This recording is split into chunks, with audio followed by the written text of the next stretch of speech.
WeebCast. All right, we are rolling. Oh, hello. I didn't notice you there listening to this. Oh, golly. Who could this be? Well, I know who I am. I'm Jeff Thu, the professional shitbag from Mother's Basement, and welcome to the very first fall 2016 WeebCast. Also the only fall 2016 WeebCast, because it will never be fall 2016 again. Wow. I was going to say, yeah, very special occasion. That's really dark if you think about it like that. I guess in 10,000 years, there will technically be another, 2016. That's true. Yeah, or but anime will be gone by then. Don't say that. Don't say such a dark thing. I mean, it depends. It depends. Maybe somebody can use Made in Heaven to remake the universe with anime from the beginning. True. It'll be fine. That would do it. Oh, that's a deep reference to a chapter nobody's read. Except me. And that's me, the best guy ever. You can find me on youtube.com, best guy ever. There's like some weird URL shit going on there. But yeah. Google best guy ever. I make all the anime videos that you want to see. And also check out the Procrastinators podcast, where me and my buddies all get together, including Jeff here, talk about all kinds of stuff. So Speaking of our buddies, the guy who was originally in charge of this is Digibro, has handed off the reins to me while he runs off with all of your Kickstarter money to the Cayman Islands. He's having a grand old time there. Hopefully he'll be back in time to debate ReZero with me at some point. Anyway, if you don't know, on this podcast, we are going to be talking about all of the new anime for the fall 2016 season, what we thought of it. And to help us out with that, we are joined today by two warriors from two rival YouTube wrestling federations in the OW corner. In the OW corner. We have from the Best Friends Zaibatsu Wrestling Federation, rising superstar Liam. Hey there. Yeah, that's me. That's a hot mic right there. That's God me. damn, dude. No. God damn. I'm Liam from Best Friends. Our website's superbestfriendsplay.com, but it's probably already your homepage, so check it out. I like the arrogance.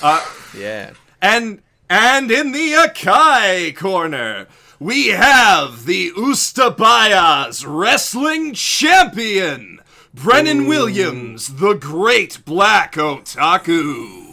Hey guys, I'm Brennan, and I'm going to Nico Ni right through your heart and pin you for 3. Oh, he said it. He said it. Hey. He said the move. That's the meme. You got your meme. I'm peeking hard, so I'm just going to turn myself down a little. Apologies, I'm peeking in my pants, if you know what I'm saying, dog. That's, just... I know what you're saying. That out there, yeah. I'm picking up what you're putting down, baby. All right. So, Brennan is only going to be here for a little while because he has real-life responsibilities to take care of. Yeah, I'm just the worst. He recently became a level 2 dad. Double dad with dual-wielding abilities. Just like Wouldn't recommend it. It's a really tough class. Yeah. So we are going to run through the shows that Brennan has seen, climaxing with the best wrestling show in the history of anime, except for possibly Lucha Underground, Tiger Mask Ultimate W. Muscle, dude, on fucking Foxbox back I in the day. was going to say Ultimate Muscle. Ultimate Muscle was pretty top tier. Yeah. And so is I'm going to be the strongest in the world. Oh, yeah. There may be some Who forgets? There are some strong contenders. Baki the Grappler, maybe? I don't know. Is that MMA? It's just like street fighting. It's not really No, I know. I mean, I'm just trying to decide what it is, technically. Yeah. Hell if I know. All right, but we're going to start with something about a different kind of fighting. Fighting for the hearts of the audience. With our first series, Yuri on Ice. Boy, was that not what I expected it to be based on the title. Yeah, well... Brennan, you dog, you have a wife. So, Jeff, I know that you are passionate, so can you give us an overview of this series? I will. All right, so Yuri on Ice is a series about a professional figure skater from Japan named Yuri, who is sort of at the... what seems like the downward swing of his short career. He's starting to lose a bunch of competitions. He's sort of lost his passion for the sport. So he drops out of the competitive circuit for a year to sort of find his mojo again. And he goes back home to the onsen hotel that his parents own after 5 years away. It's very depressing, but in like a kind of inspiring way.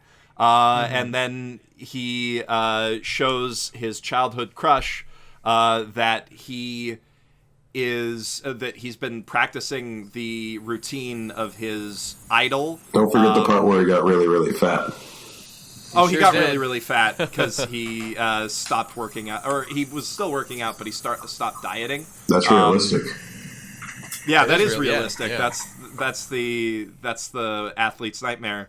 But yeah, so he got really fat, got lazy, came home, did this routine that his idol Victor had perfected, and did it really well. It got uploaded to YouTube, and then Victor was like, "Okay, I'm gonna be your trainer." And yeah.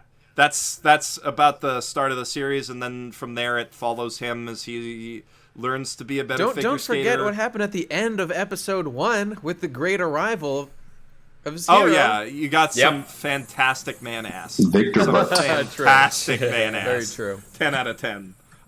Better than another show that we're going to be talking about in a second. Which one? Very butt-based podcast today. This is a very butt-based season. But yeah, I freaking love Yuri on Ice. I think it's one of the best written shows that I've seen in a long time. Best directed. Yeah.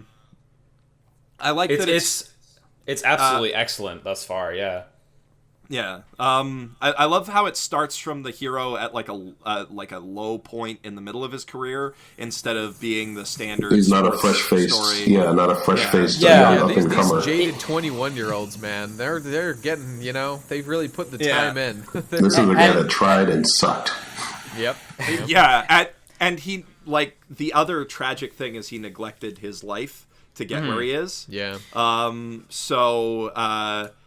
actually gonna jump on that thought right early because it's right at the good spot. I also like how it starts in the middle of his career, but what I like more than that is midway through the first episode, he says he got bored of being depressed. Mm-hmm. Yeah, and it's amazing that we can start a show with a character being depressed, and before halfway through the first episode, he's already over it. Yeah, we don't have to go through 6 episodes of getting back to courage.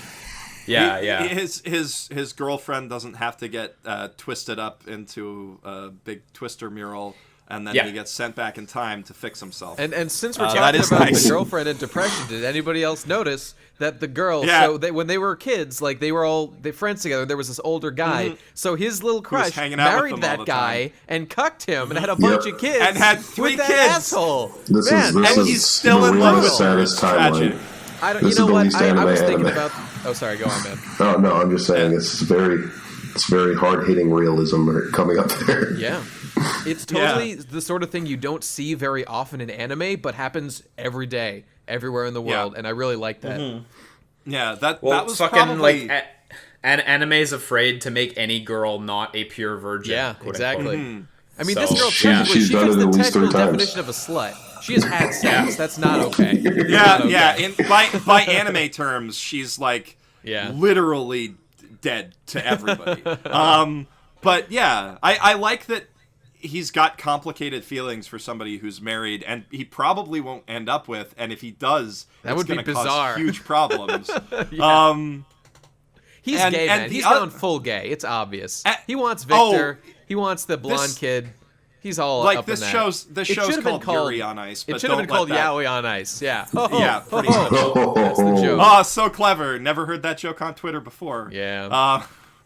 But yeah, I don't know. The other thing that I like about it is that his romantic rival, if you can call him that, the husband, is a super. He was a bit of a dick when he was a kid, but he's a super nice guy now. Yeah. Mm-hmm. Is he? I didn't see episode 2. Does he get more screen time? Yeah, he gets more screen time, and he's like that, really cheerful, pat on the back sort of Big Brother type character. Mm-hmm. That's good. Yeah. You got over it. Yeah. Yeah. So he used to be super jealous of this little kid taking up his girlfriend's time. Like you can tell a lot about these characters from just a few minutes of screen time with them. Yeah. It's really impressive. You know, we haven't talked that much about, the animation is one thing that is really great. Oh, God, yeah. But even more than that, I wanted to talk about how beautiful, and I tweeted a bunch of these screenshots. I think I know exactly where you're going. So, Yeah. and specifically, when he first gets to the onsen, when he gets back home, it feels so warm and lived in and rich with personality, and you can tell what like every piece of the background is there for. It made me feel so good seeing the time spent in that house. Yeah. There's so much care and love, and I couldn't. It was great. It was like the best environment of the whole season, as far as I'm concerned. It's really easy to think back to like, hey, what does an onsen or an inn look like in anime? And like this really surpasses all of that. Even shows that are centered entirely around those kinds of buildings don't necessarily have the level of detail that this show possesses. It's almost unfair to compare this show to the other anime airing, because this is so great that it feels like it's I don't know what happened to make the show so good, but it's in a league of its own. It's the director of Michiko and Hachin, isn't it? I would believe you if you said that. Yep, that would make sense. Because that's when I tweeted out how great it was. Somebody was immediately like, "Yeah, it's because of her." I was like, "Okay." But it's seriously like every environment looks like some place that people live. Like the skating rink has remnant. I love that feeling so much. It's the best. It's the best. And there's so many little details. Like the skating rink already has remnants of her family that you don't notice when you're on your first watch through. The whole onsen is just cluttered with shit from Yuri's family. There's just fucking stuff everywhere. Yeah. Like you can look at a like you live in a screenshot. small town. Yeah. And they flash back through his entire relationship with this girl, and in every single scene, that guy is just there off to the side, and you don't notice him. Being a grumpy motherfucker. Yeah, but he's just there doing shit. Yeah, and that adds up. It counts for a lot in the end. Totally. No, their art is just ridiculously top notch. The backgrounds, the excellent rotoscoping on the skating. That's something I haven't seen in a long time. Like good looking skating in anime. Like Erased had a brief skating scene, and it was good looking, I guess. But you know, it was fine. But Yuri on Ice is like really, really top notch animation. It's like kind of incredible that everything's coming together so well so far. And speaking of great rotoscoped skating animation, can we talk about that OP for a second? Because, oh man. It's pretty good. What's in that OP? Can you hear my heart beating? Oh, God. I love that song so much. I love that animation so much. It's just like, I don't know if there's that much to interpret in it. It's just really good. And they keep improving it with each episode, too, which is really nice. I will second you on the nice. Also, for that matter, the ED. I've never seen somebody's Instagram feed as an ED. Yeah. You say, you know what is so cool about that? I was going to say that I really love the modern feel that this show has. Because, you know, as we go on, we've been seeing, like, more and more this season, like, people pulling out, like, tablets to use for various things and using, you know, smartphones. There's a whole bunch of series, like, are kind of centered around smartphones and apps in different ways. But I loved how the character, like, I just love that a YouTube video went viral as a major part of the plot, which is something that happens every day. I just really enjoyed that. Yeah, it's just like the cinematic classic Gem. Gem and the holograms, exactly. Yeah, kinda, yeah. And that continues actually in the second episode. There's like the other Yuri, because there's two Yuris in the show. There's mean Russian Yuri and meek Japanese Yuri. And mean Russian Yuri tracks them down in Japan because Victor is Instagramming photos of castles around the town. And then mean Russian Yuri, he's like about to take pictures of the environment for all his fans, and he's like, no, wait, if I do that, then my manager is going to know I'm in Japan. And then he sees a shirt with a tiger on it, so he takes a picture of that because he's a child. And then he gets in trouble with his manager. And a guy I follow on Twitter has photoshopped that picture into like 50 different things already, which is pretty great. But yeah, Yuri on Ice so far. I mean, we're kind of starting this off with a bit of a spoiler for the rest of the season, but in my opinion, best show of the season. Yeah, I only have one other show thus far that I like as much as it. Granted, the show I'm most excited for I still haven't seen yet, but it's extremely strong. Yeah, like, it seems all around very really good. top notch. Yeah. Oh, Yeah. it's good for sure, but not my favorite of the season. You'll know when we get to my favorite. I can't wait to tell the world about my favorite show. I'm looking forward to it. But before we look to the future, let's look to the past. Nice segue. Oh, Good segues. Good segues. Thank you. I try. With Drifters. Doriftas. Which I have done a video on already, so if anybody else wants to take the reins on explaining what Drifters is. I could. This is one of the ones I missed, so go ahead, whoever wants it, yeah. Sure, I'll talk about it. Drifters is a series by the guy who did Hellsing, whose name I don't remember. This is an anime adaptation of his manga that's about sort of an alternate world where it seems that warriors who are dying or are about to die are transported as some sort of bizarre contest between two godlike beings that are controlling the destinies of people throughout different time. And so you end up with, in this fantasy world, people from all over history, like World War II soldiers, samurai, et cetera, ending up fighting this big war between a bunch of people. You've got like Hannibal Barca, Butch Cassidy and the Sundance Kid. And you've got to have Nobunaga. Yep. Of course. Yeah. Of course. Oda is by far the coolest guy. He's just the best character, instantly. There's a reason people keep writing him into stuff because, he's a really fun historical That dude took warlord. the smallest little nation state in Japan and conquered that whole motherfucker, you know? Most of it, anyway. What a badass. What I like about the heroes in the show is a lot of them are heroes who are a little lesser known. Like, one of them's a Japanese World War II fighter pilot, which I don't know if that's entirely kosher, but like a Zero pilot. Well, they're right for, I think he is actually. Japanese. He's a Japanese flying ace. Huh. That's cool. Yeah, that's one of the characters who's coming up. Like, this fantasy world has like a very rich and complex history that has been affected by people bringing in. Like, one of the people brought in to fight for the good guys. Which Hitler. kind of went a Hitler? little south, was Adolf Hitler. Oh, it was I Adolf called Hitler. It. I called it. Yes. He founds a super racist, tyrannical empire that is like out to eradicate all the elves and dwarves and stuff. But they have blonde hair and blue eyes. Oh, that makes sense. Oh, yeah. No, that's true. That's it's a little off, but they got pointy ears, and that throws things off, I guess, for Hitler. But yeah, what I like is that a lot of people who are bad guys, kind of, in history's eyes, come into this world, and, like, they're known for their love of fighting, and they just go to fight to defend people. Whereas all of the villains in the series are people like Joan of Arc, Rasputin. Sounds like you've read the manga. That's an accurate statement, right? I have not read the manga, but I did a lot of research for my What's in the PV video about it, which, by the way, you should check out. What's in the PV Super Warlord Taizen.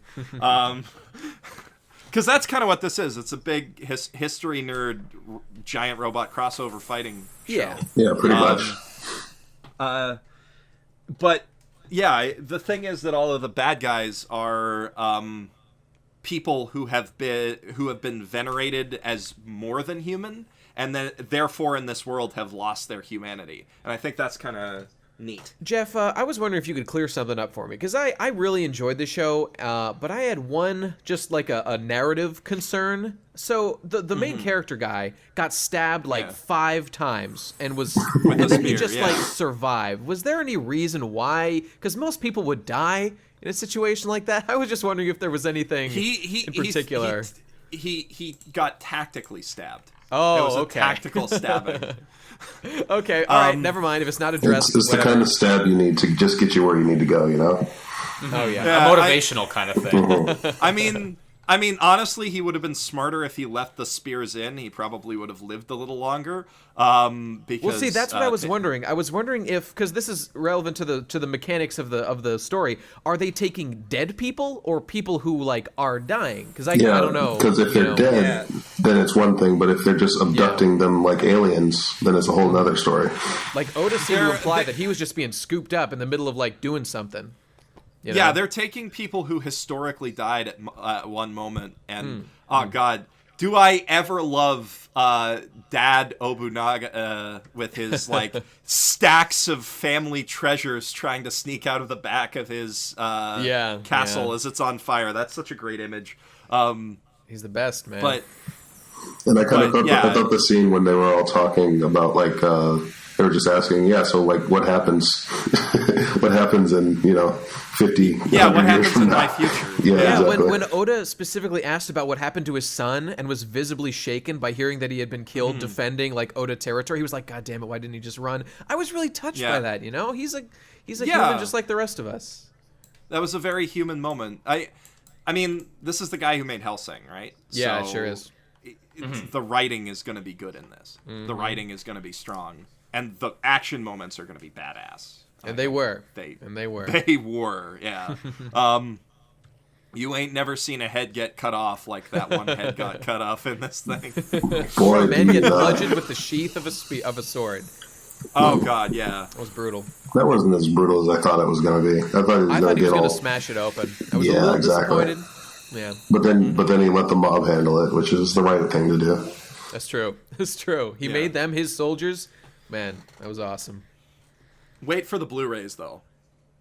Yeah. Oh, yeah? Because it's going to get way more brutal on there. That's the rule. With anything this bloody, it gets twice as bloody on the Blu-rays. Yeah, of course. I haven't seen the JoJo rule.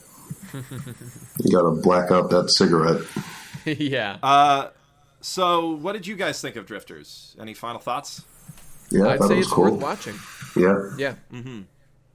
Oh, okay. Yeah. It's not really like a complex series, at least yet. Yeah. So I need to see more, before I have much to talk about. Yes. Like most of the complexity that I know of it comes from doing that video. It seems like it's got a bit of a slow pickup, but oh man, does it ever kick ass in terms of animation? And again, that OP. I don't know if you guys have seen it because it's in the second episode, but they used an American rock song. Yes, they did. Love it. Yeah. Oh, cool. It was very no cool. kidding. Yeah, it's and they've got all the people singing. Yes, it's pretty kick-ass. It was awesome. All right, so if that's the case, we can move on to our third entry of the day, which is a lot less brutal, except in terms of cringing. Aw, come on.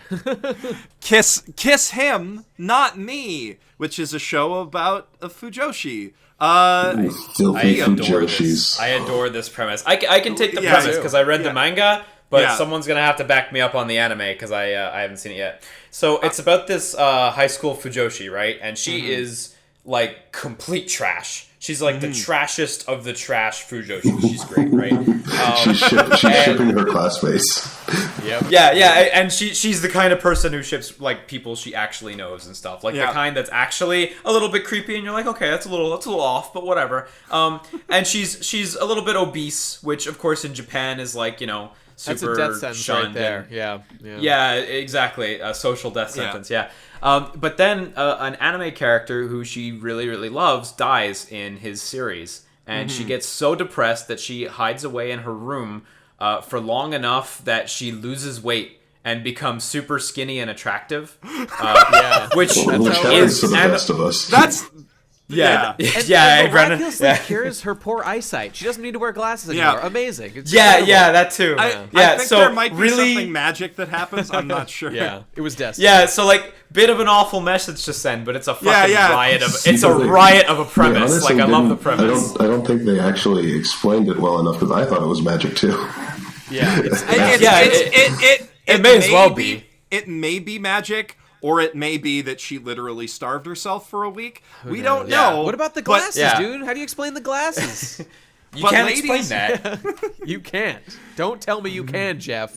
Glasses go on, glasses come off. You can't explain that. Yeah, exactly. Exactly. So basically, all the hot guys in her school start falling in love with her, and she's extremely frustrated because she wants them to love each other.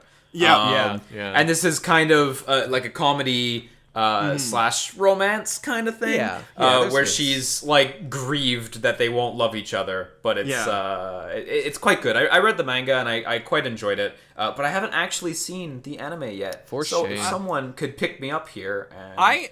I definitely like the premise, but I don't know. I feel like certain presentation aspects of the anime take away from it. Oh yeah.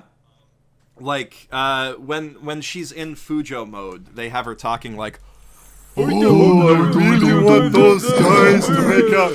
Like they really play it up, and obviously it's, sort of an absurdist comedy.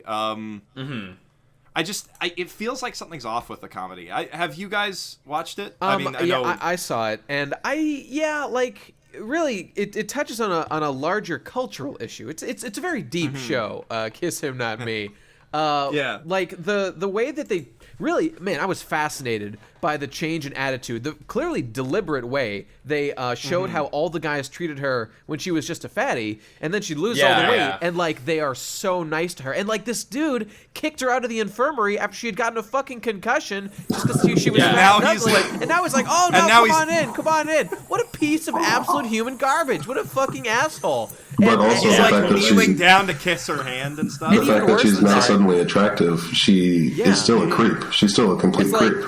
Don't get me wrong, I would do the exact same thing for sure, but nonetheless, it shouldn't be condoned in an anime like this. And the way that they made her sound so... her voice was just fat, and voices don't work that way. She had a fat voice, and then she lost weight, and then she sounds like, oh, I'm a cute anime girl now. I was triggered, man. I'm full on triggered by this show. It's a big problem for the whole world. Yeah, no, I hear you. The premise is such a shitty message to send. It's so shitty. It is. But it's hard to not admit that it's funny. Like it is quite I actually funny, really enjoyed it. I thought it was pretty again. nice. I haven't seen the anime because I refuse to not read a shoujo manga with shoujo manga art. Like I love the art of shoujo mangas. There's just something to it that I really love. That whimsical kind of those bubbles, man. The bubbles. And they so few anime managed to replicate that perfectly that I was just like, you know what? It's basically just Kimi ni Todoke that manages. I love to that really show. Do it. I love that show. And yeah, there's a few. Monthly Girls Nozaki-kun obviously being the ultimate. But yeah, I found the premise to be funny. I just feel like the execution in the anime falls a little flat. It did feel like a very by the numbers kind of like panel for panel a transition to animation. I mean, I haven't read the manga, so I can't confirm that, but it didn't feel spectacular. But I still thought it was. All the jokes, all the beats, I thought still hit pretty effectively. And even though I think it's dumb the way the voice changes, I did like the sort of the like effect that it does for her to shift into like her fat voice, when she's in a Fujo. I thought it was funny, idea is sense. good. Yeah, and that's something you can only do in anime, so that's something. Yeah, definitely love the concept. I think it's funny, but it's funny maybe a little bit, Especially when they go on the big date with it's 4 guys. They all want to date her now, obviously. And they're all on this big date, and she just sees them do little things, and all together. Yeah. Oh, you know what was really funny though? At the end, when they're like, they find out that she's an otaku, and she's like, I'm an otaku. Well, you'll probably not want to be. It's like, dude, pussy is pussy. We want to get in. And they're like, it doesn't matter what you like. We just want to fuck you. They just don't care. Yeah. It's kind of funny to see how that continues with how they're each accepting of that in different ways. Yeah. And if I remember right, one of them ends up doing an Attack on Titan cosplay and stuff. It kind of goes places with that. It's fun. It is fun. I will give it but I don't know how the anime is. It is smart though, because it does make sense for her as a recently transformed ugly chick into a beautiful chick, that she would have self-confidence issues and not understand how these things work. So on that sense, it totally makes sense. Yeah, I think her characterization works. It's just Yeah. Again, the execution of it bothers me a little bit, but the moment that I really liked is when when like a guy basically like got super up in her face and went like full like kabedon briefly. Yeah. And she's like, oh no, I'm getting excited. What the fuck is wrong with me? Yeah. Wait, was that because her brain is she so seems to have broken. problems, like when she goes full Fujo, she's like mad at herself for not being, you know, otome or whatever the word is. Was this that, or was the other way around where she's like, no, I'm an otaku. What am I doing getting excited by these cute boys? Yeah, exactly. Oh, She's okay, like, what am I shouldn't be excited by them kissing me. What the hell? She's all fucked up, man. She's all fucked up.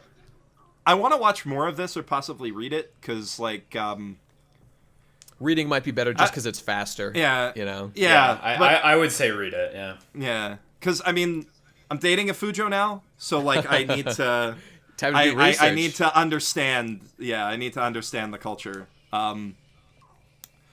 But does anybody else have anything they want to say about Kiss Him Not Me before we move on? I just think my recommendation would be, based on episode 1, read the manga if this sounds interesting to you. That's what it seems. Yeah, I'd say read the manga too. That's all I got. Okay, cool. And then for something that you should definitely see animated, for the plot, we have the greatest show in the world, Keijo. Keijo! Exclamation point! Exclamation point! Exclamation point! Exclamation point! Etc. Forever. Exclamation point! Exclamation point! Have you guys noticed point. how they love the exclamation points for these goddamn titles? This is the one that does the extreme. There's like commonly 2. It is. It really is. Yuri on Ice has 2. It has 2. It's not a sequel. or My anything. My favorite's always going to be K-On!, where they just added an exclamation point for the second season. For each season, yeah. And now that's caught on. That's the distinguishment. They just do that. Yeah. I think Working Season 2 just added another exclamation point. Yeah. So Keijo is excellent. It's so fucking good. The premise of Keijo is, in this alternate Earth, there is a sport that only women participate in. That's like the butt battles in Dead or Alive Extreme, where women or girls are standing on these floating platforms in the water that are often connected together by other like floating balance beams, bridges, kind of. Yeah.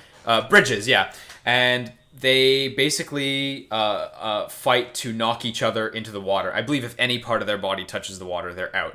And it's but they can only fight with 2 things.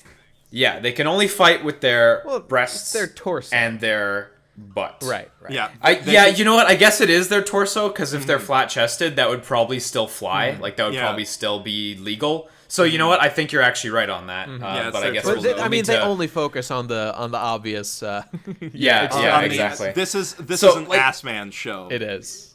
Yeah. The fucking ass man who wrote this, for sure.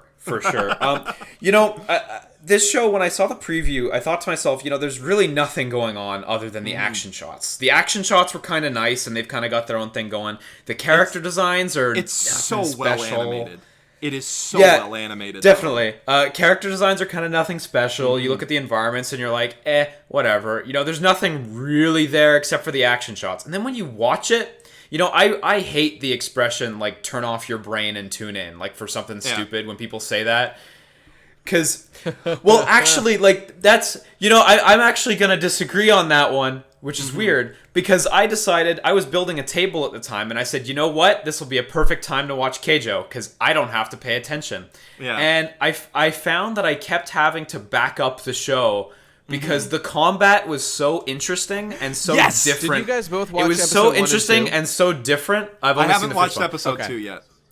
Oh, okay. So the combat was so interesting and so different from anything I had ever seen before that I had to keep backing it up and looking away from the table I was trying to build to process what was happening. The combat's entirely handled with their hips, their butt, and of course their breasts, and there's just no other show that does that. I know, obviously, this is this is only for people who are going to be into like extremely ecchi or like borderline hentai kind of shows. Sure, I get that. This is really for that group. But if you're into that, you will have a blast. And even if you're not, I do recommend it because the combat is very different from anything you will have seen. And it's obviously there's no gore, and it's not like a thinking man's show. But There's a lot more to the combat than a lot of so-called action anime have, and that's really great. It's yeah. I work on some fuzzy science with some of those. I think that the writing in this is actually really smart, though. It's not bad. It takes good writing to make something that you can turn your brain off to, but also that turn your brain off to and enjoy instead of just being numb. But also, I think that this legitimately works. As an absurdist comedy, and B, as a parody of martial arts anime.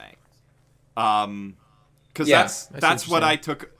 Because it's the joke is a pretty simple joke, but it's a good joke, which is that you've got all these hyper complicated named martial arts moves, and they all just happen to involve titties and asses. Yep. Yeah. I haven't seen episode 2 yet, so I haven't seen the ass Gatling gun.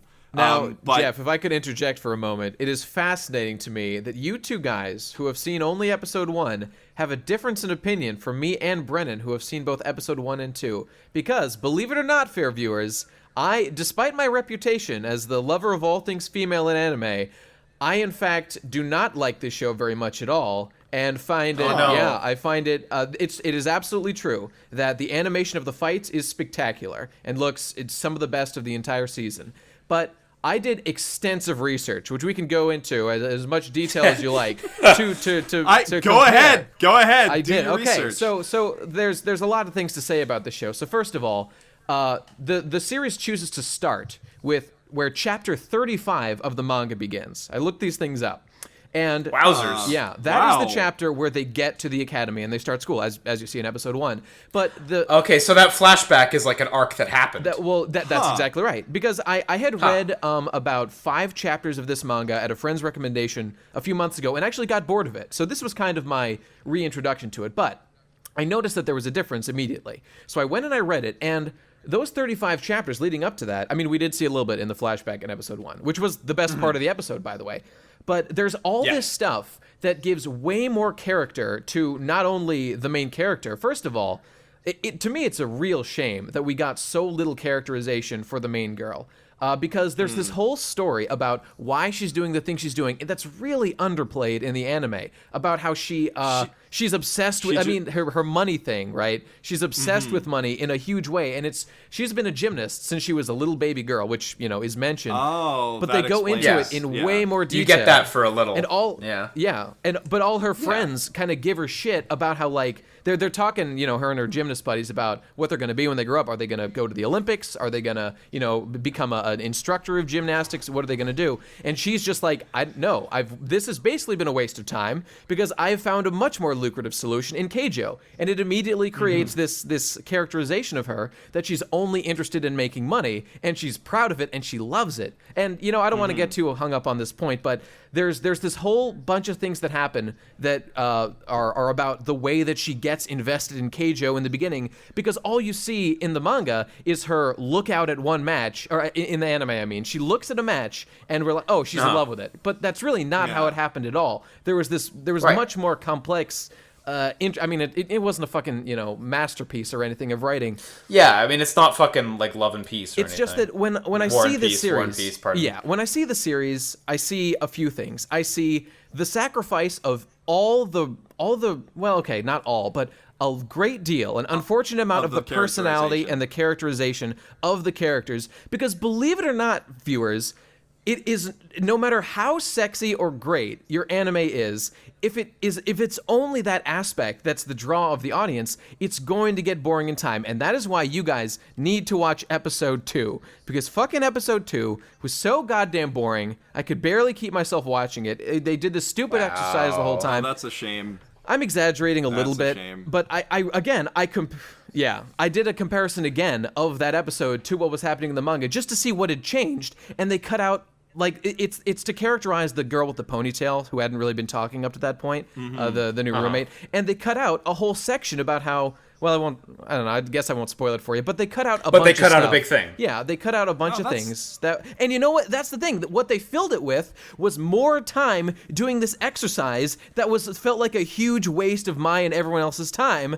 That was just fucking obnoxious. It was dumb. I think you're supposed to jerk off to it.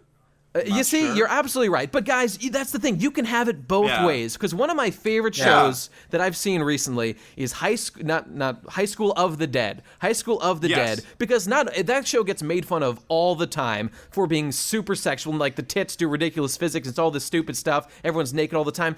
But that show has a great story and great characters. They're some of my favorites. I mean, it doesn't end, but but that's that's the fault of the fact that that's besides the ended. point. Yeah, the novel ended, so you can't help that. But the anime is legitimately great writing, great characterization, and great animation, and great, ecchi shit, which is awesome. So you can have it both ways, people. You don't have to accept Keijo as it is and say, this is the best we could possibly do with a sexy anime, because it can be done both ways, and I think it's a real shame that they sacrifice those things to make what I saw, what got me to watch the show at first was a friend of mine linked me, like the WebM of course, the flashback in episode 1, which is the amazing godly animation of that fight, which is legitimately great. But when I watch the actual show, that's all it is. It's a series of cool WebMs that you'll be able to share online, as opposed to like a deeper, more interesting story that can be there in addition. Which is probably a good marketing tactic. It's probably a good marketing tactic. I guess it's fine. I don't know.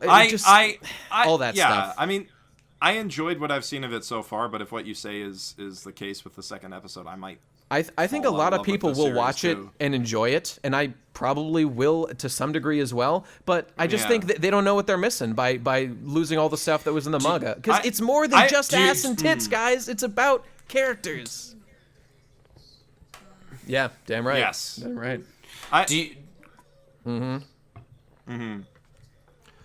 you think that without the context of the manga, people will still be able to enjoy it? Well, yes, because they'll be looking for something different than what the manga provided. Because I think the manga just has extra stuff. People will definitely still enjoy the show, because I enjoyed it to the extent that I liked the fight scenes and they were really cool, and I want to see more. Yeah, but I'm enjoying it as like an absurdist comedy is how I'm fine. Really enjoying it, because like I like that it throws you into this world in the middle, and it's just like, oh yeah, everything, like this butt battle sport is the most popular sport in the world. They have a school for it. Girls can manifest spiritual monsters, bit beasts or butt beasts, if you will, out of their asses. It's because it's like so many shonen anime where it's like, okay, so this game where people spin tops at each other is basically championship football. Yeah. It's more than that, because we don't have schools for football. That's right. Yeah, exactly. Right. You still have to go to regular school. You don't go to class to learn about snapping. Unfortunately. Unfortunately. But it's. I don't mean to put a damper on you guys, because you guys were enjoying it. Well, for what it had. To be perfectly honest, I think the only reason I liked it so much was because my expectations were through the floor low, and that's why I said. That's why I said, well, I'm going to watch this while I'm building a table. Right. Yeah. Because I admitted to myself that I didn't give enough of a shit to devote 22 minutes to it, So, for me, I think the only reason I liked it was because it really surpassed 0 on 10. Yeah. And I still do think that, the fights were they're fantastic. They're undoubtedly great. Yeah. No, no apologies for putting a damper. Like, if that's the way you think it goes, then for sure. It just, I see this trend of shows. It feels like really corporate. The way, if you compare the character designs from the manga to the anime, they're obviously simplified, and I get why they would do that. But then the choices they made in the writing just to add more asses on screen, we get it. We have hit the saturation point for asses for the show. Let's have a little more characterization. It just, these things seem like bad decisions to me. So that's why I bring it up. So actually, I'm kind of shocked. A quick Google search reveals that holy shit, Keijo's art in the manga is way better than the anime. Like, the art in the manga is super legit. What the fuck? And, just to put another hammer on it, in episode 1, the scene where the blonde girl grabs the main character's ass while they're being introduced? That didn't happen in the manga. They chose to add more, sexy stuff. And, like, don't we have enough? It's just the priorities, it's the priorities that make me... And I get it. All right. Like, it's fair to say, yes, it should be all about ass and tits, because that's the selling point. But come on, people, there's nuance. There's nuance. I disagree. The one thing that I will say in favor of the art being changed is that, like, the characters were redesigned for the sake of animating better. Yeah. Yes. Oh, yeah, without a doubt, yeah. And they clearly dropped that. Like, it's like the case of the new Pokemon redesign, right? For the new Pokemon series. A lot of people are like, oh, the animators have gotten so lazy. And no, it actually looks a lot better. And it's designed to animate a lot better. It's just simpler now. I know a lot of these complaints are just about the anime industry in general, but, I mean, anime like almost universally sucks. So hey. 0 out of 10s all around. The one thing I will say that I will fucking fight is the little English title on it. Hip Whip Girl is great. Oh, I agree. It's fucking good. I fucking love that. It's got a good ring to it. Isn't it Hair Whip Girl? I thought it said Hair Whip. No, Hip Whip. I mean, that makes more sense. I misread it. Yeah, it makes more sense. Yeah, exactly. All right, are we done? Is that enough, Keijo? I think that's enough, Keijo. Which brings us to the main event of the night. The reason why I'm here. Yes, the reason why we brought in our main wrestle man. The Great Black Otaku, will you introduce us to Tiger Mask W? Hold on 1 second, baby. Just woke up. Sorry. Will you introduce us to Crying Baby? Well, Tiger Mask W is an anime, which is a remake of a much, much older anime, I believe from the 80s. And it is about wrestling, professional wrestling in make-believe setting, but it's really neat because it also features real wrestlers and a real promotion. So there's some pretty cool stuff going on in there. Yeah. It was brought back, I believe, by the promotion itself, New Japan Pro Wrestling, which is a real promotion. Yeah. They mentioned it in the show. And Tiger Mask is a real wrestler. There's been a couple of them, but there is a Tiger Mask right now. And there's some really cool stuff with this because between Tiger Mask was brought into New Japan in like 1982 or 1983 because when they were putting together a roster, they wanted some cool characters, so they looked to anime, obviously. So they brought in Tiger Mask, which was always a show about anime. And I don't know if Jushin Liger was brought in the same way, but Jushin Liger is a wrestler who is based on another anime, which is more of like a giant robot show. So, there's a lot of history behind Tiger Mask. I guess my question is, for you guys who might not have known all that history, how did you feel about the show? I think, for me, the number one reason I'm watching the show is because I'm hoping they're going to play Rainmaker at some point. Because Okada is a fucking amazing kind of guy. He's been on every episode so far. Yeah, no, exactly. I actually did know that it was connected with the promotion, but I didn't know about the history of it, to be honest. I can't say I loved the show, to be perfectly honest. I was actually a little disappointed. I was hoping it was going to be more of a wrestling show with like kayfabe and like kayfabe is real now. Kayfabe is real. Kayfabe's just real in the show. I was hoping it would be. You die in real life. That's right. Yeah. And I think my expectations were in the wrong place. I didn't do research on the show. I was kind of hoping for a more real wrestling show, which ironically means I want something that's less real. Because like I'm a casual fan of wrestling, and like I kind of like that aspect of wrestling, that meta entertainment. And so it led to some bits where like. But to that, I would say yes. It's they approach everything as if it's real, but if you look behind the like subtext, there's a lot of really cool stuff that is hints at how things work over there from a wrestling standpoint that you might not know if you. Sorry. That's okay. For example, in the first episode, the main character and his rival.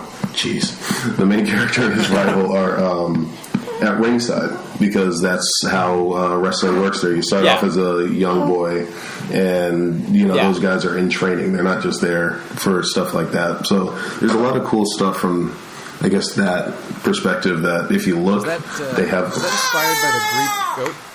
Never mind. He wants to talk. I thought that it was really.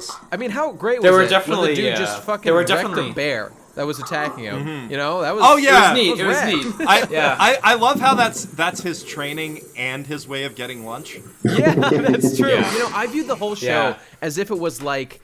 It like was the story we're being told about what's happening with these characters. So from that, like, of course, there's a school of guys who climb Mount Everest every day, and the guy who gets there to the top first becomes Tiger Mask Dark. Like, of course, that's how it happens, And the other guy gets tossed off the fucking cliff. Yeah, he just fucking dies. Okay. Yeah, I liked it from that. I really do love the whole like there's no kayfabe thing in this thing. I mean, I think it would be fun to have a wrestling show that's about like people behind the scenes dealing with kayfabe and going back and forth, because like idol life shows are really interesting when they go into all of the fakeness of the idol world. But I don't know, at the same time I really, really enjoy the whole over the topness of it's over the top, and it's very old school, and I think part of that is based on the fact that it's based on a much older show, but it feels like like an 80s anime. Like it really does. There's not a whole lot of depth. It definitely does. Even the art style. It also down feels to the Toei logo at the beginning, which only makes me feel old anime. Sorry, Brennan. You did you want to continue with where you were at with people at the ringside? I mean, there's a bunch of little things like that. The way the promotions work over there, and it works a whole lot different than it does over here. In that people can work for different companies and do stuff like that. So there is interpromotional stuff. Exclusivity, such as the Evil Tiger's Den with Miss X, the greatest manager of all time. Miss Honkers, I think for me it's just like my expectations. Like I was very excited for the show when it first got announced, and I put my expectations immediately in the wrong place. It's a reverse Keijo.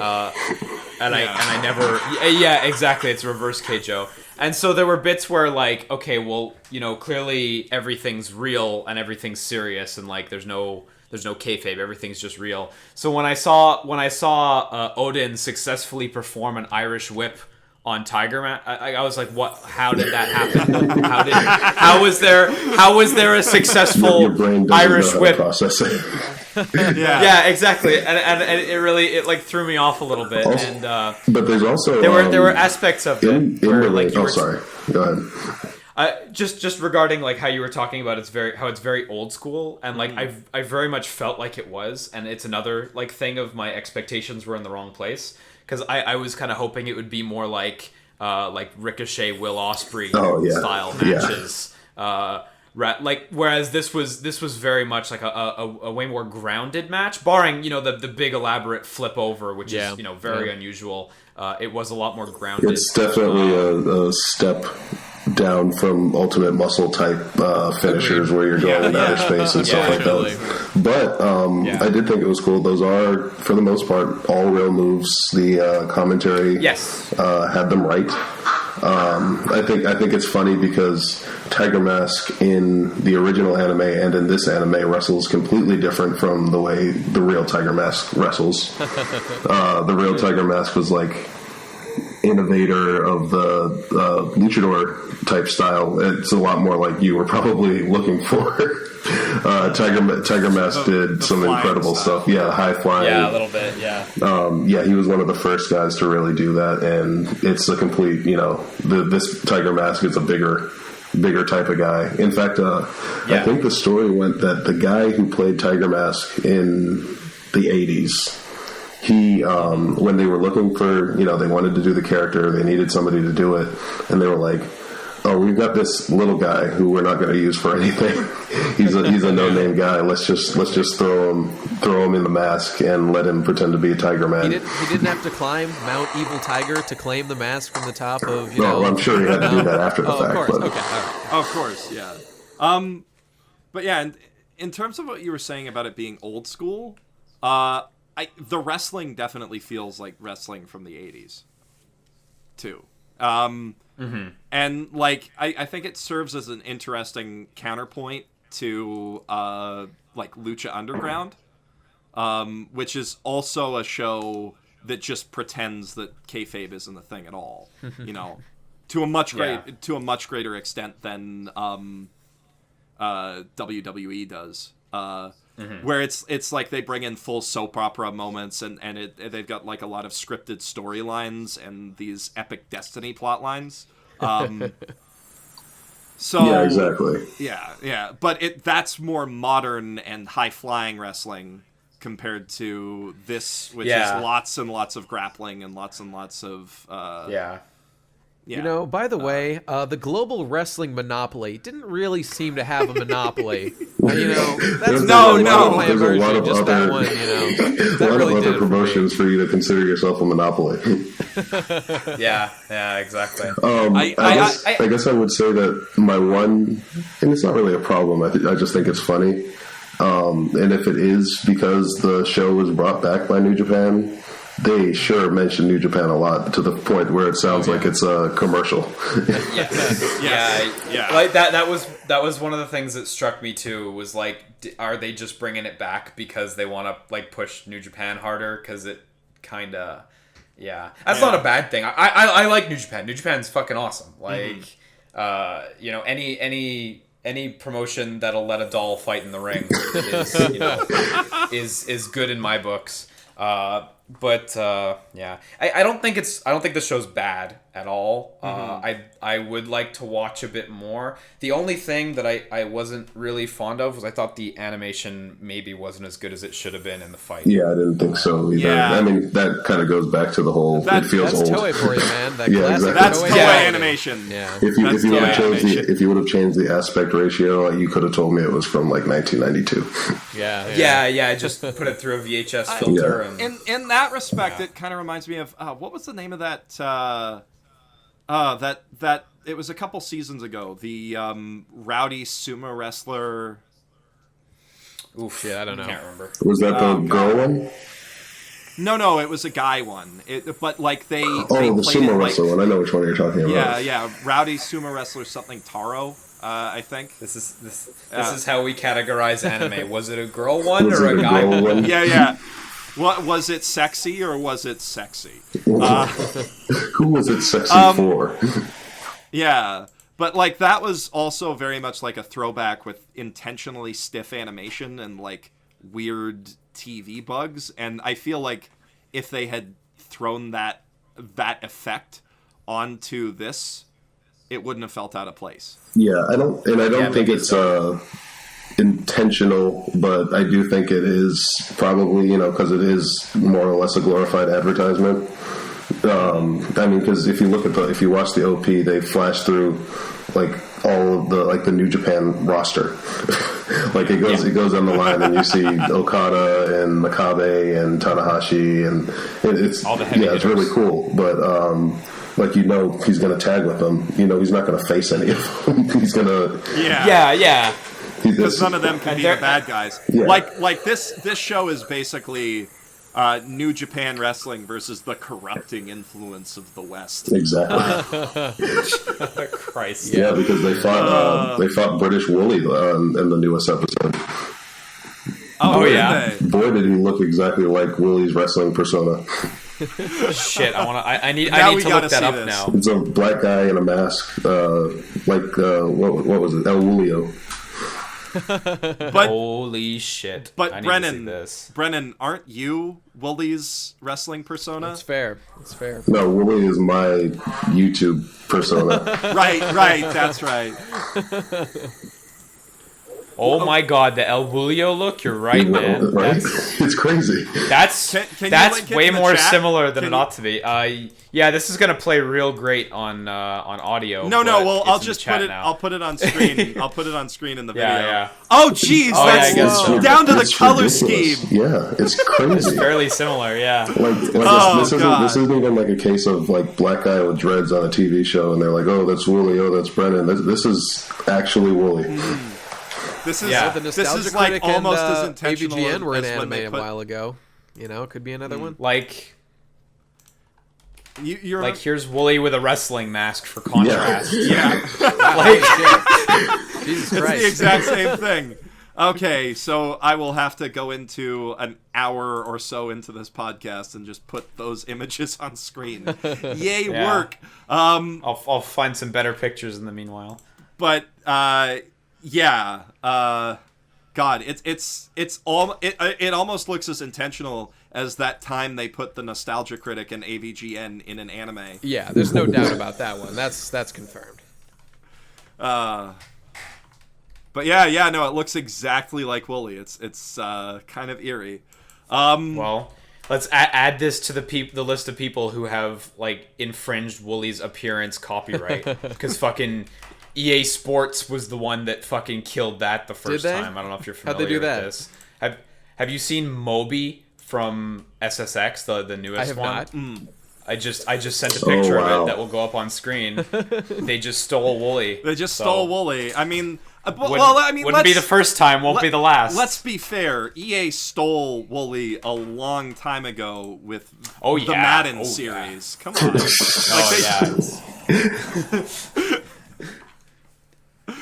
Welcome to the Wooly Cast, where we talk about Wooly for 4 fucking hours. All right, are we done with Tiger Mask? Is that it? For those of you who aren't familiar with Wooly, he'll be on here at some point, I'm sure. Probably when we get around to talking about JoJo. Anyway, would you guys recommend Tiger Mask W? I To a would wrestler? definitely. Absolutely. Yes, exactly. I think there's a lot that would need to be explained. Because even from like a story standpoint, there's stuff that I know just because I know of the original show that they kind of just don't explain. And it's basic, but I could see how it might be confusing or just kind of you could get lost with it. But yeah, I would recommend it to somebody who watches wrestling. Yeah, I would recommend this to people who are interested or have a passing interest in wrestling and who aren't animation snobs. Yes. Yeah. There ain't no Sakuga in this, that's for sure. Yeah, no, there was... I'm going to nitpick again. There was a bit where Odin put Tiger Mask in a hold, right? And there's a shot where it skips like 2 or 3 entire frames of animation and his arm just raises... Like, it looks awful when I slowed it down. It drove me nuts. And this is like minor nitpick. That happened in under a second in the show, but like... hire an animation director. Yeah. Mm-hmm. Yeah. But otherwise, the show is entertaining if you're in the right place, for sure. Yeah, I agree. I don't know. I would definitely recommend it too. I would say that if you're an anime fan who's been thinking about getting into wrestling, because in case you don't know, wrestling is basically They're pretty much the same thing. Yeah. This is kind of a good branching off point if Ultimate Muscle is too ridiculous for you. Also the cameos. If you're at all a fan of New Japan Pro Wrestling, you'll be super satisfied with the cameos because these are those wrestlers. I don't know if they're voiced by the wrestlers. I didn't actually look that up, but I don't know that either. They, from what I can see, they're very true to character in the first couple of episodes. That's a really big positive to somebody who does follow wrestling. So maybe if you're a wrestling fan who's listening to this podcast for some reason and doesn't watch anime, this could be a good branching off point for you in the other direction. Yeah. So yeah. Here, Brennan, they are not voiced over by themselves. I didn't think so. They have voice actors doing themselves. Yeah, so that didn't sound like Okada. No, he's very specific sounding. I just hope they play his theme. That'll fucking validate the show to everyone. I hope so. Yeah. Okay, so I think that's... That note, I need to go be an adult and feed this child. So I really appreciate you guys having me on the WeebCast. I'd like to do it again. You can hear she's... we appreciate you coming on. It was good having you. Oh no, a baby is coming into the ring, and it's dragging Brennan out by the leg. He's getting RKO'd by the baby. Thank you, guys. See you later, Good talking to you, man. Take it easy. Good having you on. All right, everybody has gone to the bathroom from this here WeebCast, out of the wrestling ring that we were definitely in. So I guess we are actually doing a word from our sponsors. This show is not sponsored by Crunchyroll, but you can go to crunchyroll.com/basement to watch every one of the shows that we're talking about right now. Just figured I'd pop in, remind you of that.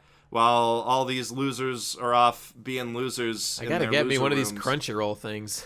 That's where you the money's do got to at. get you one of those Crunchyroll things. All right. So, Nate, have Is you... this thing still going? Christ. Yeah. Nate, have you seen Sangatsu no Lion? Of course. I sure did. Okay, so Sangatsu no Lion, or Three Gatsu no Lion, or March Comes In Like a Lion, which is not a direct translation of that title, but is a very good It would be English title. March's Lion, I think. Yeah, like that? The Lion of March. Yeah. Would be most correct. Fuck you. But yeah, so Sangatsu no Lion is a profoundly beautiful and profoundly depressing show about a kid who is a master shogi player and a complete misanthrope. He doesn't have any friends. He lives alone in his own apartment. The person who's nicest to him at his school is his teacher, who's a bit of a fan of him.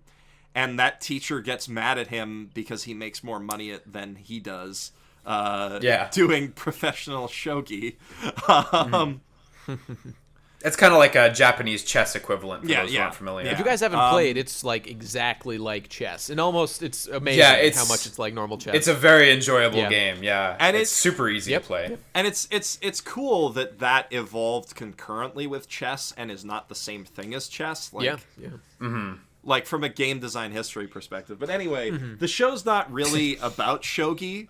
The show is about juxtaposing this depressing ass morbid kid who's like, is his actual name Zero, or does he just call himself that? I didn't catch his name is Ray. His name is Ray. Which of course, if you know any Evangelion snobs, I'm sure you know means zero by now. Yeah, of course. I guess this shows a slice of life about his depressing life and all the amazing things that surround him. Depends how closely you want to use the term slice of life and what it implies. He's this horribly depressed guy who basically thinks that he's nothing, but then also he's apparently got a really big grudge against his dad.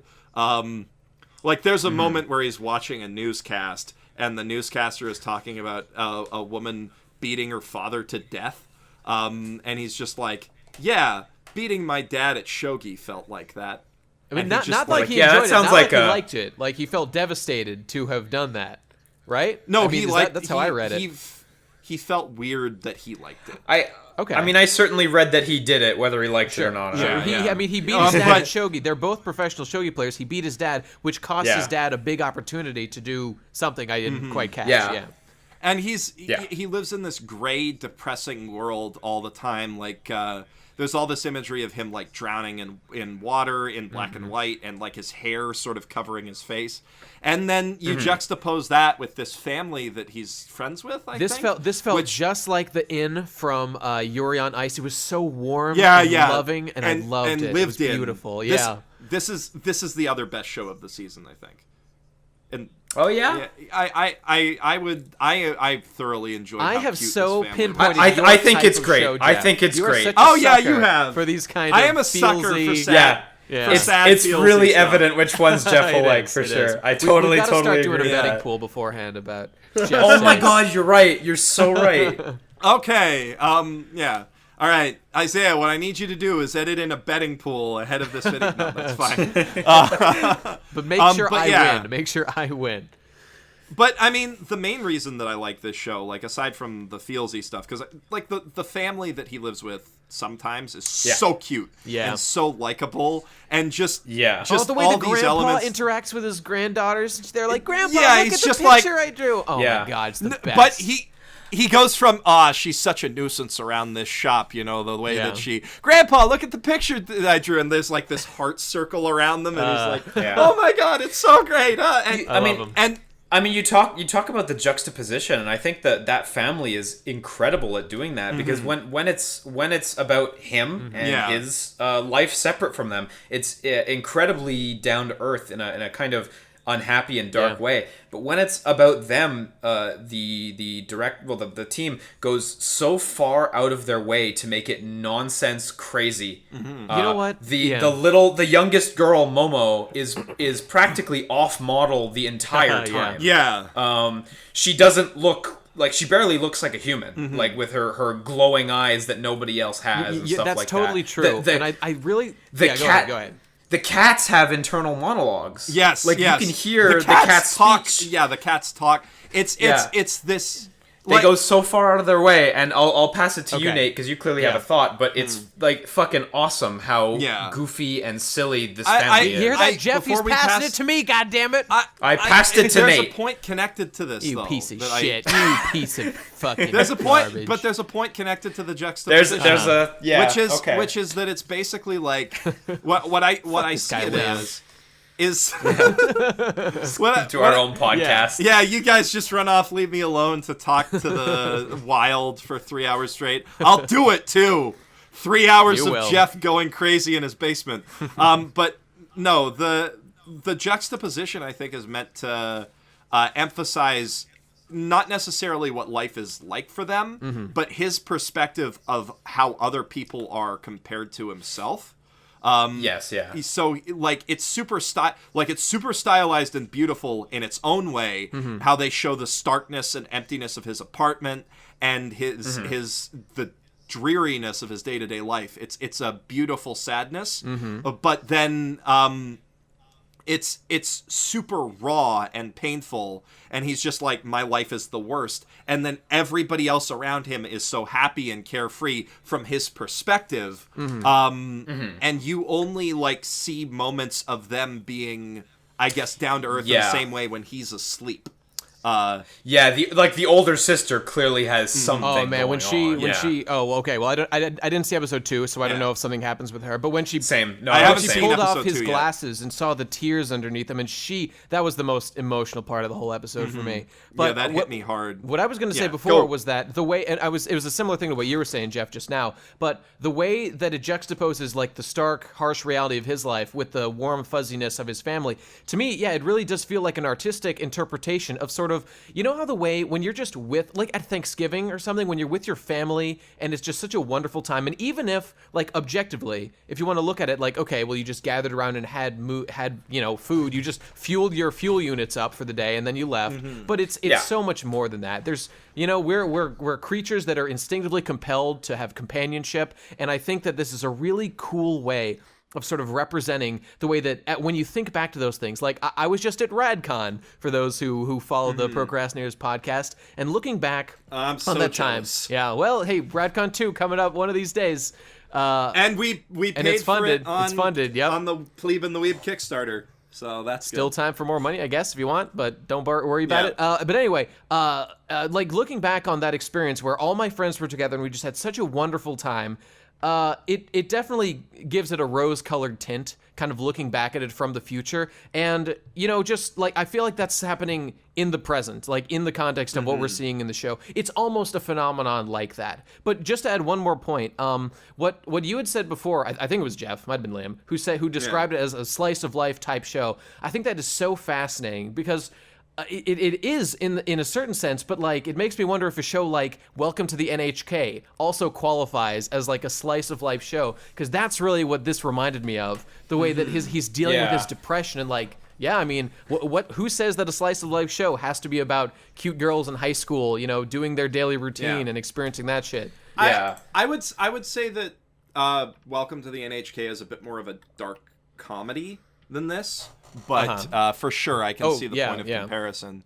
And yeah, I definitely also see that sort of rose-colored glasses remembering of past events, like every MagFest. Yeah.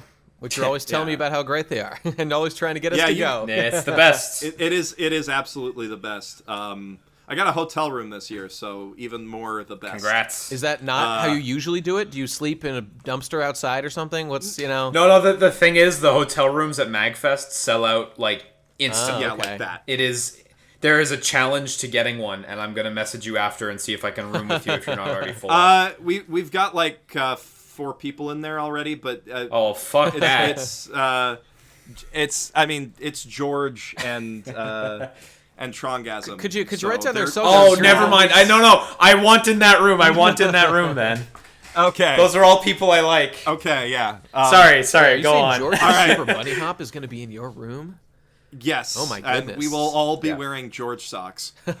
Nice. Yep. Okay. But yeah. I definitely get what you mean with that sort of nostalgia for, like... Yeah. Everything is perfect when you look back on things. It's just got that warm feeling, It really makes me think of my own family's Thanksgiving or Christmas nights when we get together. That's what it reminds me of. And it just, it feels great. It makes me feel happy just watching him in those situations, which is artistically juxtaposed versus the harsh, cold, solitary life he has to live otherwise. It's tough. Yeah. It really gets to me. I agree. And it's this show is just so beautiful, though. Like, I mean, Yuri on Ice is breathtaking. I would say that Yuri on Ice has maybe better backgrounds, but this definitely is, like, the best animation. A lot of the backgrounds I've noticed in Sangatsu no Lion are their edited photographs or CG. Yeah. And so obviously they do have that quality where if you look at some parts of them enough, you're like, yeah, okay, well, that's, that looks that way because it's just a fucking photo. But Yuri on Ice was painted.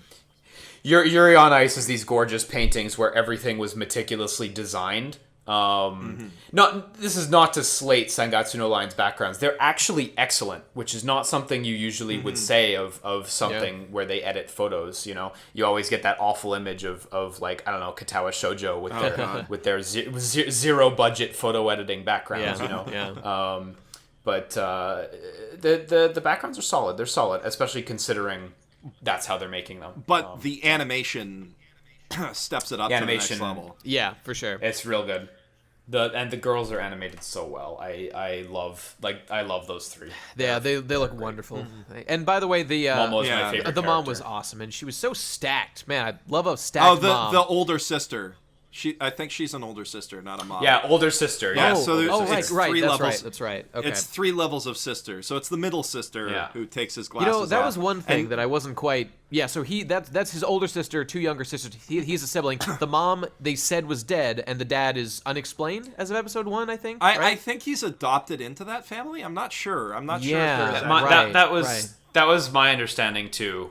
Yeah, that sounds right. I remember because there seems to be something going on, like tension-wise, between him and the middle sister, who's his age. It's certainly not a nuclear family, that's for sure. Did I not see the sister his age in the first episode? It's the one who took his glasses off. Oh, I didn't realize they were the same age. Okay, all right. I think she's a bit younger. Yeah, but that's all right. Near enough. Middle school, high school, whatever. But by the way, near just enough to understand what he's going through. Well, yeah, she exactly. Gets it. Quick shout out to the opening of the series, or the opening of the first episode, with that musical number, which was amazing. I loved it. It was so well, it's good. by I'm really not going to deliver on this sentence, but it's by that really good band.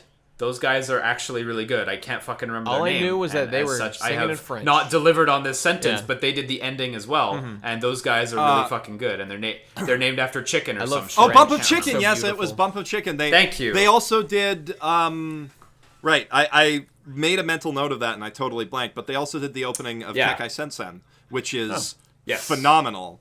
Yeah. My girlfriend was saying they're like a real band in Japan or some shit, but then again, most anime bands are as well. So. Bump of Chicken.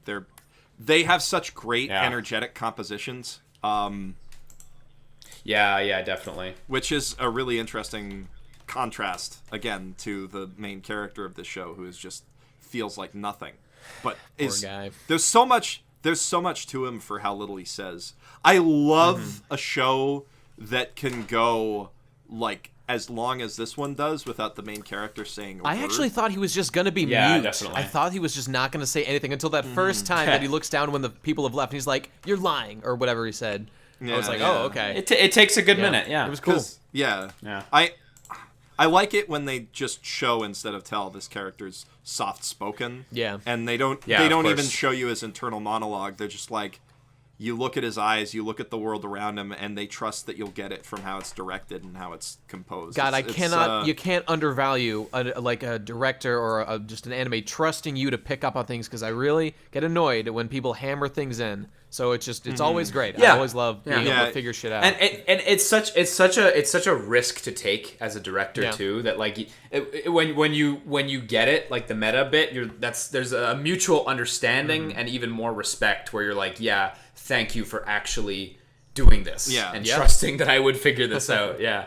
Because it's especially risky for an anime director, because they have to, like, they've got their whole marketing department that's like, no, your whole audience is idiots who want to buy our toys. Yeah. Stop. Well, and also like in a game, like there's other stuff to lean on. Like if the game's fun, then some people will gloss over the details, and that's fine. They'll still have a great time. But in an anime or a movie or music stuff that's static media, it's a lot harder to rely on that and fail and get away with it, So kudos for putting in the thought and the work to make that happen. I always really appreciate it when an anime that's like based on a game actually goes the extra mile to not be terrible, which I think we saw happen often. this time, I think, this season. I don't know. There was one show we can talk about later. I thought it was based on the game. You'll have to clarify for me. I'll have to double check on that, because the last one that I remember... I got you, fan. The last one that I remember being based on a game that wasn't complete trash for most of it. I mean, Ace Attorney got okay after a while, but the last one that I actually remember being decent was Utaware Rumono, the False Faces. Yeah. Aqua Plus, man. Aqua Plus. They actually were like, how do we make this into a TV show, instead of, okay, so how do we just fucking take this script and vomit it into a TV show? Was this a visual novel, or was it a... It's a hentai strategy game. Oh, okay. Yeah, it was visual novel strategy. Well, I don't know. Have you guys seen... With lots of porn. Have you guys seen Planetarium, which is based on the... Oh yeah, that was also pretty good too. Planetarium. I haven't actually seen it, but just the Plebe and the Weeb did it, and I thought that was an awesome. Sounds great. It is a visual novel. Yeah, and it's pretty well made. But anyway, would you guys? I think this goes without saying, but would you guys recommend Sangatsu no Lion? Hi, recommend. Go ahead. That's it. I recommend. You recommend? Yep. I recommend it to anyone who can handle an anime that's not like just action or tits. Yeah. So, I would say the same thing, like, because again, there are a lot of people who are like, I don't want to watch Yuri on Ice because it's got figure skating, and figure skating is lame. Yeah, exactly. So I have a lot of friends who can't handle anime that's not like in your face, which is fine. I respect. I don't respect them. They're pieces of shit. And you should probably not be friends with them anymore. You're why we. Yeah, but like you're why we can't. But they have like nice music, things. and I'm like, yeah. They like culture and shit. They like culture. That sounds boring. Shit. Who needs culture when you've got anime? Yeah, that's my culture. All right, let's move on. All right. Sasuke Jeff. Yeah. All right. The next show that we're looking at is one that's got a lot of action to it, seemingly. All Out, which is a show about high school rugby. With 2 exclamation points at the end of the name. Don't forget those. Forgot. Now, I gotta say... That's important. I gotta say, in high school, we had a rugby team, and we had a great coach who played for the All Blacks in New Zealand back when he was younger, and he was phenomenal. And I gotta say, the boys in this anime look hella different than the team that I remember at high school. Oh, the boys in this anime. The boys in this are like full Bara almost. They look like the boys, like 15-year-old Jonathan Joestar and Dio Brando from their rugby club at the start of JoJo's Bizarre Adventure. Yeah. They are built. Yeah. The captain of the team is just such a fucking monster. It's awesome. He's the coolest guy. Anyway, I really liked it. I thought it was well, it was a typical kind of one of these sports anime. The main character, it fits the formula perfectly. The main character has a physical thing that makes him a less likely candidate to play. In this case, he's short. But he makes up for it in other ways. He gets interested in, X sports team. In this case, it's rugby. Decides to work real hard and get good at it, which he does, and then he plays. And that's the whole thing. Yeah. And he's basically Hinata from Haikyuu, except mean. Like, really, really mean. Yeah, he's just got guts. Or angry. Determination. Angry, I would say, not mean. He's mad because he's got the Napoleonic complex, because his brother and dad are real big and he's real small. He's got that Edward Elric thing going on. Yeah, he does. Yeah. Oh, man, haven't heard that reference in a long time. Specifically to the short thing. That was big in, 2004. Way to bring it back. Yeah. Every online community from 2004. How dare you call me short? Milk. Lol, random. Let's watch a Linkin Park music video. You haven't seen Death Note? So first of all, all the guys are really intense looking, and kind of like Drifters, this had a really intense art style to it, like really thick outlines, and I don't know, things just looked really cool. But, that all looked great, but I just really liked, I'm a sucker for pretty much like every sports anime there is. I like every single one, which is about a guy just deciding, I'm going to do this thing and I'm going to be really good at it. And then he does, and the character trains in episode 2. He does this one exercise, which this happens in every start of every fucking sports anime. He does one weird training. Like, why are they having him do that training? I don't understand. And then he does the thing that was training him to do, and then he overcomes some challenge. It's like, only him, with his incredible determination, could have possibly pulled off that move. It happens every time, and I love it. They're only missing this one key skill. Yeah. Just all these traditional sports animes, like Attack on Titan, it just takes this one weird training skill. It's the one weird old tip for a big this one weird dick, trick. It's the effect of this one weird trick. Doctors doctors hate this anime. Yeah, that's right. Physicists hate this anime. Yeah. I don't know. I think Baby Steps is one of the only anime that I've seen where they really get around that in a meaningful way, where, like, the one weird trick that he needs to learn is fucking work out until you can run for more than 5 minutes without passing out. That's a fair one. I like, I do like ones like this, and kind of like iShield 21, where it turns out that they had an asset that they hadn't been utilizing the way that they could have, and then, I mean, in this case, the guy's already scrappy as fuck. But he just, learns to use it right. I mean, that's the beauty of sports anime is you get those constant reveals that, like, all the guys you had were actually way more valuable than they always were. Yes. And, I think, I mean, that's the satisfaction of a sports anime. And, like, I'm not going to pretend I'm excited to watch another one, because I kind of do feel like they kind of done. Overlap I'm not aggressively. Watch any more of this, I don't think. I mean, Haikyuu, the Shiratorizawa arc is going right now, and that's really strong. So I don't know if I need to pick up new Haikyuu again. What I will say about this is, you were talking about the art style. I really like what they've been doing with a lot of, like, recent sports anime, where they really play up different exaggerations of the human form. Like in Haikyuu, everyone looks very animalistic and bird-like, because that's sort of the metaphor that they're going with all of the different schools, is that they're different kinds of birds. And then they've got Nekoma, which is cats, and all of this stuff. In this, they really play up. They're almost a little gorilla-like. They're very brutish and... So I fits the sport, like because rugby's, I just like that it's rugby, because I don't know shit about rugby. I know a lot about football, but nothing about rugby, and it's just cool to see a sport I know nothing about. And I'm learning with the main character, That does help, like, engage the interest curve a little more, because, like, Haikyuu is in part interesting because it's volleyball instead of something else, instead of baseball for the 5th time or soccer for the 5th time. And when I was reading iShield 21 for the first time, like these were like structured as reveals that like you have to run to the end zone to get points. Oh no, I didn't know that shit. Like it's Yeah. Or like what if you do like a recovery, you can get 2 points instead of 1? Holy shit. You know, these things are kind of, if you know the sport well, they're not gonna like surprise you, and you're like, why haven't they been doing that this entire fucking time? But yeah. And it only gets cool when they start doing the bullshit like plays. when Sena where literally like, learns how to turn back time and late in the series. Like that's pretty cool. It's pretty cool. That's when it gets good. Yeah. But the other thing that I like about this show is that I'm in it, basically. Are you?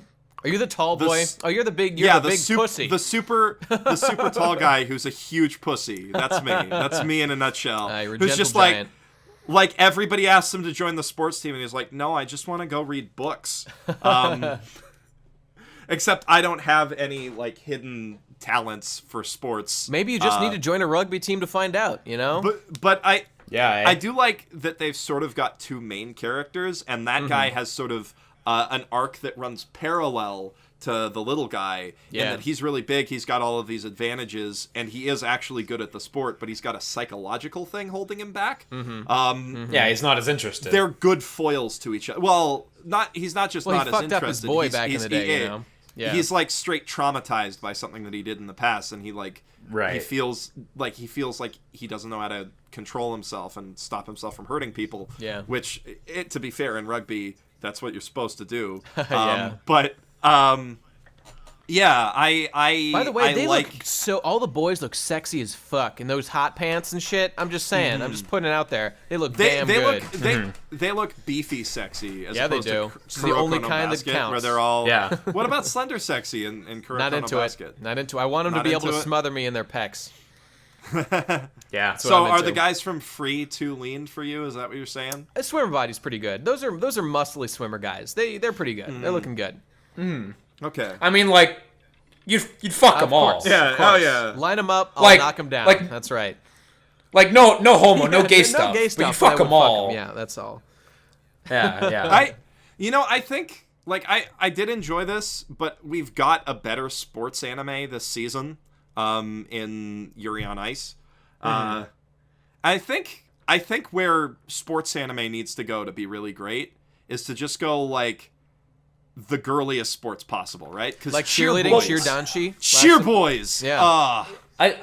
I do think there's like another sports angle that I've been wanting for a while, but it just doesn't happen often, and it's like fictitious sports, Yes. which is something I'm really Like Keijo, fond of. Like, for example. Like yeah, Keijo, like which we all liked. Keijo was one of the reasons. Like I don't know. You guys know I love video games, and I love seeing like how people come up with new stuff and like the rules of the game and stuff. So Keijo, like I'm kind of like into it because of that, and like I was kind of into Ao no Kanata a little bit, but except it that didn't wasn't really that do good. it for me. Yeah. No, exactly. Yeah. But like we need a I'd love to Quidditch see anime. more We need a fictitious. Quidditch I was gonna anime, say is we what need a you're saying. blitzball anime. Yeah.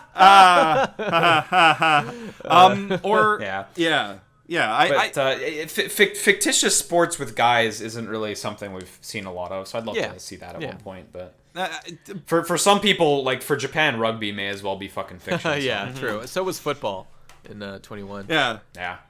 God, Ice Shield's so fucking It's dope, the best. The manga is Ice Shield so is so fucking good. sick. Oh, I love it. Like, it's Yeah, tough. because It's his just- art is like the best. Murata's the best. Murata's the best. Murata's like a god. They should fucking hire Murata to draw over the Sistine Chapel. Like, fuck. Yeah. God. Just like, well, I mean, you know, this Da Vinci guy, Well, he can fix he was it. onto something, but like, I can do better. We can do better. And you know, not only do I love the just the artistry of iShield 21, but like the themes of specifically manliness. For like even this tiny little dude Santa, God, I love it so fucking much. I gotta reread it sometime. Anyway, maybe we should move on to the next episode, to the next show. Yep. Okay, so now we're talking about something. Oh that yeah. I think all Nate is gonna want to talk about this. 'cause Oh, Nate you know it. Getting loved the it. real good stuff. Loved it for all the wrong reasons. Bloodivores. Is this like Animorphs? Yeah, or? basically the same thing. Oh god, Cool. actually, hang on. I gotta look it up. Jeff, would you describe it while I just remember what this show is about? Because I've forgotten. So completely. Bloodivores is about, I think, because it's not very well explained. Oh god, now I because remember. Bloodivores Bloodivores is one of the... So you know how we all joke anime as Chinese cartoons? Yeah. Well, Yeah. anime has started to actually be Chinese cartoons recently because they've started doing these joint productions with China. Last season there was that one with the zombies. Yeah, that was terrible. which was terrible. Yes. Not good. Yeah. And Oh, you know what? I watched that for the first time the boy. other day because I had been excited all season to watch it Yeah. because I had heard nothing about no. it. And halfway through the first episode, I was like, "What It's the garbage. fuck It's is this such garbage. shit?" Like, but that company's logo though. there's something about like Chinese studios. They're just like, what's plot development? How does that work? What do you? I don't feel like they got it forget- yet. Yeah. Outsourcing to Korea, like just like And- the Chinese have such. I mean, I'm not saying it's all of them. I'm just saying like these companies have done such a shitty job of even the most basic aspects of making a competent fucking anime. I swear to God. So let's stop Yeah, stop okay. talking about the Chinese, because I mean there is another show where we can continue to shit on the Chinese. Soul. Yes. Oh wait, did any of us watch Soul Buster? I skipped forget. it, man. I didn't want to watch. Yeah, we all. Yeah, none of we all- us we watched all it. skipped Soul We're Buster, hacks. so that's a problem. There is one short anime that's on our list that was by that same company that did the zombie one. Oh, so we'll get to okay, that but one at some point. yeah, so this show is made in China. So was Soul Busters, but we're skipping that, just getting that out of the way ahead of time. And Bloodivores is about a world where a virus has turned a bunch of people into vampires called Bloodivores, who what a novel are policed. novel. They have to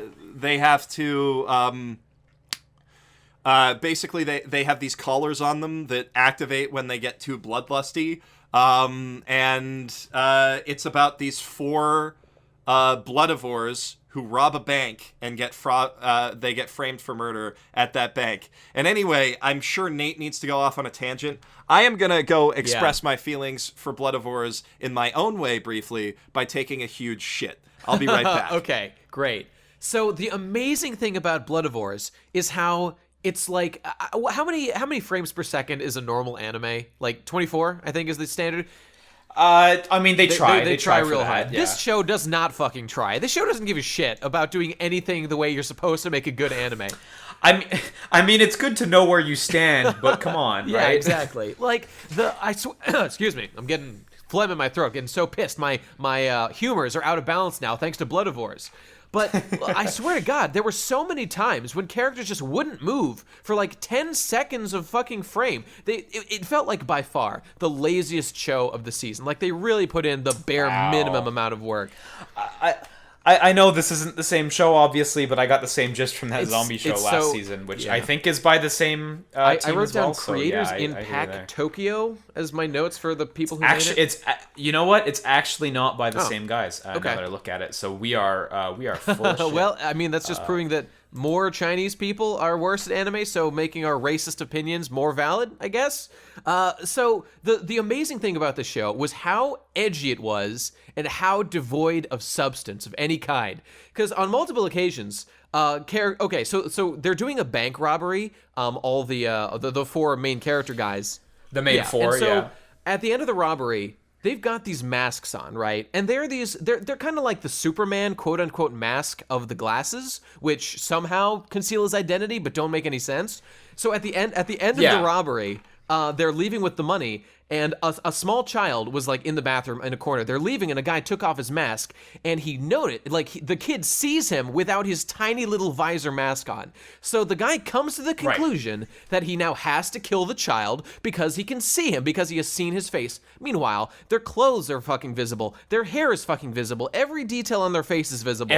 Like the other 99% of their body is totally it would visible, not be and they make difficult no effort to identify and they any of don't them. attempt to conceal their anything. Put on a fucking Ronald Reagan mask like they used to do back in the 80s. No, I That's the know. way to do it right. But they didn't give a shit. I put on a fucking John Cena mask twice a year, and people know it's me. Like, Christ. And so what the guy who that happened to resolves to, I have to kill this kid now. And so he is about to murder a child just in cold blood because it's, Okay, yeah, I've been there. Yeah, before, we've all so. been there. But it's things like that happen. And like earlier in the show, a vampire. Yeah.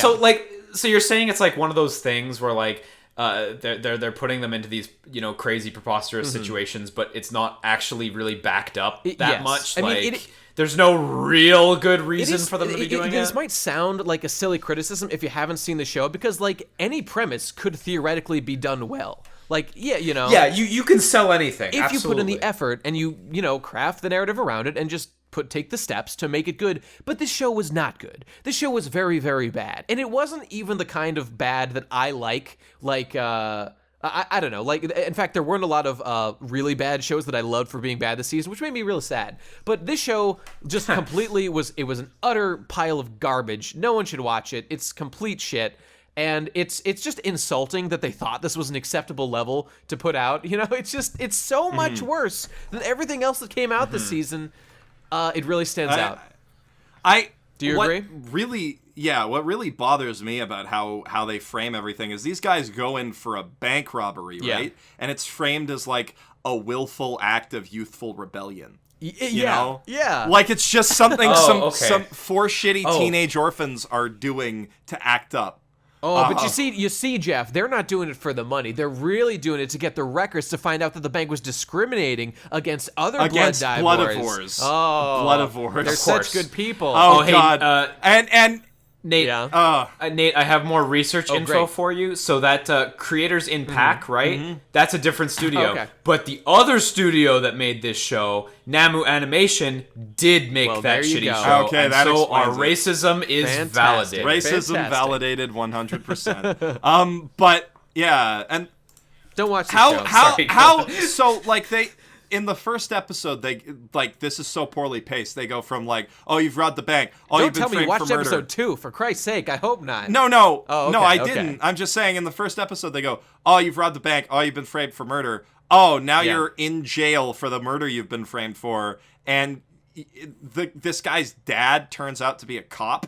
And there's there's so much going on with this story, and none of it's good.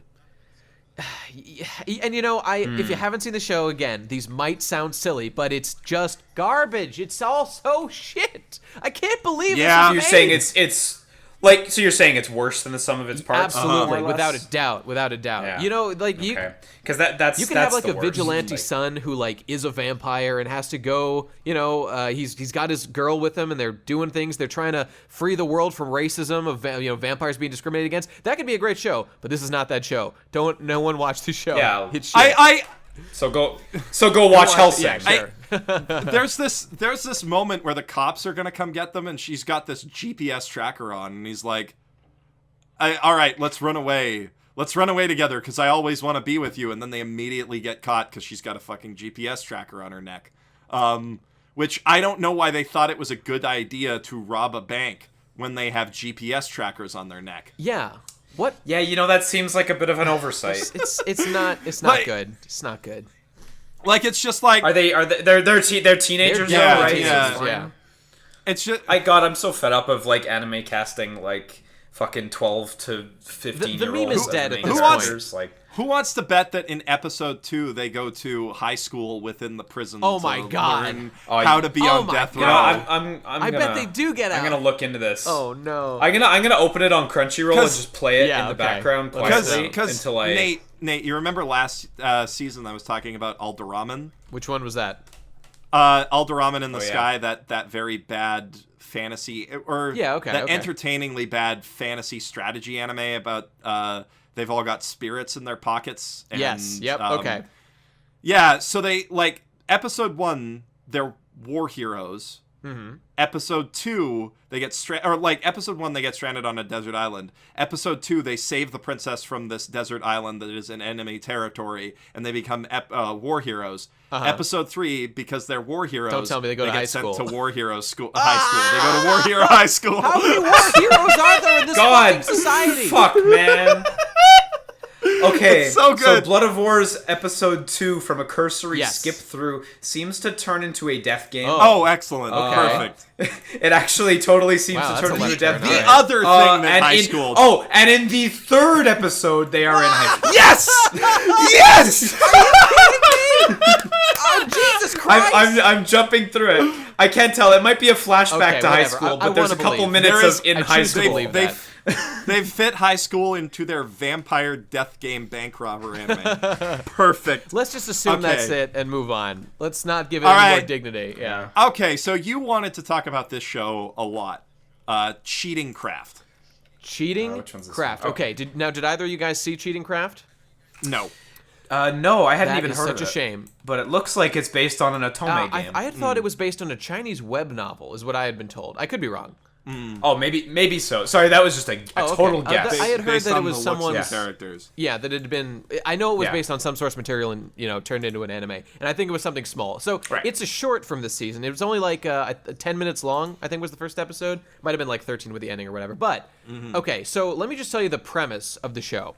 So okay, well it's all one package because I can't confirm that this is in fact the greatest anime ever made, but based on episode 1, it's certainly looking that way. Okay, so what happens in the show is that a story is told in episode 1 that explains the nature of the world. So it doesn't really focus on the people who are going to be the main characters. But what happens is we see a rich man and a poor man, and the narrator asks what happened between these two. They started in the same school. They were raised together. What brought them to these different points in their lives? And then we're introduced. Right. Why so different? And we're introduced to the fact, I forget the name of it, but there is a test in this society that's given around high school age. And if you pass it, your life will be transformed into a magnificent wonderland, the likes of which you could never imagine otherwise. You will become one of the elite. If you cannot pass this exam, you will be a poor piece of shit for the rest of your life. And they show like where the rich people live and where the poor people live in these two different... That is not a metaphor for how Japanese high school actually works. I know, right? Though Chinese maybe because it's written by a Chinese guy. Yeah, I was gonna say apparently it has a Chinese background. Interesting. Okay, so obviously there's that. It's lampooning this whole thing about testing and how it determines your fate to an excessive degree. Yeah. But the way that the story is told, okay, so the way it introduced us into this concept is we see the rich guy and the poor guy. We flash back, and then it shows us what they did when they were taking the test, like what the experience of taking the test was like for them. And so it turns out there are two types of people who take the test. There are L types, learning types, who just learn all the things that you need to take on the test. And then there are C types, or cheating types. That's right. That's exactly right. And the two have a symbiotic relationship when they pair up, where you see the learning type is actually a big target because all the other cheating people in the test are going to try to extract information from the people they know are going to pass the test if left undisturbed. And also, the less people that pass the test, the better off you become at the end of it. So you have an incentive to fuck up everyone else taking the test and to yourself pass it as well as you possibly can with as few people as possible. So the learners are all like effectively able to pass it. Yep. And the cheaters all pass it on the backs of the learners while and fucking they are over the learners. And they're simultaneously fucking over the learners or protecting any learner they want to protect. That's exactly right. Time? They usually form pairs, that's fun. It's amazing, and it shows how like it's not like cheaters are like the cheaters you'd think of, like just looking at notes or like just having fucking spent the time just fucking around and then they write it all down their arm and try to pass it off. No, they dedicate their entire lives to the craft of learning how to be a C-type test taker. They learn advanced. See, this is a shonen battle series is what it is, because the test itself is a massive free-for-all where like first thing you have to do is you have to take out the people who are supervising the test. They cannot witness the cheating that is going to happen, so you need a strategy for that. You have to be able to both defend your L-type, your learning type, while protecting defend him while extracting all the information that they don't have from the other targeted L-types who do have the answer to those questions. So if your L-type fails, do you also fail, or can you fail off of the knowledge you gain? A C-type will... or can you pass separately? You can survive on your own, but the L-type always needs a C-type to defend them, because C-types are the strong ones who will protect them, and an L-type... And the L-types aren't good enough to defend themselves. That's right, and a C-type will depend on an L-type, to get the answers from. So, like, I love how this is, like, basically...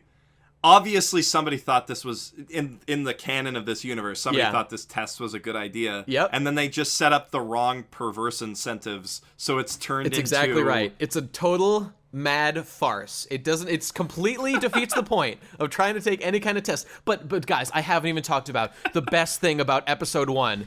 Because the best thing... Okay, hit us. Were you saying something? Okay, hit us. So what happens in episode 1? So the rich man and the poor man, we're taught all this information by watching their experience of taking the test together. So we see them like the L type and the C type are sitting next to each other taking the test now, and then the C type just his again, what he does first is he takes out all the instructors around trying to supervise. So there's just this whole series of like fights that happen. And then a bunch of C-types attack, and he has to defend his L-type from them so he can pass, and there's an extended battle sequence. That eventually ends. Oh, and by the way, I didn't characterize this, but the rich man at the beginning is like he's an obvious asshole aristocrat, just smiling down on the world from his literal ivory tower, while the poor man is this fat sack of shit, just like literally rummaging through garbage, who looks up, and the rich man's carrying a gold pen, the poor man is carrying a gray pen or a silver pen. So the test is happening, they're fighting. At the end of the big battle, the one C type of this guy was able to survive, and he's got his L type there, but he is passed out. He is no longer able to himself turn in the test, so he can't do it.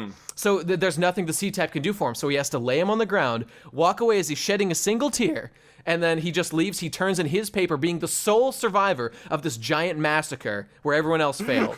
And so he turns it, and then we flash to the future, and now we see the poor man he's off living his life, and we see the rich man up in his tower, just shedding a single tear, looking down, holding his gold pen, because you see the gold pen was the weapon he used to defend the guy, his L-type back in the day. The silver pen was what the guy had used to take the test. They still held on to these momentums from their past. They haven't forgotten. The rich man feels such guilt at having found all these wonderful things in his life while leaving his partner behind. He never wanted to do that. He was a good man. So it's such a complex, rich characterization of these two men and the things that led to this point that no one in the world could have expected to be. It was the absolute best 10 minutes of animation I've seen in years. I can't recommend it highly enough. It was so awesome. I gotta watch it.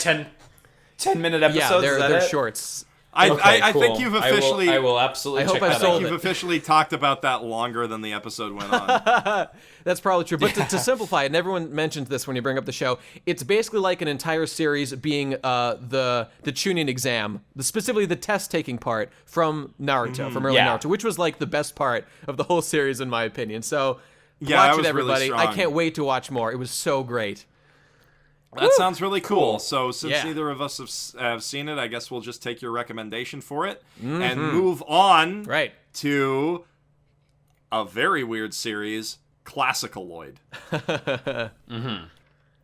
Which I don't even know how to describe this one. It's like a magical girl series, only with famous composers, kind of. Yeah, it's like standard 90s anime boy and girl pair. One who's a bit of a womanizer and a little comedy boy and girl pair.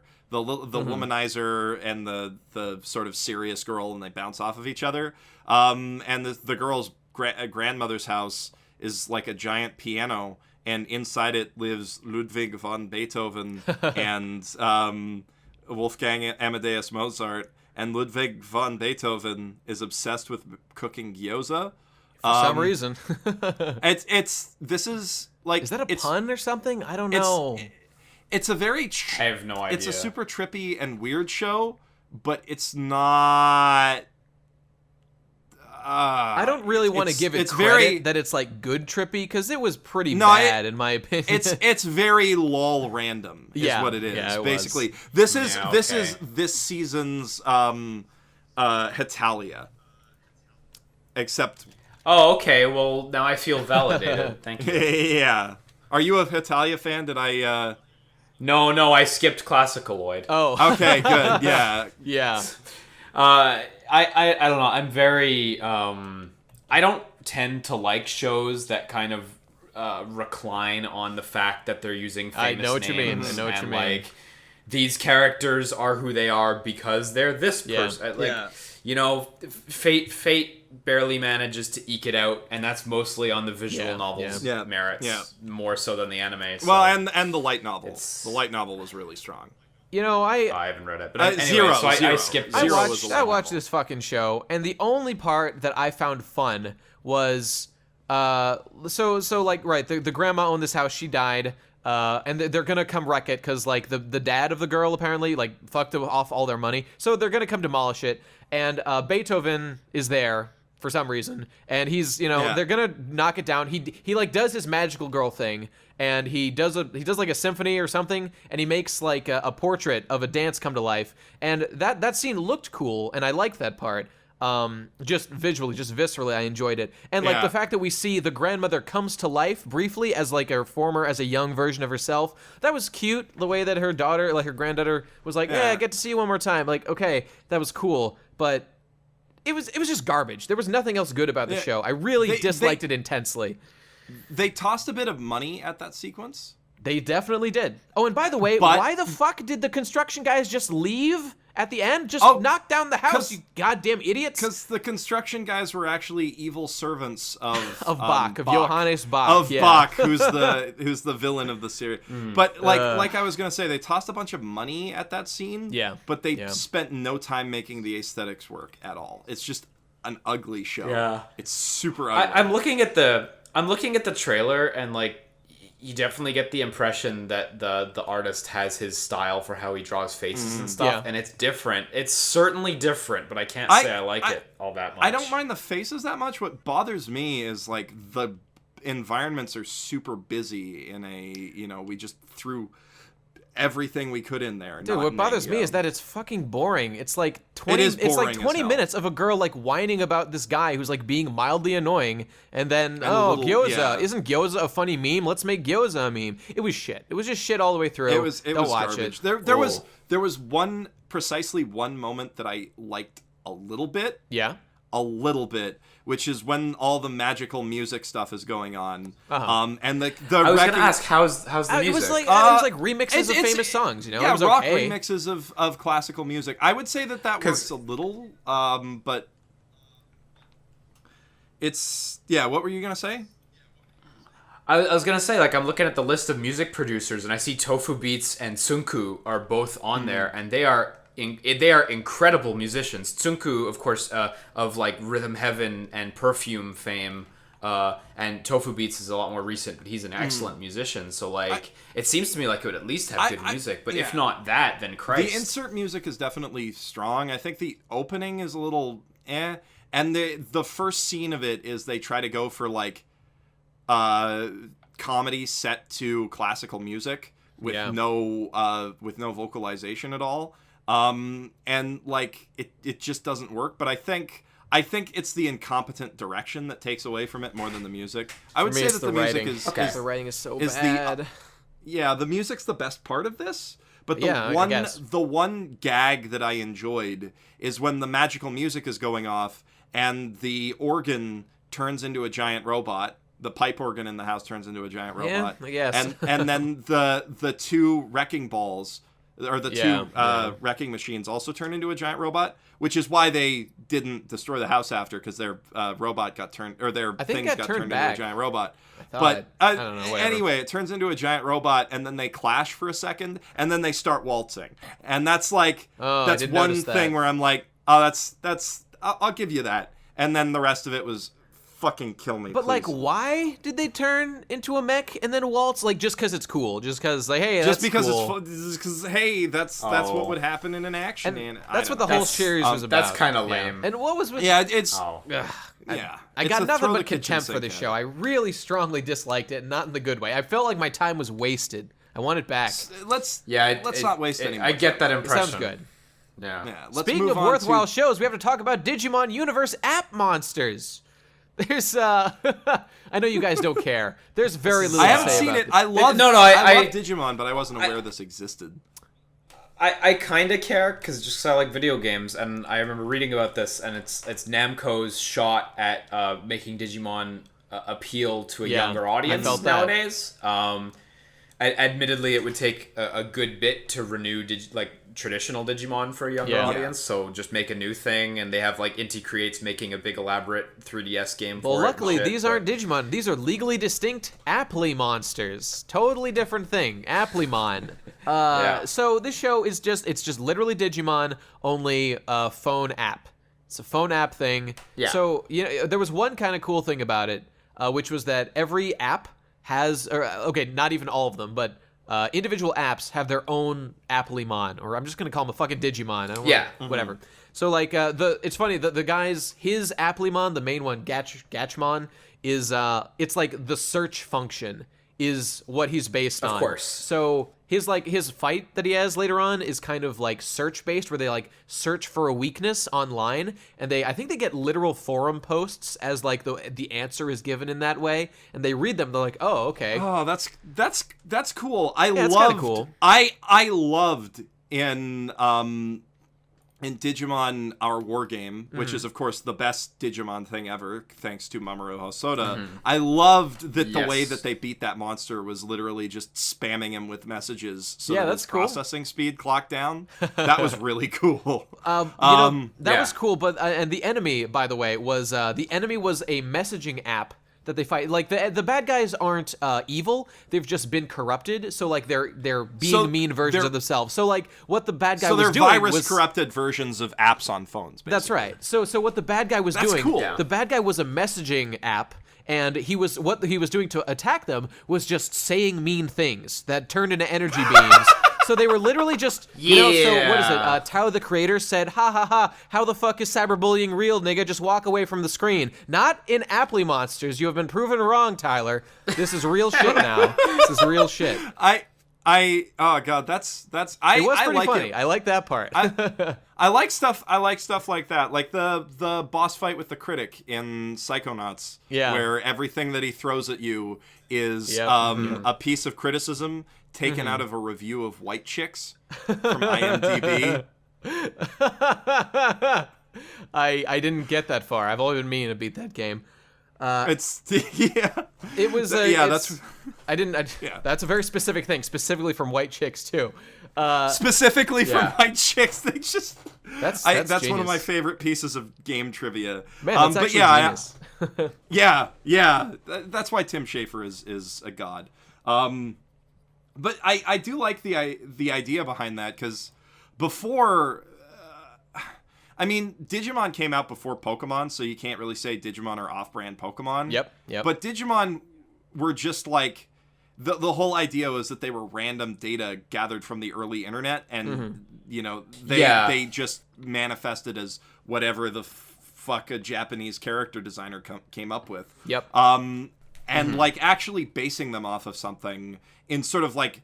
the Power Rangers villain way of this everyday object has been infected with the monster thing and turned into a monster. I mean, these things pretty much write Kamen themselves Rider does that too, once you've come up with a premise. Or Magical Girl anime do that all the time too. I like that structural approach to a Monster of the Week thing. I don't know. What I like about Digimon is that it is more of a trapped in another world adventure, but also not in this that's one. been ruined.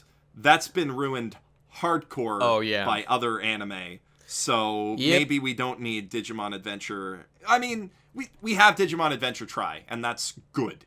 That's really good in its own right. But I mean, this show is clearly for kids, so like, don't go in with too high expectations, anybody. It definitely had that feel.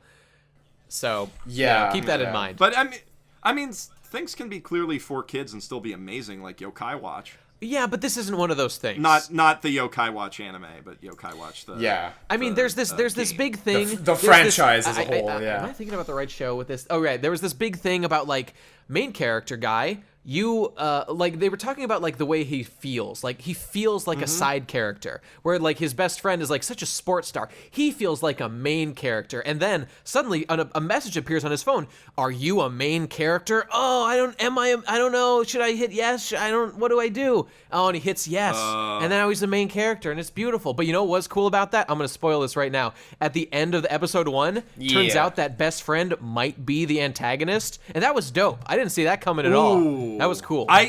that's something that Digimon has always done really well. Whenever they bring in a human, they bring in a human antagonist or a human deuteragonist, like Rika from Tamers. What the fuck is a deuteragonist? I have no idea what that means. That is somebody who acts as an antagonist and protagonist at different times. Oh, okay. That makes sense. I believe I probably butchered the Latin of that, but yeah. Sounds right to me. So Something like when that. they like Rika in Tamers was such an interesting villain. Until she stops being, or not villain necessarily, but rival. How about Ken from season 2? Is that the Digimon Emperor? The Digimon Emperor. That guy was so dope, and Wormmon was such a fucking badass. That was awesome. Yeah, and I love the twist that it's like, oh no, he's a Digidestined, but like, it was beautiful. It was brilliant. I loved it. It was so cool. And definitely. And then they did the Myotismon thing, which sucked.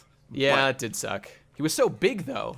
Mega Myotismon was so big. He got so swole. Giant. He got so swole. Swolo Myotismon. That's what they should have called him. Well, okay. I got nothing else to say about this. It was kind of fun. You know, I don't really recommend it. I don't think. Yeah. If you've got kids, maybe. Yeah, show it to your kids. Absolutely, they'd like it. Yeah. Okay. I think that applies to most of these kid shows though. Moving to a little less kid-oriented, though, kind of Digimon-esque in a way, in a surreal as heck way. Yeah. Flip Flappers.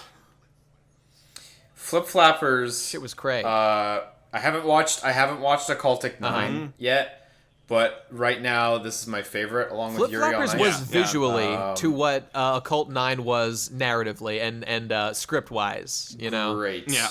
Great. I had pretty high expectations for this show, and I think it totally delivered. So it's about these two girls, one of which is a ordinary high school girl, and the other one is... You should put that in big air quotes, though. Or, Yeah, big air quotes there. Yeah. Appears to be an ordinary high school but girl. Actually... And, I've only seen the...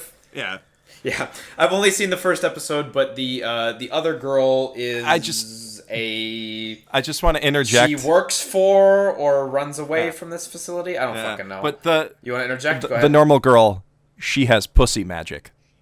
Is that true? What does that mean? She has pussy magic. Well, I mean, I did see her inner thigh glowing at one point and was wondering what the fuck was going on with that. Yeah. Jeff, I mean, you have a girlfriend now, but I will help you out. Like, that is a thigh.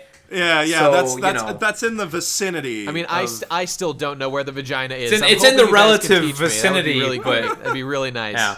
It's still a little bit off. Anyway, so these two girls meet, right, and through a small short series of events, they wind up in this I guess other dimension that's referred to as pure illusion by this robot companion. Yeah, it's pretty neat, and it's just this like super surreal, visually interesting other world, and I guess the one presented in the first episode is all covered in snow. It's this wonderful like non-Christmas themed winter wonderland. So but then it turns out the snow tastes sweet, and it's actually a bit more fantastical than that. And by the end of the episode, you don't get the impression that this is like Earth-like at all, even though right at the very beginning you're like, oh, it's just snowy Nor fields, is it right? as lovely all the time as it appears. This is the next episode preview had something that looked a lot like Wonderland, and this is boy, yeah. I did. I haven't watched episode 2. No, yet. not yet. I'm beating both of you.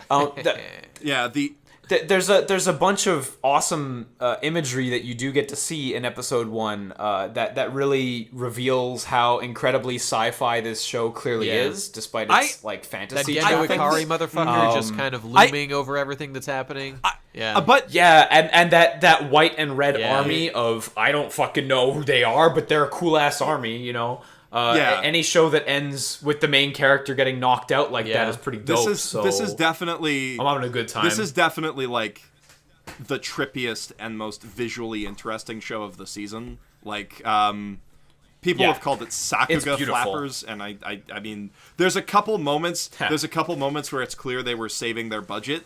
But when they are spending money on this show, they are just vomiting. The very beginning of episode 1, if I remember correctly, was absolutely gorgeous. It's gorgeous. Here's what I really liked about my experience watching Flip Flappers, because the story is, we don't know what's happening in the story really. It's too early. It's too early. It's just this trippy ass bullshit. It's like, watch this show on acid and you will probably have a really good time. I don't know. I don't do that. I don't advocate doing drugs, but if you wanted to, you would probably really like it. But what I got out of this that I loved is that, like, every few minutes there's a reference to something. Like, her introduction to the magical girl character is basically like, it's a shot straight out of The Girl Who Leapt Through Time. The train crossing scene. Train crossing at the end of the hill, the slow motion as the girl flies over top, straight out of The Girl Who Leapt Through Time. And then when they go into this snow world and there's all these snow monsters that are like stampeding across the plain. Nausicaa? You thinking Nausicaa? Yeah, it's straight out of Nausicaa. Straight out of Nausicaa in the Valley of the Wind. I'm so smart. And I know things. Like, it's so on point, to the point that I think that might actually be something that relates to the nature of this pure illusion world. And maybe that's a hint that the real world that she's in is another layer of pure illusion. I don't know. Yeah. There were aspects of the real world that were very unreal. Yeah, surreal and crazy. Such as, like, that obviously the crazy science people, whatever, obviously that mysterious white and red army standing in their mysterious white world where I don't know what the fuck that is. But then there's, like, more innocuous stuff where there's a scene where she walks through a park and the grass in the park is not uniformly colored. It looks like patchwork almost. Yeah. And that's it may be alluding to the fact that, hey, maybe this isn't, like, real place either. So who knows? Honestly, the first episode is not enough to know. And Nate, you've seen it's funny that you said that, because that's exactly why I watched episode 2. And just, I guess this is it's not really a spoiler, but it's just, in episode 2, you know how they got kidnapped at the very end of episode 1? That's, like, not really addressed at the beginning of episode 2, and things are kind of just back to normal. I don't know why that happened. They pull some space dandy. I hope that was intentional. Cool. And you know what was weird? Episode 2 begins with the exact same footage as episode 1. So maybe they're doing something with that. I don't know if it's just... Cool, it's... Yeah. I hope something's going on with that. Otherwise, it'll just be, well, that's silly. Why did them being kidnapped mean nothing? But whatever. It still was discussed, so it definitely still happened. But, I was going to say that episode 2, it starts out... like, the first almost half of it was, like... the blue-haired girl having to be convinced to, like, keep doing these magical adventures, and that part was boring. Yeah, she didn't want to at the end of the first one. It was not fun for her to be such a stick in the mud about that. I would have just expedited that process in some way. I found 2 a bit of a slump compared to episode 1, but it did pick up in in the second half, and there was another little character, like a pet character, who was in there and got some really fun stuff that I won't bother spoiling because you can just see it in episode 2. And it was still really good, and I'm definitely interested to see more. Yeah, I think my only nitpick was, like, the blue-haired girl became shockingly emotionally attached to the other character in a very well, I think they have history. If someone came out of the blue, Liam, and took you on a magical adventure, breaking the monotony of your life, would you not have some emotional attachment to them just from even an hour of magical adventure time? For sure. But I guess all it is when I think about moments in... like, iconic moments in characters' lives that awaken their thigh magic. It's not usually... It doesn't usually directly involve a character they only met maybe an hour ago. Not to... Again, I fucking love the show, but, like, that was the only little thing where I was like, that was a little quick. But when I can easily overlook Did anybody else think it's been the animation felt like the big wide scale, like, snow being destroyed when the girl went full power mode in episode 1 really felt Gainax-y to me, and specifically, I mean, it wasn't Paprika doing it, but Paprika reminds me a lot of No from Die Buster, which is a Gainax show. Just I don't know, there was a lot of visual similarities, and the destruction of the environments was really beautiful and felt Gainax-y, and that's a compliment for sure. when she was running on the big creature, I really got right. that That's a shot straight out of 1000%. Gynax shit. FLCL, Diebuster, etc. Yeah. It's Cool good. show. I want to see more for sure. And maybe that's it. Yeah. Yeah. Yeah, I definitely got that Gynax feel from it too. Like classic Gynax. And I like their sort of childish designs of their faces too. I thought that was cool for such detailed like explosions and stuff. I really liked the way they looked. Yeah. I love the look of their eyes. Yeah, me too. It's nice. I adore how the other girl, the red-haired girl, I can't fucking Papika.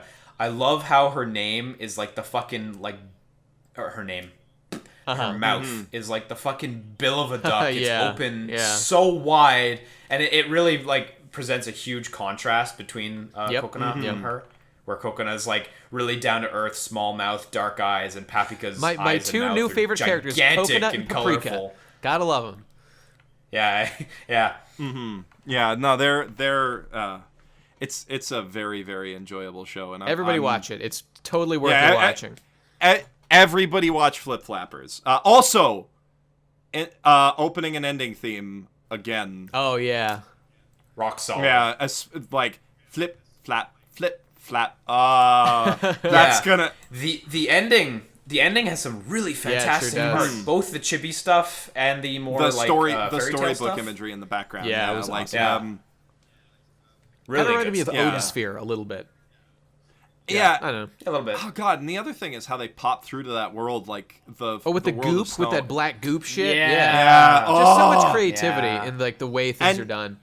There's it's just so fresh, so storybook-esque.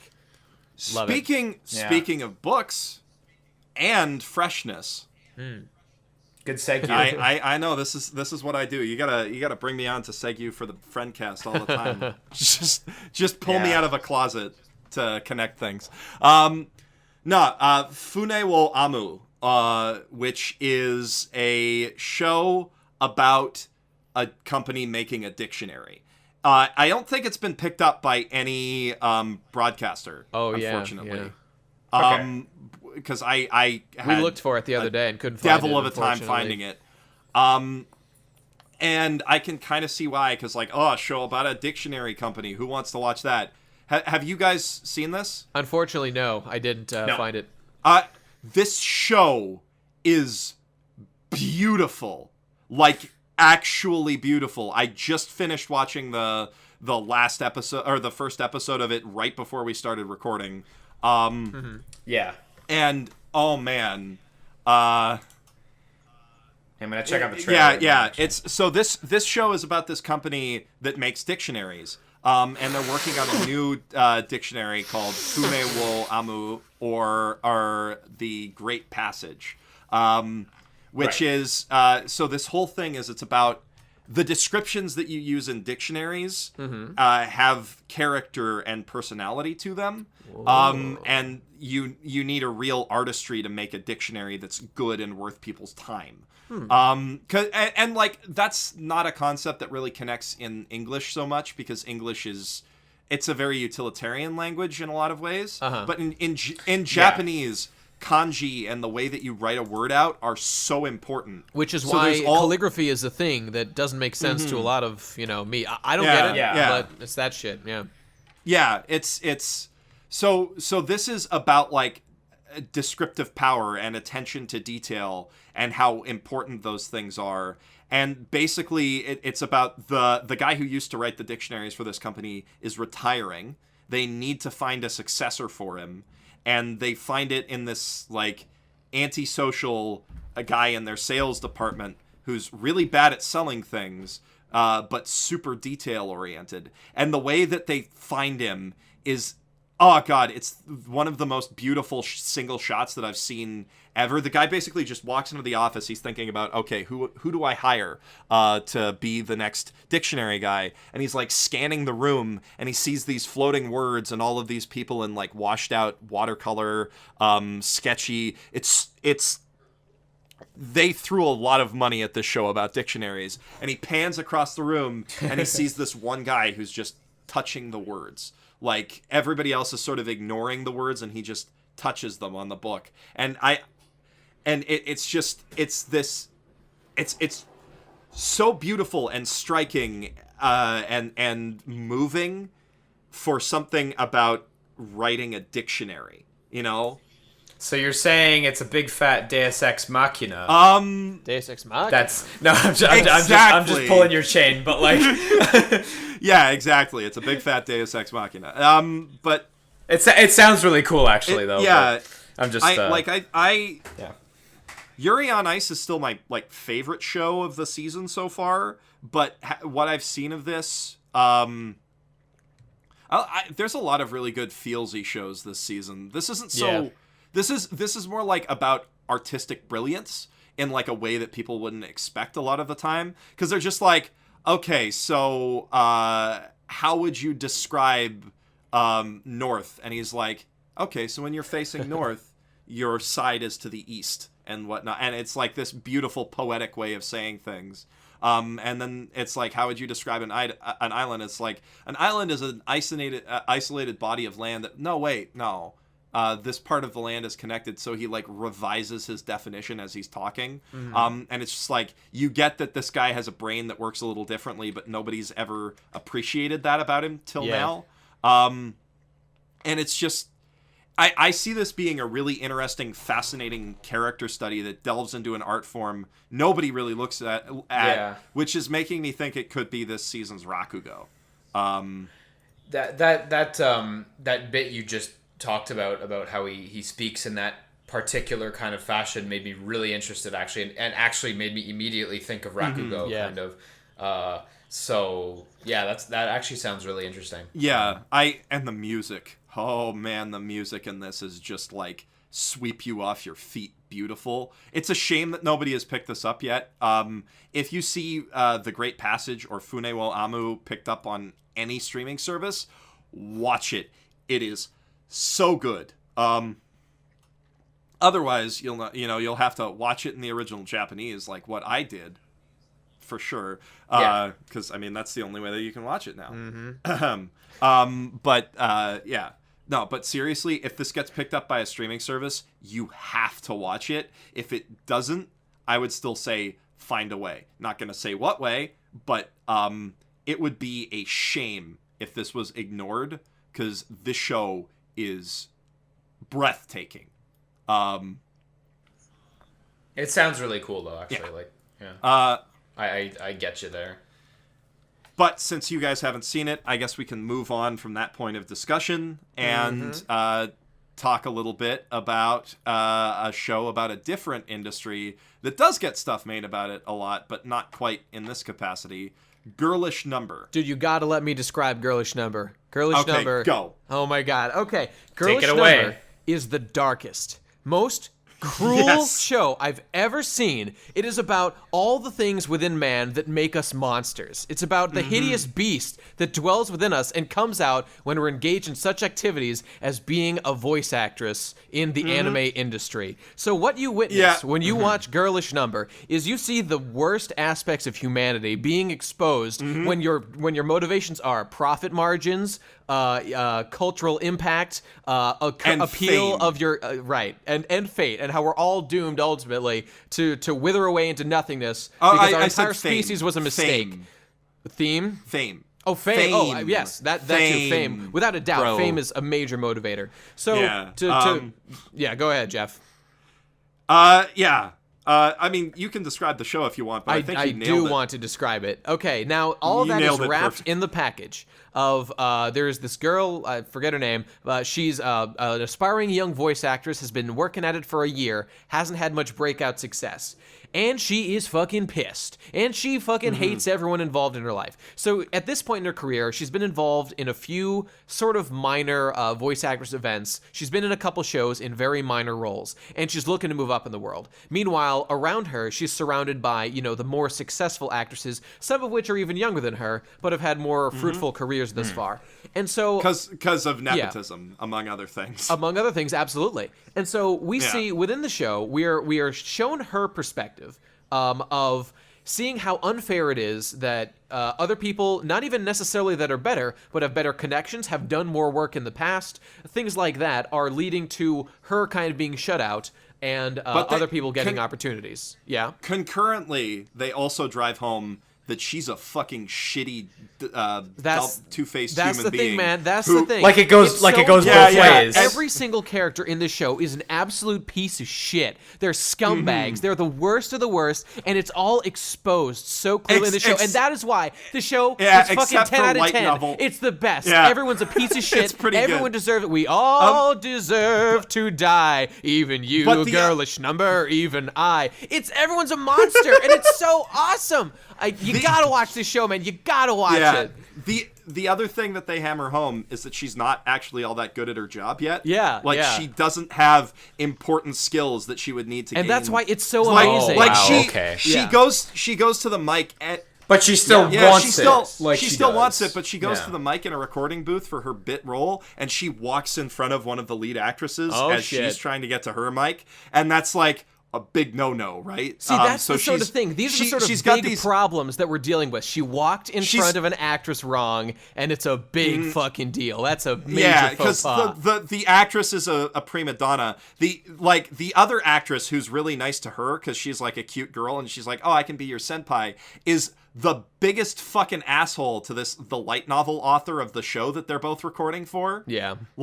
He's like, the producer's like, hey, maybe you can add each other on this app and talk about the show a little. And it's like, oh, no, we don't have that popular I have to app talk about that scene. I have to talk about that scene in depth because it's the most amazing Fucking thing I've ever seen in my girls. life. All right, so picture this, fair audience. So picture this. You've got the lead actress for this anime they're recording for, as well as our main character. They're standing in the hallway. They're sort of getting to know each other. They're approached by the producer of the show and the man who wrote the light novel that it's based on.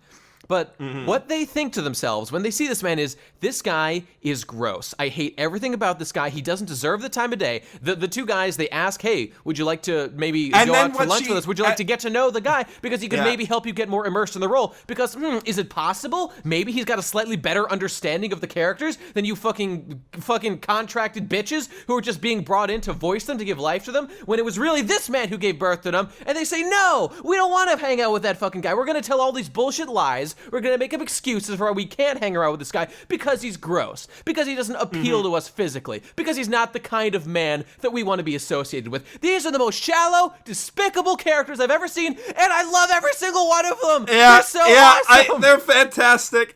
When she walks... When they walk out of that building, she's like, "Oh, you got to say no," and then as soon as they walk out, it's like, "Hey, you should add me on that app," immediately. It's just the juxtaposition of how they treat. Yeah, go on. But she drops the most fucking savage indictment of this guy. Because she's just what the hell does this light novel writer even think that he's doing? He's only popular because of the illustrations. It's not like he's an artist. It's not like he's an actor, like my dad would say. This guy doesn't have any value. And it's whoa! It makes me... I've never been this angry in my life, and it feels good. It feels so good. But the best part is the ending, because this fucking know-nothing, careless idiot who's kind of a jerk, who treats her manager like shit, and is only likable by virtue of being less unlikable than the two female leads who she's playing opposite against. Her manager is at a bar with a scummy business guy, like a sleazy, like an old guy who just wants to make money, and a sleazy guy who's got the most exploitative basic idea. He's basically like, okay, what's hot right now? Idols and light novels. Let's make a voice actress for a light novel series who's also an idol. We'll make so much money. And then he just grabs the producer's book of clients, flips through it, looks at her. She's cute. And he's like, well, don't you want to hear her act first? Oh, no, when you've been in the industry this long, you get an ear. You can just tell by looking at someone how good they are at voice acting. And the boss is like, oh, amazing, amazing, he's like, perfect. Yeah, the old guy is just enthused the whole fucking time about everything. It's just, these people have so little respect for, they don't give a shit about art. They just care about fucking profit margins. It's amazing. It's incredible. They're the most relatable characters ever. I think. Yeah. And so I haven't seen it yet, but I fucking hate like fucking otaku culture and how companies appeal to that, and how we're all parts of the bad problem guy in the too. show. Because there's no fucking alternatives anymore, and like hearing that those characters are characters in this show and makes you me gotta really want to watch throughout it. the whole episode, the main character girl is criticizing everyone. They're talking about how this in her industry head is so messed up, and then like she goes on to just she's like, why is this character so bitchy to me? And then meanwhile she bitches about the other people behind their backs for the exact same things they're saying about her. And at the end, when she is given the role out of nowhere, she's like, oh, of course I'll take it. All the while just like, and then her manager is just like, this industry is just so fucked. Everything is wrong. Yeah. There is no light at the end of this tunnel. We're all dying. Her manager's the only decent human being in the whole show. It's true, yeah. And you can tell from the beginning that she's just going to fuck him over. Even he is complicit in allowing these things to happen. Yeah. So no one's exempt. We're all But I love shows where everyone's a piece of shit. Like, I love Ranma 1/2 for that reason, where just everyone is a total monster, and that's the joke. I had no idea it was that kind of show. Yeah, Ranma 1/2 is great if you haven't seen it. But the... Oh, God, the beauty of this is, like, the scene where they tell her that she's getting a lead role, and she flips over, and she looks up, like, all fake cute. You know, fake cute girls? Because she's a fake cute girl. She's so fake. She's so fake. But everyone in this is fake in their own way, except for the total bitch who's like, I think of myself as a real artist. Ironically, but she's the only one who's who's an asshole not in her fake. own way. Yeah. Because she's being super honest about being how a piece of asshole shit. she is.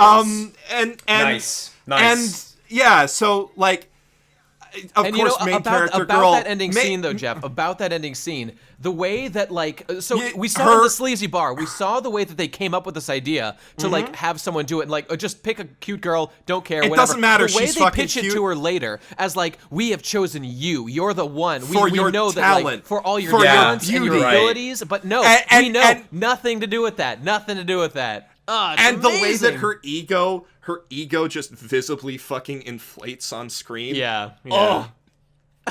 This show had me hooked from like moment one of like, it starts on like a stage and it's just like all these people having these cute conversations, and then you get inside main character girl's head, and she like the first person starts talking and saying this very honest thing about how glad they are to be on the stage, and she's just like, fuck, she stepped on my line, now I have to say something else.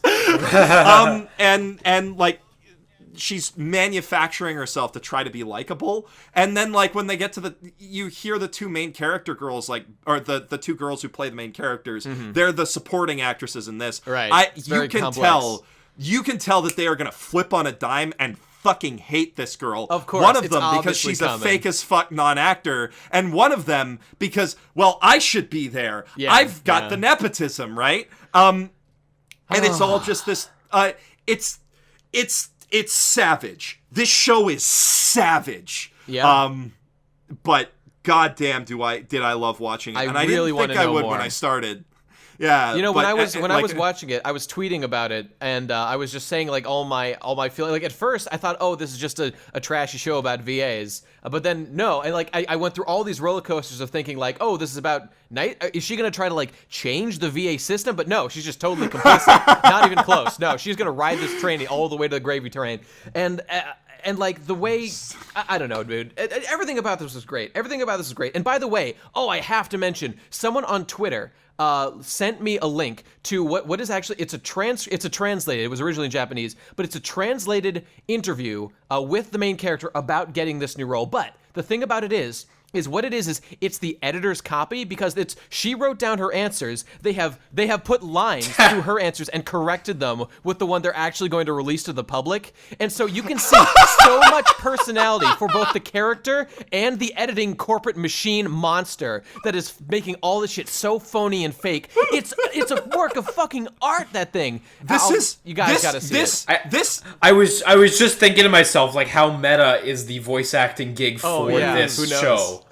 Like, I really want to know that. I want that to be a reality show that comes out of this on the back end. The thing is that this is like a multimedia project, apparently. Like, this started as a story, and so this is like a commercialized project intended to garner sales, because whenever somebody says Keikaku, I guess is what they call projects, I mean, you know the Keikaku meme. All according but to whenever Keikaku. Keikaku but means whenever plan. whenever somebody says project, it's one of these intended to be a big mega hit fucking idol things that they do all the time, like AKB48 or Love Live or whatever, where it's just like manufactured fame. Yeah. And that's it. But that's what it's about. And it's such a perfect beautiful. subversion. I don't know if the thing that this is based on is like that, but it's so good. Yeah, It's all I know is so- that this show this has is completely hooked me. this is the Game of Thrones of anime. Or not the Game of Thrones, sorry. This is the House of Cards of anime. I see. This is the House of Cards of anime. Game of Thrones, what was I talking about? That this is does just sound right. Backstabbing politics. Yeah, I love it. And by the way, so- people, when I was sort of explaining my emotional roller coaster over Twitter, a bunch of people told me they were really quick to say that, like, Nate, don't you know, or Guy, don't you know that this is by the guy who wrote what is it? It's like Love Comedy Snafu, which yeah, I hadn't read that, so I didn't know that, and apparently that makes a lot of sense for why it's like this. You gotta watch Snafu. I'm going to now. Now that I know how good this is, I'm definitely going to go watch that. I know Digi's been resisting talking about Snafu forever. I think, like people keep tweeting at it. I might be thinking of something else. I heard but season Snafu, 2 is shit or something. I don't know. Season 2 is different, but they kind of. The problem with Snafu is that it's still a little bit too wish fulfilling. But like, I think that author's author insert character was light novel sensei from this episode. Yeah. Like, because his like Snafu is good and it's well written and has good characters, but it's definitely that wish fulfillment thing of I'm gonna sacrifice myself and my popularity, and thereby the only people who matter, hot girls, are gonna want to fuck me. That's I mean, it's better than that, but Snafu is definitely still complicit in the system in a way. Like a lot. Yeah. But this is just like, man, this guy must be confident in his position, because the way that this is written could ruin a lot of people's careers. Man, what's even sadder is that no one would even care about the messages that are being presented in the show, and they just laugh and then move on. But it's savage. This show is a must-watch. If you care about anime, if you're interested in the production and the nightmare that goes behind it all, gotta check the show out. It's insane. Gotta check it out. Okay, going. So we both agree that you should watch that. Going a little further down the list, did anybody watch HAGANE Orchestra? Now, hang on. Did we just skip Heybot by Bandai Namco Pictures? Yes, we did, because Heybot is a continuing series. What? Fuck. I had no idea. Okay, never mind. HAGANE Orchestra. Wait. Are we even on the same list? You're not following. No, your list I That's noticed true. that I left something out of the list that I wrote down. Did you switch? I you left it out. Okay, because I put down Keijo twice by mistake because I'm a dummy. So nobody's seen HAGANE Orchestra. Okay, fine. It looks like giant robots, lollies, whatever. I don't think anybody saw Idle Memories, and that's possibly a sequel. I don't know. I don't think care that was about a idol sequel. shows. Yeah. Liam, you are the Idol Master. Is Idle Memories a sequel? I do not. It's a little think late so for us at to be all. looking into And this when now. When I read the premise, I just want to say that I don't want to watch there this you show. go. Okay. It is future idols who get to compete on a VR idol league, and they compete for the tiara. Man, you know that thing you talked about with fucking manufactured fame that's or whatever you said. Yeah. Like, man, Idolmaster, Cinderella Girls, and Love Live, all of it, just fucking reek that. Like, Idolmaster, don't say that the original Brennan. He'll give you Idolmaster the came Nico well. dude, watch out. Yeah. Yeah, well, I mean, you know, it's not like they're bad shows, but they reek of that. They are manufactured for that. You know, Idolmaster was really a humble beginnings thing where it was an arcade game. You know, like it was not what it became. And Wake Up Girls was like its own thing where they weren't famous or successful at all, and those are kind of cool. But when I look at this like stuff like Idle Memories and shit, it's like I don't want that. I didn't even realize it was there, so I skipped it too. Let's move on. Okay, so Long Riders. Long Riders is going to be real short. It's another one of these seemingly extremely one note. We are girls. We like X. So instead of Bakuan, was last season. That was actually pretty good. This is, I mean, it's kind of okay. They really like bikes. They're getting really into bikes. They're gonna ride some bikes. The girls are cool. This sounds exactly like Bakuon. I'm sorry, you haven't differentiated this from Bakuon yet. I would just say, just go watch Baku. I don't know. The characters are kind of cute. The bikes are kind of cool. I don't know. They look okay. And I thought it was sort of fun. But my notes here just say, like, I don't care. This is boring. Please let me stop. Yeah. It sounds like they're jumping over a pretty exactly right. And here. Yeah. I'm sure Digi would have something to say with this, but unfortunately he's... The girls, they wear a lot of shorts and hot pants, so, you know, that's cool. I enjoyed that. That was a good thing about the show. And there was one girl with large breasts. But is it as good as, like, the...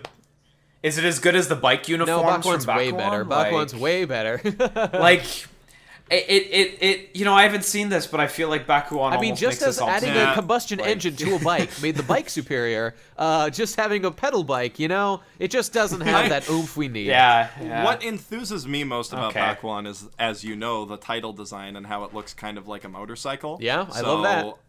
Immediately this loses me by not having a thing that looks like a crappy bicycle. You know what I did like? And I did like one thing about Long Riders. It was about after riding her bike for all day, she got the DOMS and she couldn't move her legs. And I was like, hey, I exercise. I've been there. Cool. That's a thing. That's a human feeling that I'm feeling right now. Hooray! So 10 out of 10 is what I'm trying to say. All right, I've got to step away from the mic again really quick. Okay. In the meantime, should I talk about Lostorage Wixoss, which is my favorite show of all time? Is it? Why do we have to talk about more Wixoss? Why do we got to do Wixoss again? Go for Wecross. I'm gonna go. I'll be right back. Okay. Now, hang on. This is like not even remotely the first. You see, I had no idea. I didn't know what the fuck was going on with this. Okay. Fair, yeah. Oh, okay. Go ahead. I mean, for other people like me, the few who don't know shit about this, so what was fascinating about watching this to me was that I had no idea it was just gonna be some, like, Yu-Gi-Oh! Card battle series. It starts off with, like, a 10-minute sequence of, like, it's kind of like the beginning of Spirited Away, where, like, a girl, it's like it's Spirited Away in reverse, where a girl comes back to her hometown, and it's, like, this really emotional thing of, like, oh, wow, my friend from childhood was here. I really want to meet up with her and, form this relationship. Meanwhile, she's going to school and she's feeling really lonely. And she decides, out of the fucking blue, to buy this card game that she hears her classmates talking about. And lo and behold, she's the chosen one. She gets one of these. I don't know. There's a bunch of them. Everyone's getting these cards that make you a. These fucking they crazy give you like cards, you're a fate. If you don't win 5 matches, you're gonna. It's kind of like the Duelist Kingdom battle. Only if you lose, you die. Yeah. So it's like the fucking a few seasons later than that where they have the whatchamma dimension, the Shadow Realm and all that shit. The Shadow Realm. Shadow Realm exactly. here. Yeah, for sure. It was fun for me to watch because I just didn't know it was going to shift into card battling so hard. I thought it was going to be a drama show, so I laughed and I enjoyed it on that aspect. I had no idea it was a sequel. I didn't know it was going to be like a toy card baiting thing. Yeah. As far as I know, it's not strictly a sequel. If I remember correctly, all the seasons there's 3 seasons, including this one, and they have different casts and different stories, and they're like making an effort to keep the anime like a quote unquote good anime. I see, yeah. Versus like Duel was, Masters pretty and good. Yu-Gi-Oh! I liked where it at kind first. of like just stagnates it wasn't over time. bad. The drama was real. The drama was real at first. Okay, yeah, I can believe that. I'm looking at this high 7.24 rating on anime list, so it's a high bar. I mean, I don't think I would recommend it to anyone who's heard me say these things because I've already spoiled for you the only thing that I really liked about it by saying that it's a card show. Yeah, was the twist. For me, it was a twist. Maybe for no one else it was, but for me, it was. Because that's literally like, oops, I got exactly the wrong genre, and. Well, yeah, yeah, okay, but I could see why you wouldn't recommend it though. Like card animes, like they're usually kind of one note, and even though I hear that I call it Wixoss, and I like it. Even though I hear that they're trying to differentiate and like make it a quote unquote good anime, like I card anime, it is what it is. And game I mean, anime, frankly, I should say. that's all I've got to say about it. So while he's gone, I think that's good because I can talk about something else that I don't think watched either. So first of all, Luger Code hasn't come out yet, so we couldn't watch Luger Code 1951. So we'll just skip past that. And this was in debate before whether or not this was a sequel, Magic-kyun Renaissance. So it was a sequel. Or something along those lines. There was another. I googled this just before the show so we could be sure. There was another one that went before this called something Magic-kyun. Kimi ni Magic-kyun. Yeah. Okay. So this is technically a follow-up or a sequel of some sorts. Maybe it's different. Well, voice. I kind of loved watching this because the whole time, again, this was due to my own idiocy and not understanding what was going on. So, like, there's a girl who's like her mother is like a world famous flower arranger because apparently that's a real form of art. Fair enough. And I know in Japan it is. I just didn't know. I didn't know it was a legit thing. But she's like world famous, and everyone in the school knows. So, forgetting that the name of the series was Magic-kyun, like the girl goes on to describe how like all these amazing artists around her have like kira-kiras or these magic like auras or sparkles, and I thought this was all metaphorical, and that she's interpreting like the magic like for the viewer's sake. Yeah, it's a metaphor. I assumed that was the case, and that this is happening, but later, and she sees like it's a harem show with all these pretty boys doing art things, and so she sees the sparkles. Yeah. She's wow, look at all the different sparkles all of them have. But later in the show, it's her turn to like do some stuff in class to like actually do some magic, and I was reminded, oh wait, those are literal sparkles. Those are literal sparkles that appear. There is actual magic. Actual magic, and I had no idea. I was blown away when I learned that. I read the premise, so that didn't surprise me. So the whole thing is that like they're going to a school for artists who are so good at art that their art generates magic. Which is like, well, that sounds way cooler than it looked. That's a cool sounding. So they're called artistes. So this is one of my least favorite things that happens in anime, which is you have a super intriguing and interesting premise that is just tossed out the window in favor of formula. God, imagine how the world economy would change if artists were the primary source of value for the human. Just think about how great you could do with that. But this show does not. This show's all about a second-year transfer student because she needs to have kohais and senpais who are hot, as well as somebody her own age to lust after, who's obviously main guy and obviously the canon pairing or whatever. And she's got to have like one hang-up, which she has, that she gets over in the first episode. She sure does. She does, all because of a guy. Because dicks are magical. So like the big so she's like she can't do magic with her magic flowers until what she realizes is that her flower arrangements aren't magical until she makes them for somebody and gives them to them, and then at that point the magic comes out. Hey, and of course that's this perfect juxtaposition with this guy who creates beautiful magic by singing, but he can only sing alone. He makes these gorgeous, but he can only sing alone. Gorgeous red rose sparkles that I actually thought were dope. They were fucking sick. They were dope, and I will say the like Germanic singing that he was doing was really good. Like that opera level singing that he was doing was like.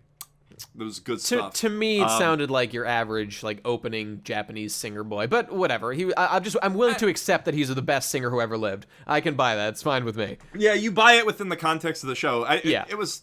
I mean, it's half that it was mixed well, but like he had a voice that could stand just purely on its own without like backing music. He was and a pro. That's I would say that's. But again, the worst possible use of a really cool premise. Like, well, I haven't watched it, but like that's the rule of thumb. This is based on a game, by the way. Yeah. That's the rule of thumb for games developed by either the company Broccoli or Automate or Idea Factory. All their Otome games follow these really stringent rules of, hey, we have this interesting world. Look, it's Hakuoki. Look, it's Norn 9. Look, it's Uteno Prince-sama, etc., etc., Did they also do all these like Oz Mafia? Was that them? I think Oz Mafia might be by Automate. Yeah. But I confuse them frequently because there's a fucking bunch of them. But that might be like Pony Panchette or something as well. But they all kind of like guess what? That's Otome games, and I would say. But I mean, you can't really do it for this one because the game's only in Japanese. Mm-hmm. But in the case of like Norn 9 and Hakuoki and stuff, just play. Because like you get the. It's just like Fate's Stay Night. You're stuck on one realm, and the games are always gonna have the full story. Like I would say, as far as these things go, like you can do good Otome games very easily. Sweet Fuse is a great example of that. Yeah. If you don't know what Sweet Fuse is, you play the. Sweet Fuse is really good. You play the niece of Keiji Inafune trying to save his new theme park from a pig-masked terrorist with like 8 different hot guys. Yeah, he worked on that game alongside Idea Factory. Oh my god! Who are the guys who do Can you romance him? Like that? Idea Factory was also part of the team on what's it called? Neptunia, because Neptunia was a big collaboration from a bunch of different people. Yeah. And I know that you really like your Nep. Something fierce. I fucking hate it. It's a love-hate thing. You know, like I enjoy playing them. It is relaxing to play them, but I hate feeding into that otaku culture monster. I feel you. See, the first one was the only one that I played. I've seen that the other ones are better, but the first one is like the only game that's ever literally put me to sleep. The PS3 one, it's a the you have to edit a spreadsheet every time you get a new move because you have to customize your combos. Jeff, to go back to something that you said before, I was just thinking about this, and you criticized the fact that it was her. She figured out that she can only bring out her magic when she makes an arrangement for someone, and that's what triggers her magic. Well, just consider this for a second. I wasn't criticizing that. I'm saying it's shoujo manga as fuck. All right, but I'm gonna get way too philosophical about this right now. But consider what Christopher Hitchens once said. He proposed a challenge to the non-secular world, saying, because he's a big atheist guy who died a couple of years ago. Yeah. But he said, people present to me an argument that there is anything that a religious person could do, or a theist would ever do with their life that could not also have been done by someone with secular motivation. And he waited for an answer, and this was his big challenge he would also always put out. But the one time that he heard something that he had trouble refuting, and he thought it was actually the best answer he'd ever heard to that question, was someone creating a piece of artwork in reverence of their God, like a symphony written about God. And so I was just thinking, because I'm a genius, that perhaps we could apply the same logic to the way that she is only able to bring out the true artistry of her flower arranging when she is doing it for the sake of someone else, to give as a gift, for the sake of, dare I say, love. No, I like, that is definitely what they're going for. I just put 1,000 times more thought into this show than anyone did when making it, for sure. Than the writers did. Yeah, exactly. I mean, I would be. So here's the thing. What you just said, word for word, except for the Christopher Hitchens bit, because they don't want to offend people, but what you just said, word for word, is going to be a speech that her best friend gives her like 4 episodes Oh my God, you're right. I think you're absolutely right. It's gotta happen now. Yeah, because this show is too unsubtle to to do that. I think we can say, if you like reverse harems, this is decently watchable. It's watchable. It's definitely watchable. If you like that stuff. It's just as watchable as they all are. Yeah. And you know what? I will say that it did manage to bait the hook for me in one way, and it's at the end of episode 1.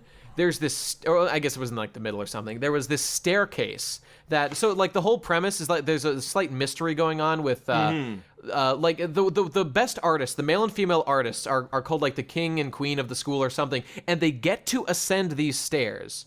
And these crystal staircase that goes all the way to the top of the school and we building. Can't see what's at the top. And I'm just saying, I want to know what's at the fucking top of those stairs. I really want to know what's up there. I have no. This world is magical. It could be anything. I will tell you. What's Don't at say the top true of love. those stairs. No. What's at the top of those stairs? Yeah. Is a tame as fuck sex scene to cap off whatever route you're Gentle on caressing. in that visual novel. Oh my God, you're right. She'll get pushed up to the wall and kissed on the cheek. Like, oh, I can't wait. Yeah. Now I'm committed. Yeah, that's what happens at the top of those stairs. Anyway, Dude, this is like every fucking Otome thing ever. Yep. Like, yeah. The girl and the guy need to be together for contrived reason because ending requires No. In this one, the one twist in this is that the girl and the guy who have semi-obvious chemistry can't be together because their family are enemies. I've never seen that in a romance story before. William Shakespeare, Yeah, who? All right, let's move on to the next one. Mm-hmm. And the next Mahou Shoujo raising project. Ikusei, Keikaku. I think that you wanna Cool. Yeah. I kind of dug this one actually. So one thing I didn't dig is I hate how games shows are all centered around mobile games now because apps are cool, guys. Yeah. Anyway, so there's this mobile game, right? And it's like the most generic Japanese gacha mobile game. It's kind of centered around magical girls and your little cute custom magical girl, right? And the thing is, if you play it, and if you're really, really lucky, you will get to become a magical girl for your region, for your district, right? And so the main character, wouldn't you guess what happens? Wouldn't you know it? But the main character, she gets to be a magical I girl. didn't see that coming. She wins. Like, no, exactly. So she gets to be a magical girl, right? And she gets this adorable costume, and she becomes this like her ideal of what a magical girl is, which is like this extremely prim, proper, fluttery, like pure Lolita. But there are reasons for girl. why that's how she looks. Yes, yeah, there are. And we will get to that. And so she gets this cool new cell phone because that's all the rage. And the little not Kyubey talks to her and tells her, hey, I'm not bad. Hey, go talk to all the other magical girls in this virtual chat room, right? So they chat, they talk, they go meet up. She meets up with another magical girl who has a little reveal that's actually kind of neat. It's actually like the coolest thing that ever happened in my entire life. Yeah, it's not bad. Actually, it's a pretty good twist. It's good enough that I don't want to say it. Like, it's a first episode thing, but I don't want to say it. I think you will be able to figure out where it's going if you pay attention. Yes, because there's a scene that's in there that doesn't need to be in. Kind of gives it away, but but it's still fun when it happens because you're like, oh, really? You did that? Yeah. And the twist. Which I'm gonna dance around the twist, but she's so hot though. She looks fantastic. She looks great in her outfit. Well, you just gave it away. But she is so hot though. That's the twist. Wait, I thought you were talking about the main girl. You mean the other one? The other girl. But she's so hot. Anyway. Yeah. So this. So all these magical girls have to go do good deeds and collect points. magical candy. And there's like a leaderboard thing. There's like a meta game because it's kind of like a game beyond a game.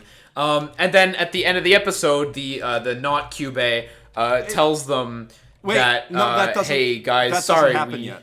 That doesn't happen quite. That happens episode 2. Did I skip a bit? Did I skip a bit? Oh, okay. But that does happen episode 2. But yes, that there is a.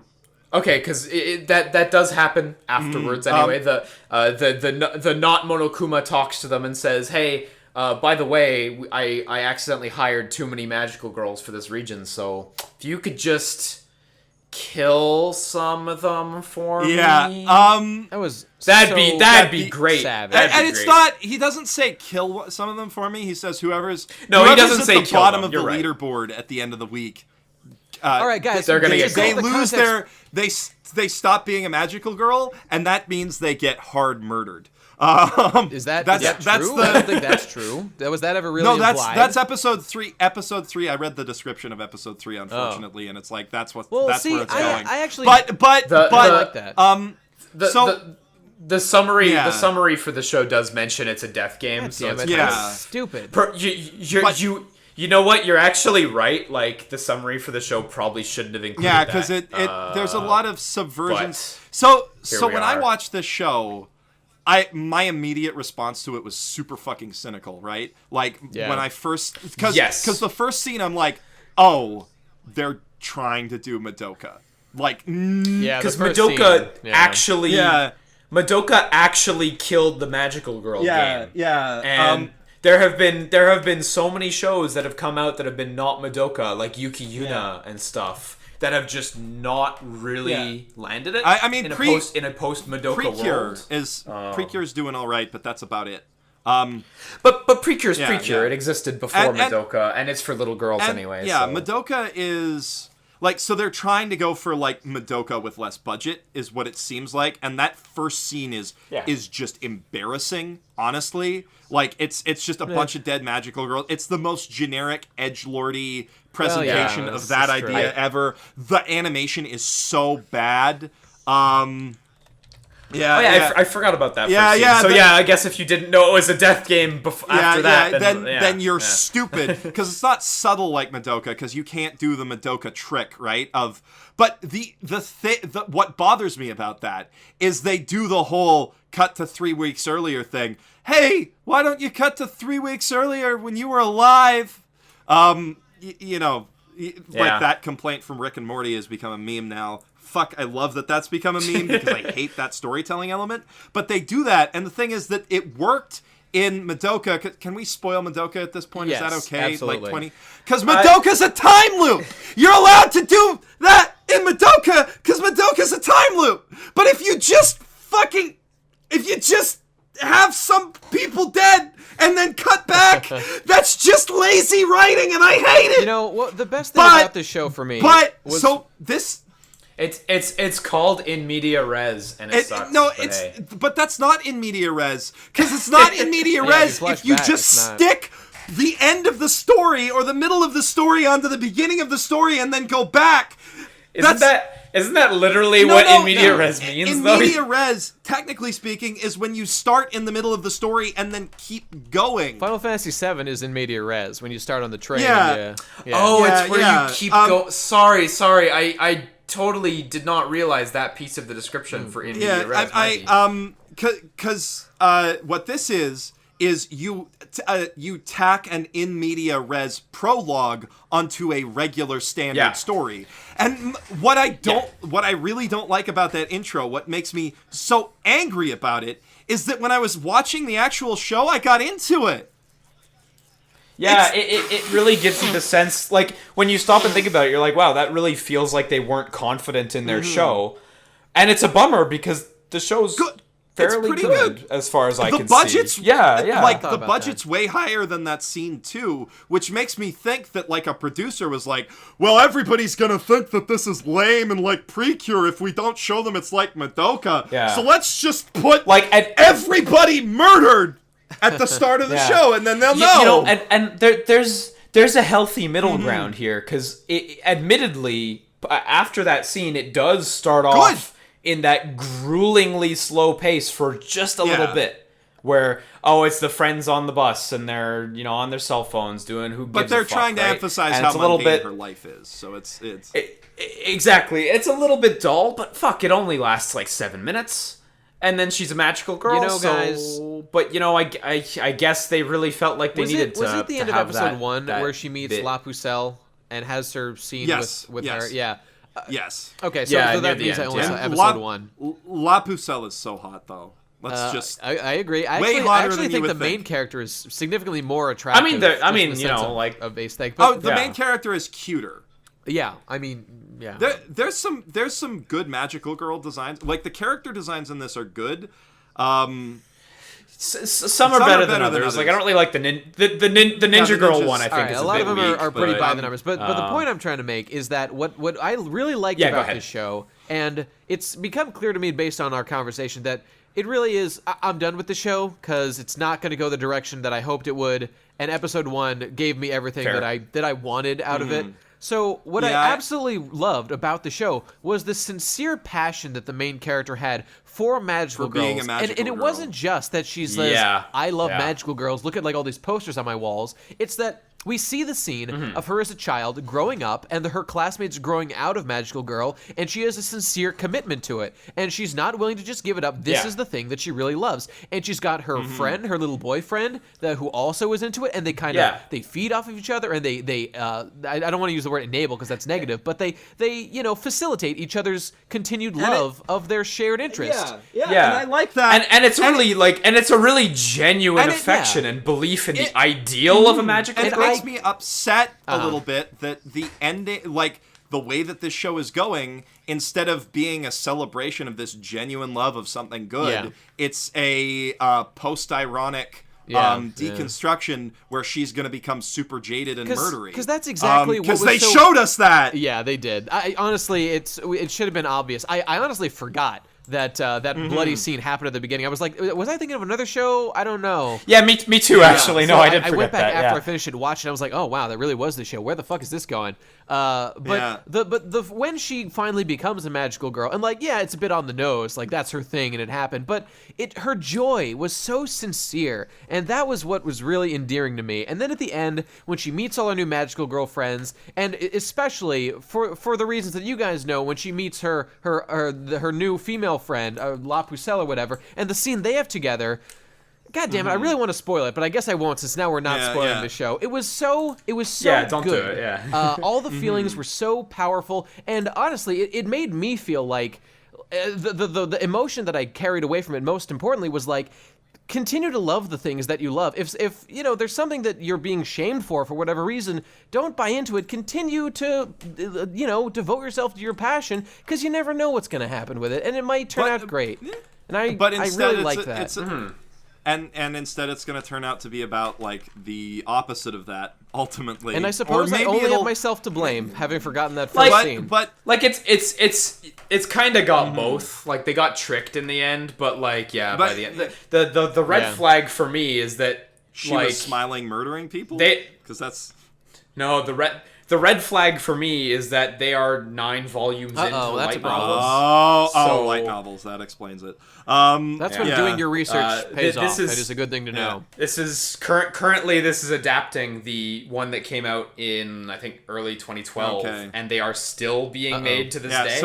And by the way, we're in 2016. It's been 4 years that this light novel series has been going, and there are 9 of them. When this came out, Madoka was kind of relevant. What's the dates on these things? 9? I don't know. Yeah. But I am going to find out. My other thing is like 2011, so Madoka does predate this by 1 year. That's the long enough to write a light novel. Yeah. The other thing, I mean, well, considering this guy cranks out 2 a year, So the other thing, cell phone app magical girls is kind of like a thing that hasn't quite been done before, except probably by a Pretty Cure series.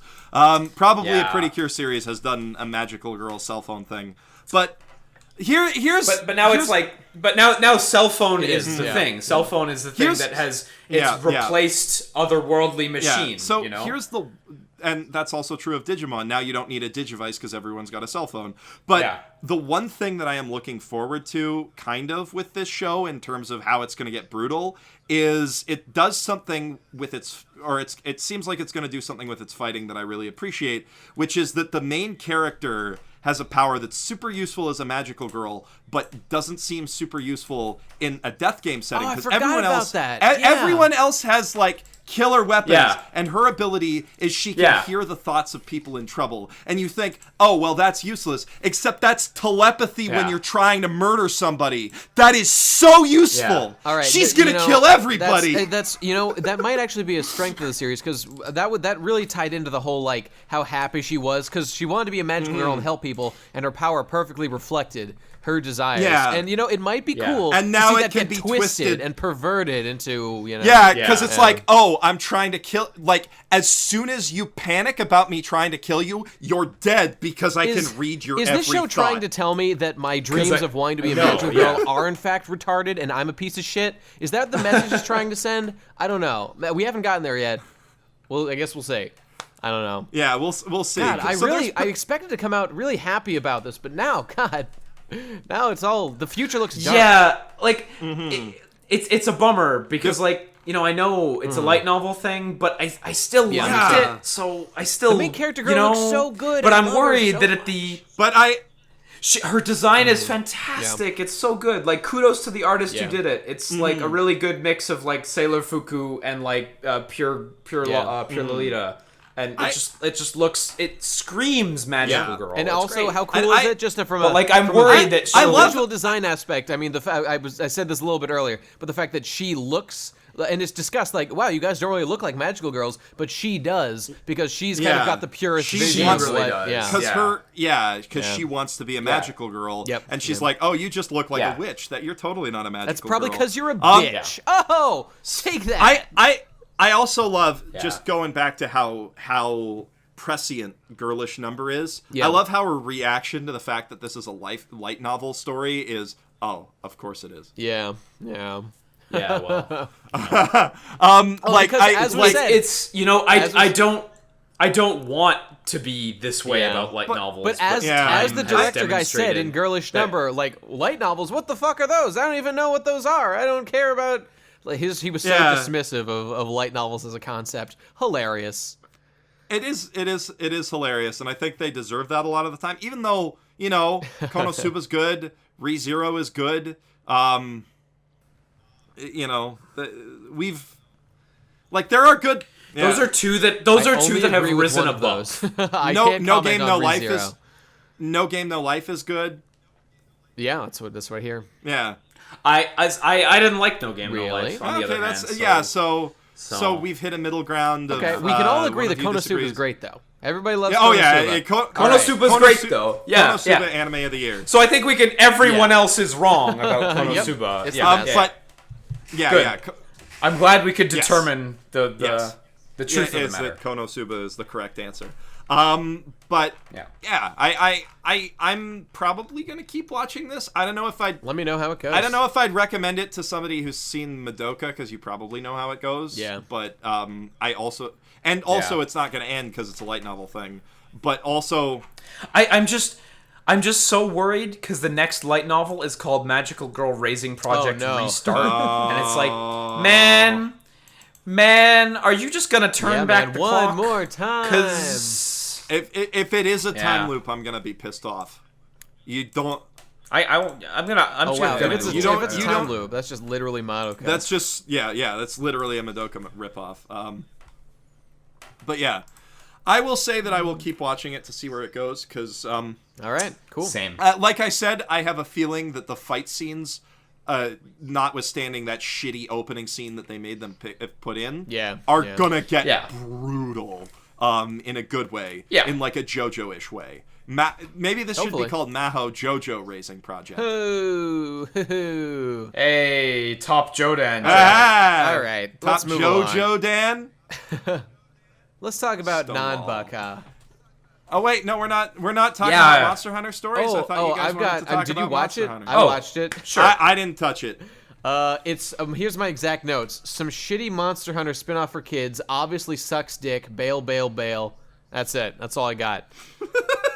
There you go. Okay, because it's like Battle Network was to Mega Man, but for Monster Hunter. I mean, the game's good. Is there a game? I watched some of it. Don't watch it. So is there like a Monster Hunter RPG thing that this is based on? Yeah, there is a JRPG for kids that goes along with this, and it's the most technically accomplished game on the 3DS. It's incredible, that's cool. and it's great. Is it available in North America? No, not for maybe give it a year and a half. Okay, because is it good like Battle Network was good?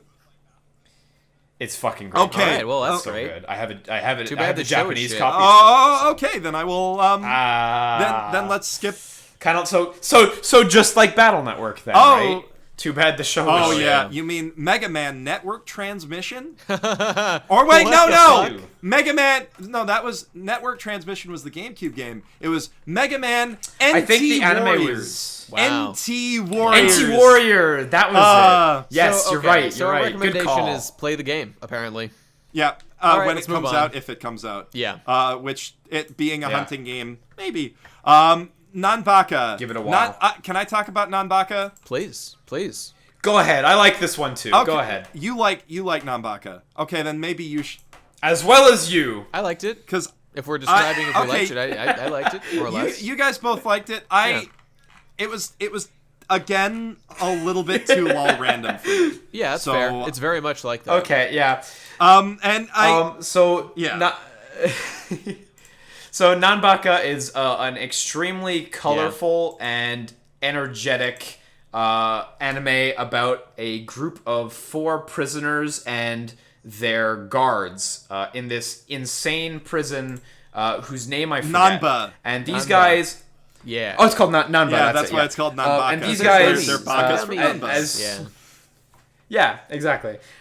These guys, as far as you can tell, have escaped from literally every prison around the world. Yeah. They've been everywhere. And this is the only prison they haven't escaped from.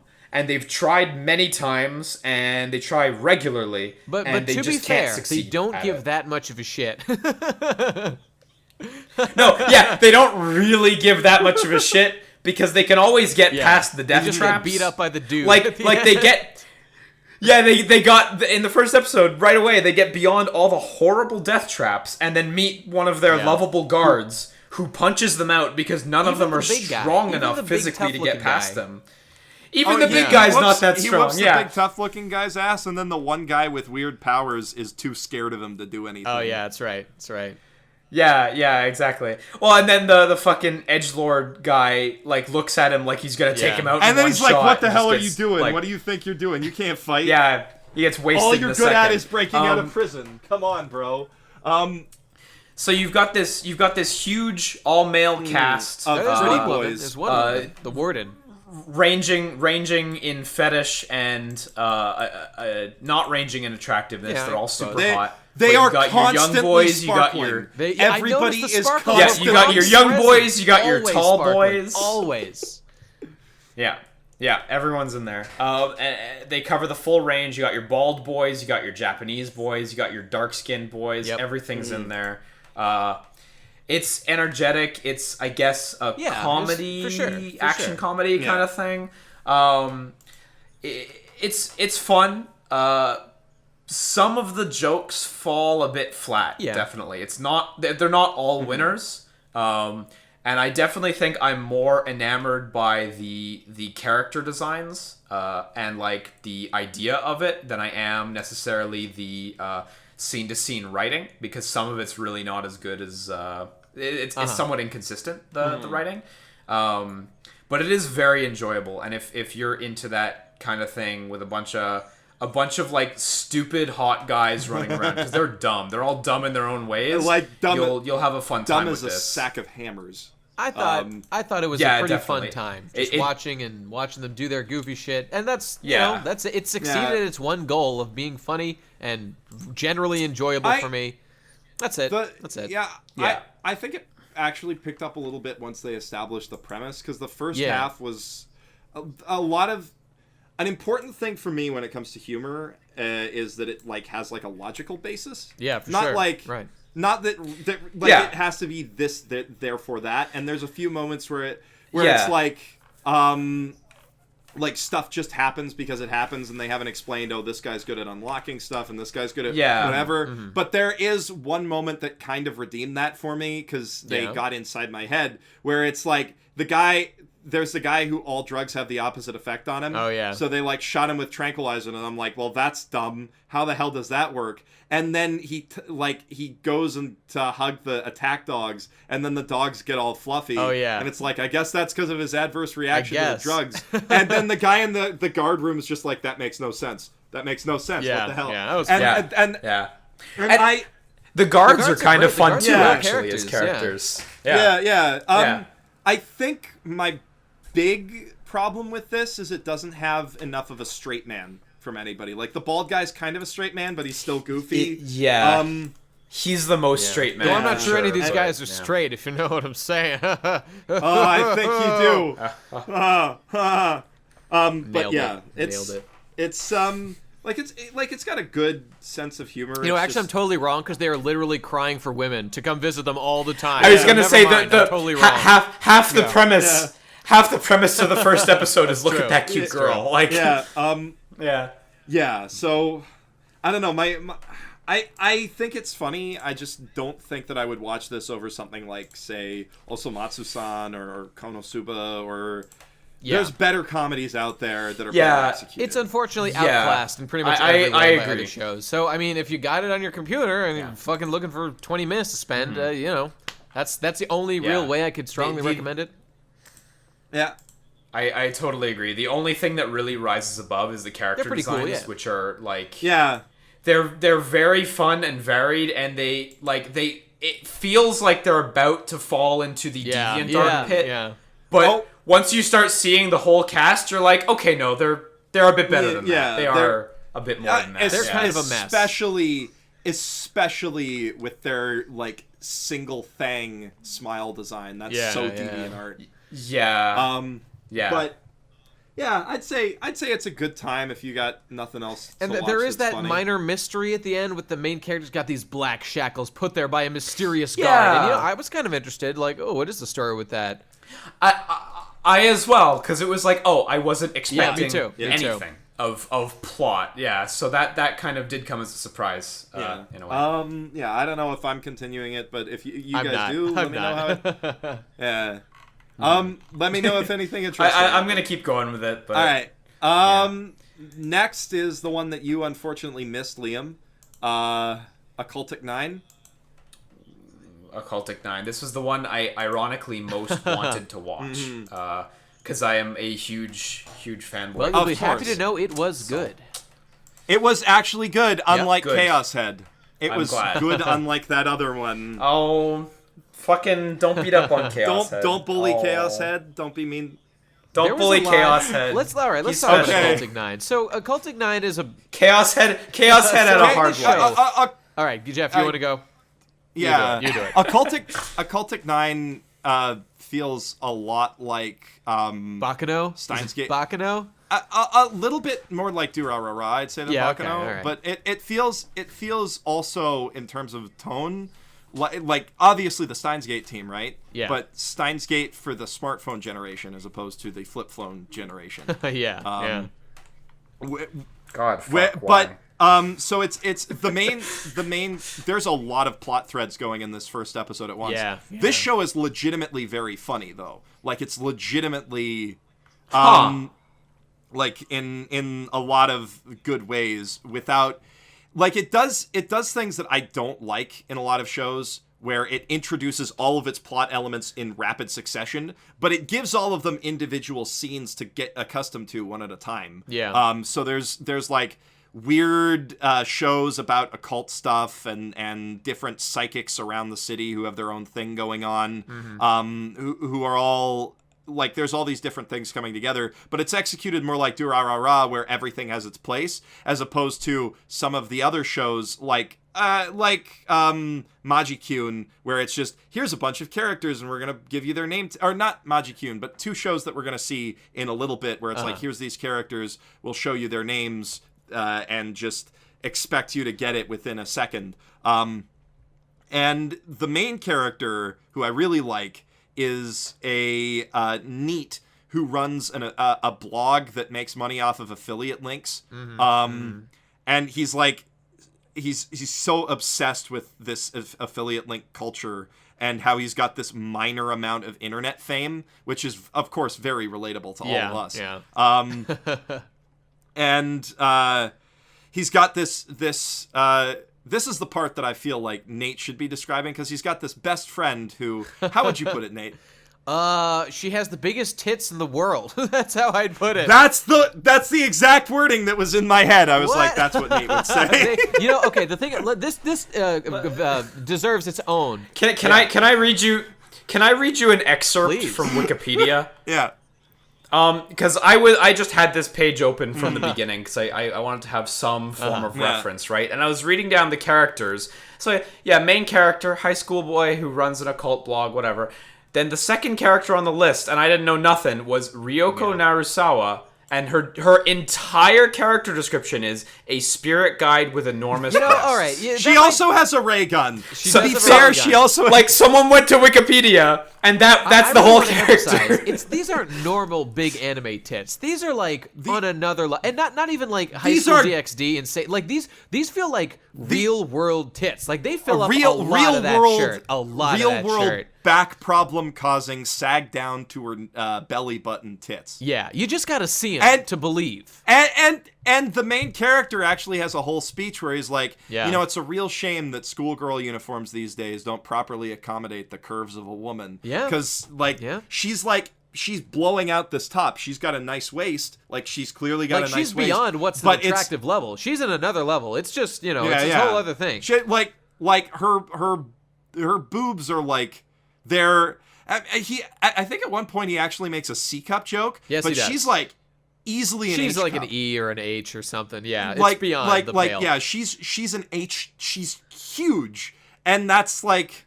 We sound silly, but it's a really notable feature. It's like in your face the whole time. It's a plot point. Yeah, it really is. And because of the way that this show is structured, it's kind of hard to describe the plot in detail because it's a bunch of stuff going on at once. He finds out that this semi-supernatural idol girl who's famous happens to go to his school and who does fortune telling. And when he goes to talk to her, she's like, I told a fortune and you're the man who I have to spend all my time with because I'll get the best luck that way. Oh, baby. So she begs him to be part of his occult blog, and he's like, okay, well, you got to do all these things. And she's like, okay, fine, if I get to be with you. Not because she's in love with him or anything, but because she really believes in her fortune-telling. And there's ghosts, and there's... there's scalps. There's scalps in mailboxes. There's scalps, and then later there's the thing those scalps came from. Oh, I haven't seen that yet. Okay. No, it's at the end of the first episode. Maybe I missed it. Whatever. When the main character walks into the office and picks up that thing that he shouldn't pick up. Yeah, all right. Yeah. The main character, by the end of the first episode, gets himself in some real hot water. She's got full insane by the end of the first episode, so it's good. It escalates a lot faster than Steins Gate. Yeah, that's true. Oh, I really want to it's been all positive so far, but I do have one criticism of the show, and it's kind of just that it is so fast. Like the characters talk so fast. I had a real hard time. I couldn't like process the information that was happening. I never had to go back and watch anything again. But like it was just hitting me like over. Like I gotta catch up. Gotta read these subs really fast. So I didn't really have a lot of time to digest what was happening. I had to think about it for a while afterward. So I like something like Bakano. I haven't seen all of Durara yet. So I'm using Bakano as my reference because they're similar.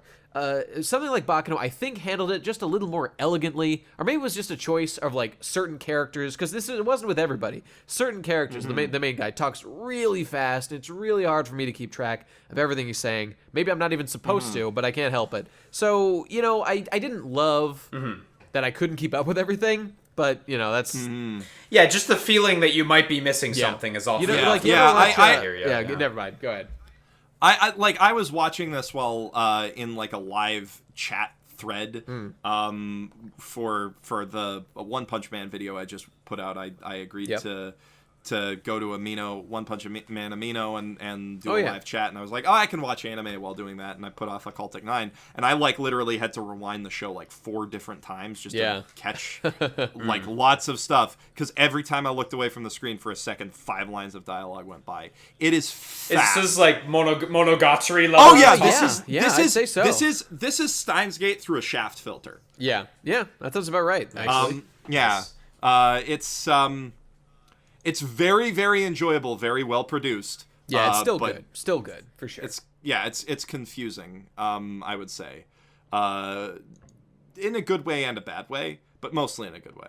I agree, and I really want to see how these things all come together. It's going to be really exciting. I'm looking forward to it. Yes, I agree. So I think we'd both recommend watching that for sure. Yeah. Okay. Then the next order of business, I guess, is to talk about Burning Ping Pong Girls. Yeah. Which I have not seen, Yeah. but I guess... Or I saw 5 minutes of it. Couldn't stand it because it did that thing that I was talking about with Occultic 9 that Occultic 9 did right, which is lots of plot elements at once, but at least it separated them. This one does... Really? This one, it bothers me a lot when instead of introducing characters one by one in like a story context, they're like, okay, this thing exists that people will understand already, so we're just going to have them all show up and give them a nameplate and one line of dialogue, and they're introduced. Yeah. That I can't get into a show that does that. There's another show that came up that I also quit after 5 minutes because I can't stand that. I don't know what's wrong with me, but I watched this show. This was a good show. I liked it. There's some hot girls in it. It wasn't as awful as I thought it was going to be at all. I totally hear what you're saying, and that irks me a lot too. And I was pushing past that because I was doing dishes and I couldn't touch my phone at the time.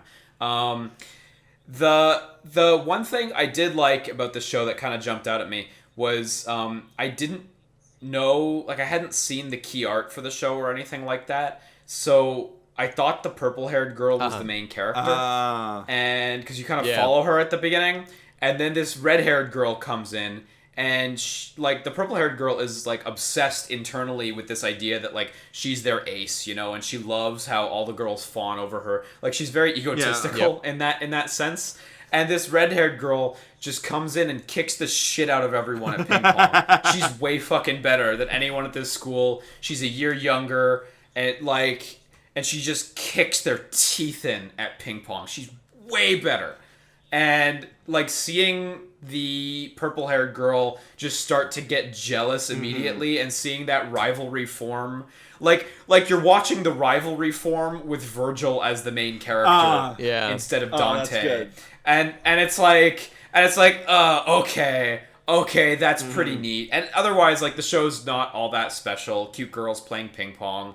You know, there are better ping pong shows. There are better cute girl shows. But it's fine. Like it's all right. You know, if you just need some raw cute girl show this season, and I actually found the character designs pretty unappealing. They did that thing that kind of grosses me out, where they had like, you know, where the elbows are kind of glowing red, and like the knees will kind of have this just very unattractive coloring to them. I know what it you're really talking is about, off-putting. yeah. So when I say that I like the show, it was in spite of it being pretty physically unattractive to me, because I think you're underselling how the show really takes place inside almost entirely the mind of the purple-haired girl, and this is her view of the world. This is her kingdom, like 99%, her world coming under threat from an outside source who needs to be dealt with. And I totally understand. I just really like the concept of... She's basically Woody from Toy Story is what you're saying. It's exactly like Toy Story. It's very similar to that. The red-haired girl is such an innocent person. She like bonds instantly with the purple hair. They become friends. She's innocent and she's stupid and she doesn't seem to be good at anything else. I totally relate to the Machiavellian scheming that purple hair is doing, of like loving the praise and doing, you know, she's going to have to do some shit to deal with this threat that's come into her kingdom. I don't know, she'll probably learn some friendship shit, but whatever, who cares? I really enjoyed that aspect of it. And do I think it's the best? Am I gonna watch more? Probably not. But I did enjoy it a great deal in episode 1, and would like to know how this eventually works out in the end. I think it was cool. I legitimately enjoyed this show, and I also did not expect to. And the ping pong action was also pretty fun. I liked watching the matches. Yeah, no, it wasn't bad at all. And okay, maybe I abandoned it too quickly. I don't know. There was a lot of... I can't even blame you, and it's totally the right show where, like, if you've seen enough of these kinds of shows, you may as well just gloss over it because it's not going to do anything for you. But I totally do agree with Nate here, and I'm going to jump back to, like, you get to see Dante come into Virgil. It's just so... they take such pains to show how angry and frustrated the girl is about this new person in her life. And I really like that they went for it with that. They made her seem like such an asshole, and I like that a lot. That's okay. it. That does sound interesting to me. Yeah, like I said, presentation is. I hear you. It is what it is. It's a Moe anime. Like, and I've never been a big Moe anime guy. But to be fair, I also dropped this show's equal and opposite in terms of that presentation style, which is coming up in a few. But first, we got to talk about Izetta, the Last Witch. Oh yeah. Can I talk about this one? Please, yeah. Okay. Did you see I've seen both the both episodes? Or? I only saw number one. One of the few things where I've seen both episodes. Shit. Same. But so Izetta, the Last Witch. I saw some of the key art for this, and I was like, oh, flying girls, World War. I had trepidation because I thought it would be like a certain dog shit show that also has a new season that's airing right now about witches. It's got the word witches in it. Who fly. Which shall not be named. But, so I thought, is it going to be like that? But then I watched it, and it starts with, like, a thriller chase by Nazis, basically, through a train car of the princess of this Switzerland-like kingdom that's about to be blitzed to hell by not Germany. Literally Switzerland, And I was gonna say, I also hate how they are just, like, dancing around, not saying real countries' names. Yeah. And the whole time I was like, do you mean Britain? Maybe they're not allowed to. Do you mean Switzerland? I don't know. I love Burmany, and I love Dritten, and I love all of the... It's Germania and Britannia. Like, but I love Valkyria Chronicles for that like Japan pretending that they didn't do anything wrong thing, because it's hilarious. That is adorable. But that also, is adorable. But also, like, I just love that not quite steampunk era of technology. And what hooked me is that this show starts legitimately in medias res with a princess and her two attendants on a train. Like, there's a bit of a flashback where she, like, meets this witch in the woods, and then it jumps forward just to establish that they have that relationship. But the main story, the main thrust of the story starts in medias res. She's on this train in a neutral country. There's Nazis hunting for her, and it's like a thriller scene that you'd see in, like, a Spielberg movie or something. Yeah. It's really... The Nazis are checking the train for her. They try to escape. They get, like, chased down. That they're being shot at one by one. And there's really good world building in that train too, where, like, people who are not involved at all are telling the soldiers, like, you guys shouldn't be searching this is a neutral country, this is a neutral country, and the soldiers are like, no, man, we're Nazis, we do what we want. And like, there's like the people have said that the exposition of this is clumsy because it does the war map thing at the beginning, but that's exactly what you do in this type of film, right? Yeah. In like a World War II it's film. hard to get around. You have the March of War announcement. And I mean, having that every episode is a little fillery, but I still like that they're nailing the tone of that. And what I really love is that, so they go through the whole chase and they go through all of these different dramatic moments. She tries to play politics, which is a really good scene. She like, she shows her like through, sort of telling through her dialogue, not necessarily through her saying, I am like this. She shows her absolute willingness to give up resources and loyalty and even her own, like, hand in marriage to save her country. Because she's, like, a self-sacrificing person. And then later, they're like, princess. Oh, I wish this... Later, one of the characters says, oh, the princess is too good. I wish she wouldn't sacrifice herself so much, and I wanted to punch him in the face. That's what a princess is for. That's what they do. Yeah. Bad dialogue is bad dialogue.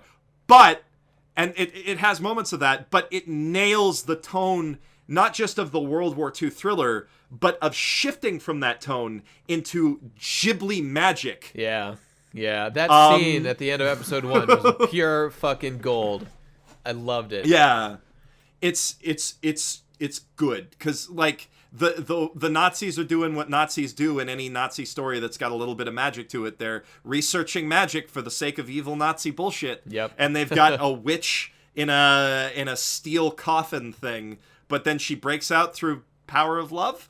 No, she had opened it. She had loosened it or something. She loosened it before. Yeah, and then her she opened one of the latches. Yeah, crucial catalyst to allow her later to open. So I like to that. escape. Yeah, you're right. The plotting is better, even better than I'm giving it credit for. And then, oh man, like even if you're not entirely sold on the writing in this, and I can understand why, because it's very schmaltzy in tone. Those action scenes, those animation scenes, I scene at the end of episode 1, there's the scene where the witch, bursts out to save the princess and she's about to be taken captive or whatever, and there's the airship they're on explodes and they're falling to their death or something, and God, like the witch girl, they're falling and she grabs a gun and magics it into like her magic witch broom, and she proceeds to fly around on this giant gun, and it looked beautiful. I took a bunch of screen caps because it looked so amazing. I loved it. It was really pretty. Yeah. You can tell that that's the thing that the concept artist like fucking took as a key image to their to their marketing meeting, and like some Japanese guy was like, I can sell a toy. She looked so good on that fucking gun. It was awesome. It's. I definitely think like that imagery is the winner, and when I look at the key art, I mean, I'm looking at the little cover art shot on my anime list now, and it's like, that is gorgeous. I think my favorite scene, barring that finale, that was probably obviously the strongest bit, was the bit where the Germanian soldiers go to inspect the witch. And their higher shoots them in the head. Them on the He's spot. like, I told you that. He's not a bad guy. He warned him not to look. He's only doing his job. No, exactly. I really dug that and that character's cool. characterization. He's a good Frederick, the guy from fucking God damn it, that Quentin Tarantino movie, Inglourious Bastards. He's like the Nazi Inglourious Bastards. Yeah. I want to keep watching because of that imagery of the witch and because of what they can do there, and I feel like I don't want to, or I'm apprehensive because I'm really worried that like I already know the whole playbook and it's gonna be like Babby's first World War II movie combined with because like Ghibli-esque. There were some really uninspired scenes in the first episode, like making treaties and trying to work out plans. The scene where the scene where Germania attacks Switzerland. Oh yeah, and they have the opera music playing over the war, and the war is neither gruesome enough, and the opera music is not good enough to really hammer the scene and its weight through, and like there's a bunch of shots like that, and I agree that the like war map scene and that like black and white video scene, like that's a trope of World War II But you can do something different from classical music. I don't know if that's necessarily a good trope or anything, and I hope it doesn't. A lot of the shows that we've watched so far, it does replay every episode, unfortunately. Oh really? That's a bummer. But I guess what I'm saying is I'm nervous and I'm worried that like a few episodes in, episode 7, that's a bit too far. Episode 4 or 5, something's gonna happen to the witch. They're gonna encounter their first bad guy. She's gonna get hurt, and then the princess and the witch are gonna have to hide out from the Nazis. No. I'm gonna say something that might sell you on this a little more. There's like an 80% chance that witch and that princess are gonna make out by the end of this series. Bullshit. It's World War II times. And that's good. Way. And I do believe that'll happen. And that's that and the witch's design are kind of the things. I'm calling you out, Jeff. There's no way. I'm just really worried it'll be baby. Let's put this in the betting pool. At most. I'll bet you right now that they do not kiss in the entire run of this show. I'll bet you $20 that doesn't happen. This ain't that sexless kind of show. I think they're gonna kiss. All right, $20 on the table. $20. They have to $20. fully kiss on the lips. Guys, if you want to give me dollars, you can watch Izetta the Lost Witch on Crunchyroll and go to crunchyroll.com/basement to check out this Izetta the Last Witch. And then you can pay Nate for me. I'm gonna get my money. You'll see.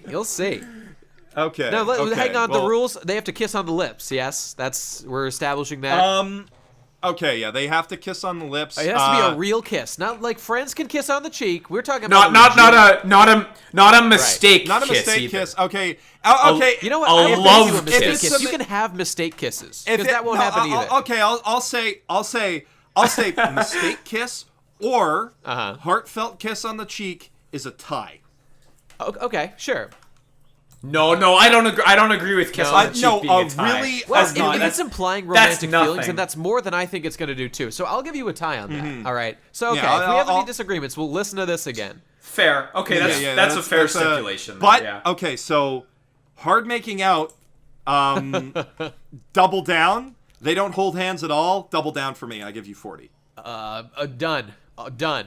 Done. Agreed. Done. Okay, there it is in the books. Let's move Okay. on. Okay. Internet, we are on record. Let's keep going.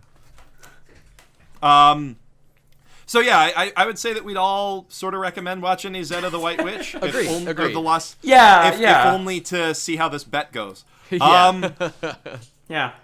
Now, Soushin Shoujo is the next one on the list. Matoi, I haven't yeah. touched. I haven't touched this. So. Oh wait, wait. Me neither, Wait, yeah. is that the Ancient Mage's Bride? Yes. No. that's a different no, thing. oh, no, That's no, a, it's that's not. an OVA, so we're not touching that. Or so.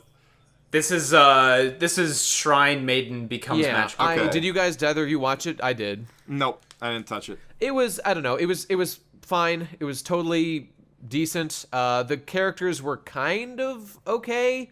It didn't make much of an impression on me. Like, they become magical girls at the end. They do a little fighting. There was one sort of interesting aspect to it. So it's entirely basic. They become magical girls. There's like demons around in the world. There's sort of a weird paranormal investigation going on towards them, which was kind of cool. There was this lady with large breasts who was pretty cool. But at the end of the episode, during the episode, you see like the main girl. Her mother is dead, I believe, and we see her dad. And so we see that in a picture. And then as the series goes on, at the end of the episode, when she finally gets her magical girl form, she looks exactly like her mom. So it makes me wonder, is there like a time? Is she her own mom? Is there a weird time thing going on? Probably not. That'd be really weird. Yeah, I don't know if that means anything. Maybe she just, has taken the form of her mom as her magical girl form. But that was the only thing I remember from the show. So like Harry Potter's Patronus super or great. whatever. Yeah, exactly. Yeah. Oh, okay. Let's. I think we can just move on from that. Then Agreed. To Time Bokan 24. I watched it. I watched it too. Hey, hang on. What about Stella no Mahou? Stella no Mahou, was that on the list? It's on, That's not on my Silver analytics. Link, and it was actually pretty dang good. Okay. I'm surprised. This seems like one that you would like, because I will now explain what it was about. It was about. You saying something? Oh yes. Really? Why? There hasn't been a Shirobako for games yet that has been accurate. I missed. Come so on. every time it happens, I missed this one. It's my but field, and I work Right. with it. So Liam, you. Okay. It's not on the feel show. The same way as I do about New Game, right? All right, but actually, guys, I think. Yeah. Wait, have either of you actually seen this go show ahead. To say the things you're saying? I have. Well, then fuck both of you. know. Oh, okay. You have. I missed it. I'm not saying my opinion is good on this show. I'm just saying the premise triggers me, and I have a hard time you approaching might be it. surprised. Now, I mean, is it on Crunchyroll? Is my question. I don't use Crunchyroll. I have no idea. I steal my anime from the internet. Yeah, You well, Jeff's gotta gotta go make to money here, Crunchyroll.com/basement. I mean, I'm only watching shows that are on Crunchyroll and a show you about fucking dictionaries. corporate shill. All right, I'm going to talk about the show because it's good. Okay. So it's real simple. It's a girl comes to a school. She's never done anything cool in her life. By the way, it's really cute and the designs are really soft and comfortable, and I like that. Yes, it is incredibly. So she, she's at the school club fair, and there's a game design club, and she sees the demo they made, and they're looking for talent because their senpai, who founded the club the previous year, has graduated, and they can't. She was their artist and project manager of the 4 people that were in the club at the time. So she's left. So they're pretty fucked. They're basically fucked. So it's a new year. Yeah. Those are all second years. She's the first year. She decides to join the club. And I mean, I'm skipping past the emotional stuff that happened, but she joins the club, and of course, she is an artist by trade. She hasn't really done much recently, but she's going to give it the old college try and really try to commit to doing the art for this game. But what I found most appealing about this show was that there was really one of the girls, the remaining members of the team are an artist. Sorry, not an artist, a programmer, a audio, just like the voice acting, she does all the audio and music person, and the writer, the scenario writer and whatnot. And the programmer, who by the way I'm sure is doing most of the work, is she really emphasizes to the girl joining that we don't want you joining this club if you're here to fuck around. You need to understand exactly how hard it was to make this basic-ass puzzle game that we spent an entire year working on, and we just barely got it together, and it was an incredible struggle, and even now we're not happy with it. So you need to know that this is a massive commitment, and we are going to have deadlines, we are going to have scheduling, it's going to consume your life. It's going to take over. And the girl is like, this might be naive, but she's like, yes, I'm going to try real hard and I'm going to do it and I'm going to work hard to make a cool game because I like the game you made. And she's inspired by the art that was made by the lady who had graduated. So this game, this is not something that's trying to talk about how easy and like goofy it is, at least in episode 1. Maybe it gets worse later. But they are not trying to say like, oh, making games is so much fun and goofy. They're like, no, this is serious shit. This is real commitment that you need. That's ready good. For. I'm sorry I can't respond too much right now. A Yeah. huge spider just walked across my desk, so I am in true suffering right now. Wait, you got cut off. What did? A huge spider just walked across my desk. Oh God. Oh, sick. So I am. I hear you on I that, won't dude. be responding for a little while. Keep going though. This You sounds, can do it, Jeff. This sounds I believe in better you. to me than New Game. It you would probably Fight like it it off. more than New Game because the girls here have much lower, and that was a really good thing. When the girl joins, they talk about what kind of project they need to make, and this was the most important thing they could have done. They're like, guys, we lost our leader. We need to start real small. We need to have our vision of what we're gonna do be as just something that we can make in a reasonable amount of time as a proof of concept that we can work together. And I mean, I've made a lot of games because I was a game design guy in college. That's so important. You cannot let your feature creep get out of control. And so, it just shows me that they're treating it with a degree of respect and some degree of maturity. I'm sure, just looking at the show, it's going to be like slice of life, K-On, have fun. Well, I don't want to shit on K-On because I haven't finished it yet, but it's going to be, fluffy and comfy. But it's what it is, yeah. I mean, it's a 4-coma series, I believe right? so. I think originally. So they're not goofing around, at least in the first episode. If later on you watch it and you're like, it's fun to just make games, then that's on you because they established this is hard fucking work. So that's it. It's good. Yeah, okay. No, I could believe that it surpasses it because it surpasses most because it is a low bar. Sure. There was, I did watch all of New Game. How'd you find? I didn't finish it. How did you find it in the end? That's relevant. It just didn't go All right. anywhere. It was the art team and they were doing art stuff and they didn't really. It wasn't really about game development so much as like game development was the place that they existed in. And, I didn't really like Defrag. I thought Defrag was pretty poor. What was that other one with, all the beautiful girls and the guy was in high school and he wanted to make a visual novel or some shit that does sound starred familiar, one of but the I don't girls. remember. How to Train a Boring Girlfriend. Is that? Oh, okay. Yeah, that one. Yeah. All these ones about... Which was, something like that. I like Dojin Circle games a little bit more than or Dojin Circle anime a little bit more than proper game development company anime because in that sense idiots who don't know what they're doing and can kind of fuck up in cute funny ways are more engaging. And I mean are more believable. Make more sense. Yeah. And it's the one thing about How to Raise a Boring Girlfriend is that all of the girls are insanely talented in ways that, like, would they really... Yeah, they're all prodigies. And it's like, would they really come together that way? Yeah. Well, you know, in that sense, Stella no Mahou might be the most realistic and down-to-earth depiction of a game development, you know, project of any kind in anime. I found it pretty reasonable, and I've been down this road, so it seemed good.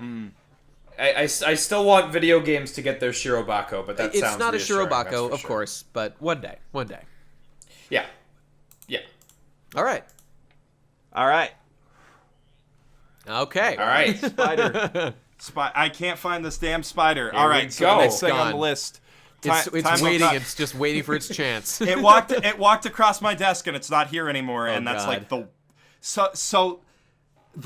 worst thing about finding about seeing a spider is not getting it in time. I agree. And knowing it's there. It's going to get now it knows because now it's going to come back. It's going to get all its friends and they're going to fucking gang up on you. There's no stopping it now.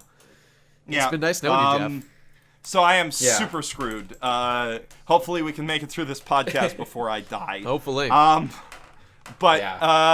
Time Bokan 24. I kind of want to talk about this one. Okay. Because this is a really? very old this is a sequel to like a Showa era comedy like Osomatsu-san. They're doing a lot of those right now because Osomatsu-san made money. Yeah. Also, Tatsunoko got nothing going on, so... Yeah, Tatsunoko has... they're trying really hard to reboot all of their old properties because they really do have nothing. Yeah. It's... But yeah, so Time Bokan is basically... so Showa-era comedies, if you don't know what I'm talking about, think the Rocky and Bullwinkle of anime, and you've kind of got like an idea of exactly what this is. And this is about like this guy, he's just walking down the street one day and a time-traveling robot comes and kidnaps him, and then he gets recruited into the time travel force because he's always late for everything and therefore has a high, like he doesn't care about time, so he has a high compatibility with time travel. It's like one of those lazy excuse plots to get to the jokes. Tonally, it reminds me a lot of... I tweeted about this. It reminds me a lot of Moncole Knights in that they've got like the cute girl and the boy and they bounce off of each other all the time, but they don't hate each other. Although, did anybody watch Moncole Knights aside from me? Nope.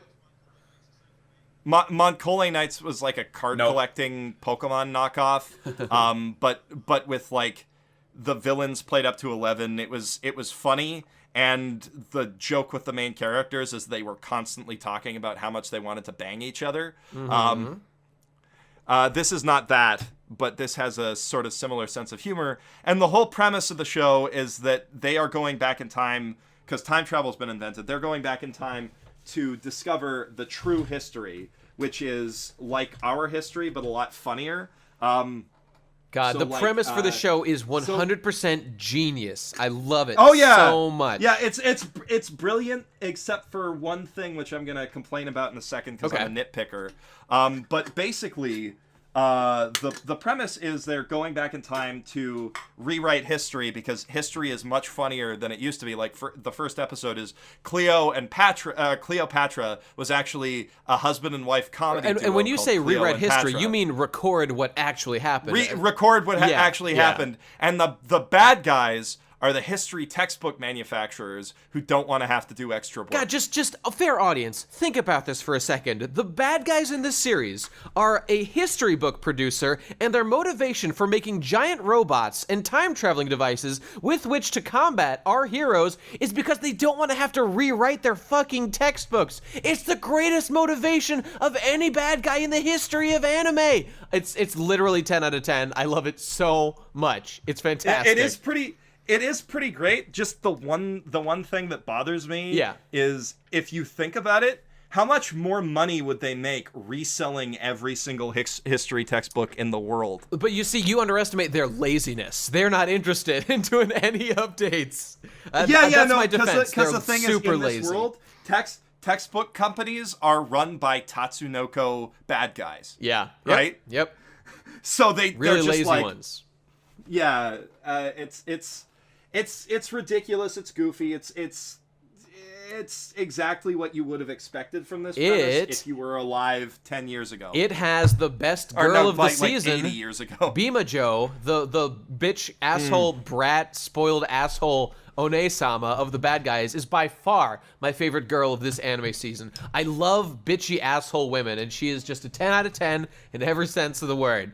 I love her so much. I wish she was my mother, so that I could marry my mother and have an incestuous relationship. That's what I want to happen. Oh, that ain't weird at all. Nope. No. It was a fun show. I'd recommend it. It was definitely funny. I laughed a whole bunch, even though the jokes were cheesy and goofy. The Cleopatra thing, to be honest, wasn't that funny, but everything else happening around it, I enjoyed. Yeah, the Cleopatra thing was very much like, it was very much trying to capture Showa era comedy. Yeah, for sure. Maybe this too is much the of joke. an extent. Like, everyone, prepare to laugh at the joke. Okay, there it was. Please applaud. It was like I like how Osomatsu, like the signs are coming on yeah. and flashing. Like I love how Osomatsu-san modernizes its versions of the Showa era comedy. You know, like when they do a dick joke, they go all out with the dick jokes. But I probably sound really weird on my microphone because I'm just like terrified of Spider coming out. You just got to not I guess think I'm gonna about have to it, relax. I'm gonna have to relax. Try. But yeah, I enjoyed it. I'd say one of the funnier comedies this season if you're looking for something of that specific goofy old school style of comedy. Yeah. And if you're looking for the supreme purple goddess, Bimajo is in it. Mm-hmm. Right. And then next up is another short series that someone requested to put on this. Oh yeah. Yes. 2B Hero. Hell yeah. Which is 2B weird Hero. as balls. Yep. Yes, it's directed by Shinichi Watanabe, who has been doing the anime thing for long time, over long 20 ass years time now or something. More than that, maybe even 30 years. Christ. Anyway, so this is his new baby. So you were saying animated. that this is from the creator of Cowboy Bebop. I guess. Just to give you context. Also space just dandy. so that everybody's it's a little bit more space dandy than... It is a little... Oh, this is beyond space dandy. Certainly, yeah. So this is actually by that Chinese company we were talking about earlier, Howliners Animation League, who did like Hitori no Shita and Cheating Craft and stuff like that as well. Cool. There's a bunch of those companies, yeah. Anyway, it's about this absolute dirtbag father. And he is a toilet seat manufacturer. Designer or something? He works at a toilet seat manufacturing company as a designer, I should say. Yeah, exactly. Because he's obsessed with women's asses. He's like the grown-up version of Kentaro Oe. He just became a toilet seat artisan. No, except that Kentaro Oe is a fucking brilliant human being. So is this guy, man. This guy's brilliant in his own way. That's his main parlor trick is guessing the size of a woman's butt, but it's not really a guess because he knows because it's his profession, right? And he's this absolute like dirtbag who's like divorced single dad, lives with his high school age daughter. And she doesn't like that he's this bag like this. Crashes with his high school. Oh, age is that daughter. so? Okay. Yeah.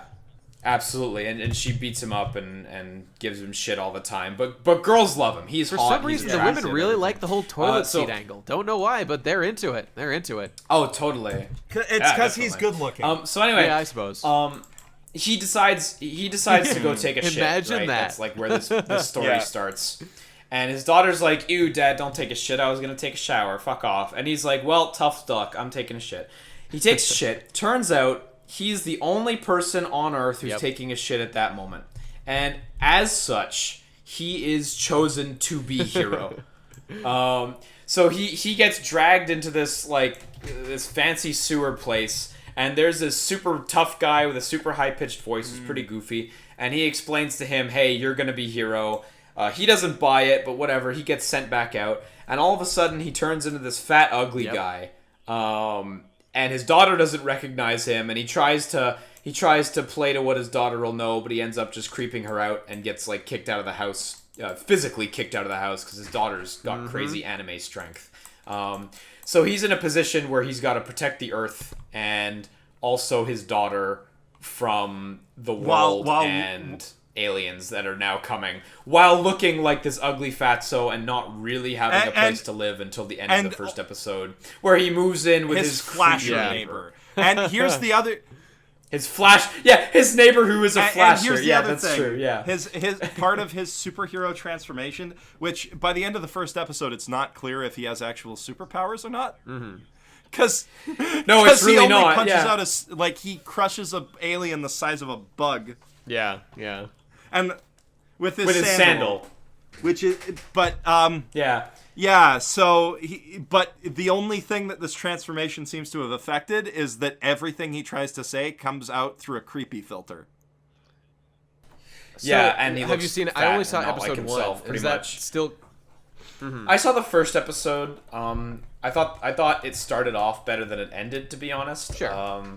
But it was all right. I'm excited to see where it goes. Yeah. I have faith in Watanabe. I really love short shows. I would watch a short. So Pretty much at any time. Me if it's too. 10 minutes, I've got 10 minutes to spare, dog. I'll watch whatever. So for that sake, Yeah. I really liked it.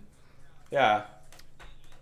Yeah, no, it's exactly that's exactly the same reason why I enjoyed it. Like, brevity is the soul of wit, right? That's why Luluco was like the best show that season by. I mean, Luluco was also just the best. Dude, Luluco's amazing. Yeah. Like I could go on and on.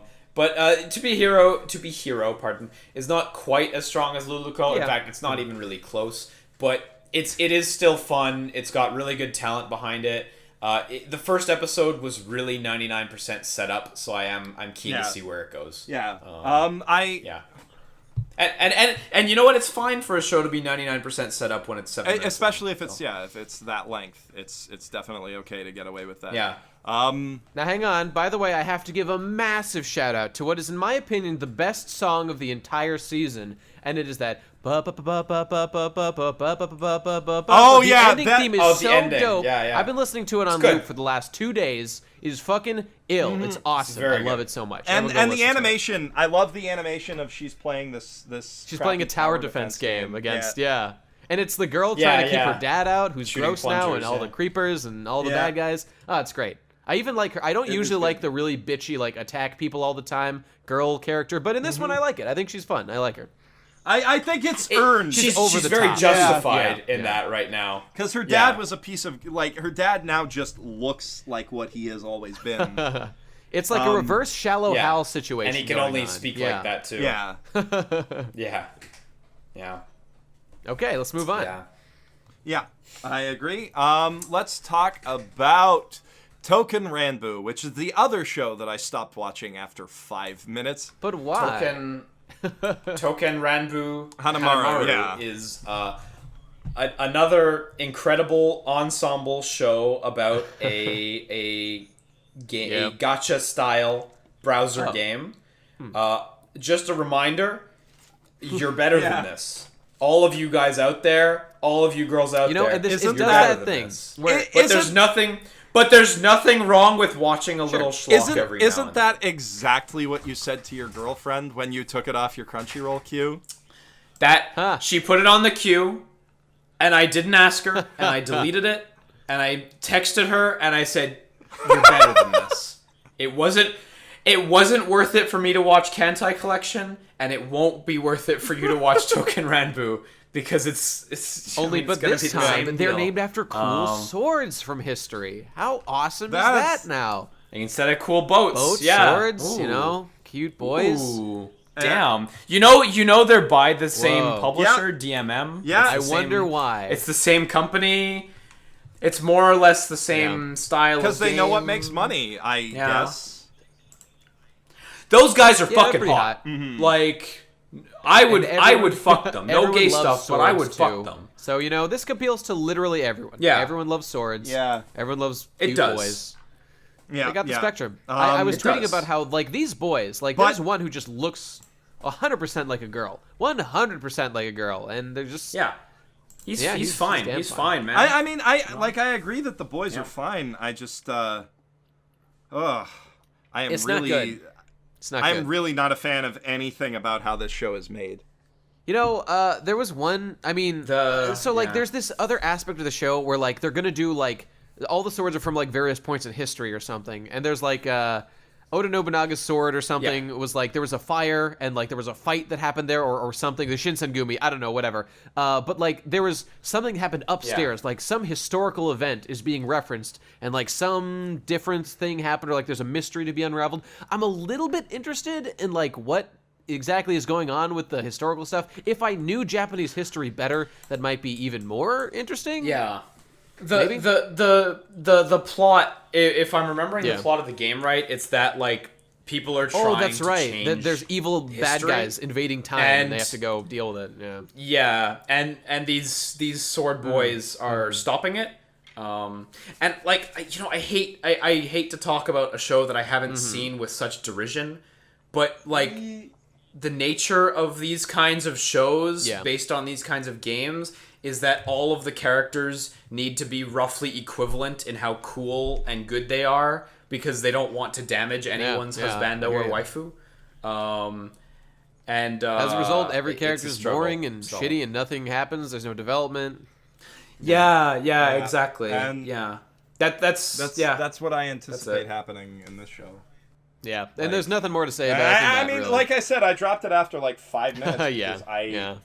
All right. No, exactly. We've barely even touched it, so maybe it'll be great. Like I got to. It's not for me to find out.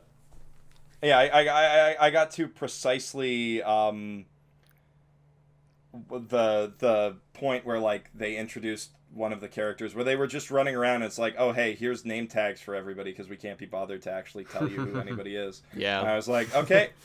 Yeah, you mentioned that to me. Yeah, and again, I'm just like, oh, nuts to that. If you can't be bothered to make me care about your show, guess what? I'm not gonna do. Fair. Yeah. All right, let's move on to the next one. Because that's absolutely. Trickster, right? This was bad. Yeah, it was bad. I want to say this was bad. This was So Trickster is basically about this guy. Trickster is loosely, and when I say loosely, I mean really loosely, based on the work of Edogawa Rampo. Yeah. Who is that one detective author from Japan who every single mystery show seems to like to... Because there was Rampo Kitan, which is also about Edogawa Rampo. Is he like the Sherlock Holmes of Japan or something? The Arthur Conan Doyle of Japan, okay, and then Conan Edogawa is also named after him. Like that's his fake name, based on Edogawa Rampo. So, yeah, that's sort of where you're coming in on those shows. And this is the worst of them. I mean, Rampo Katan wasn't great, but this is just like...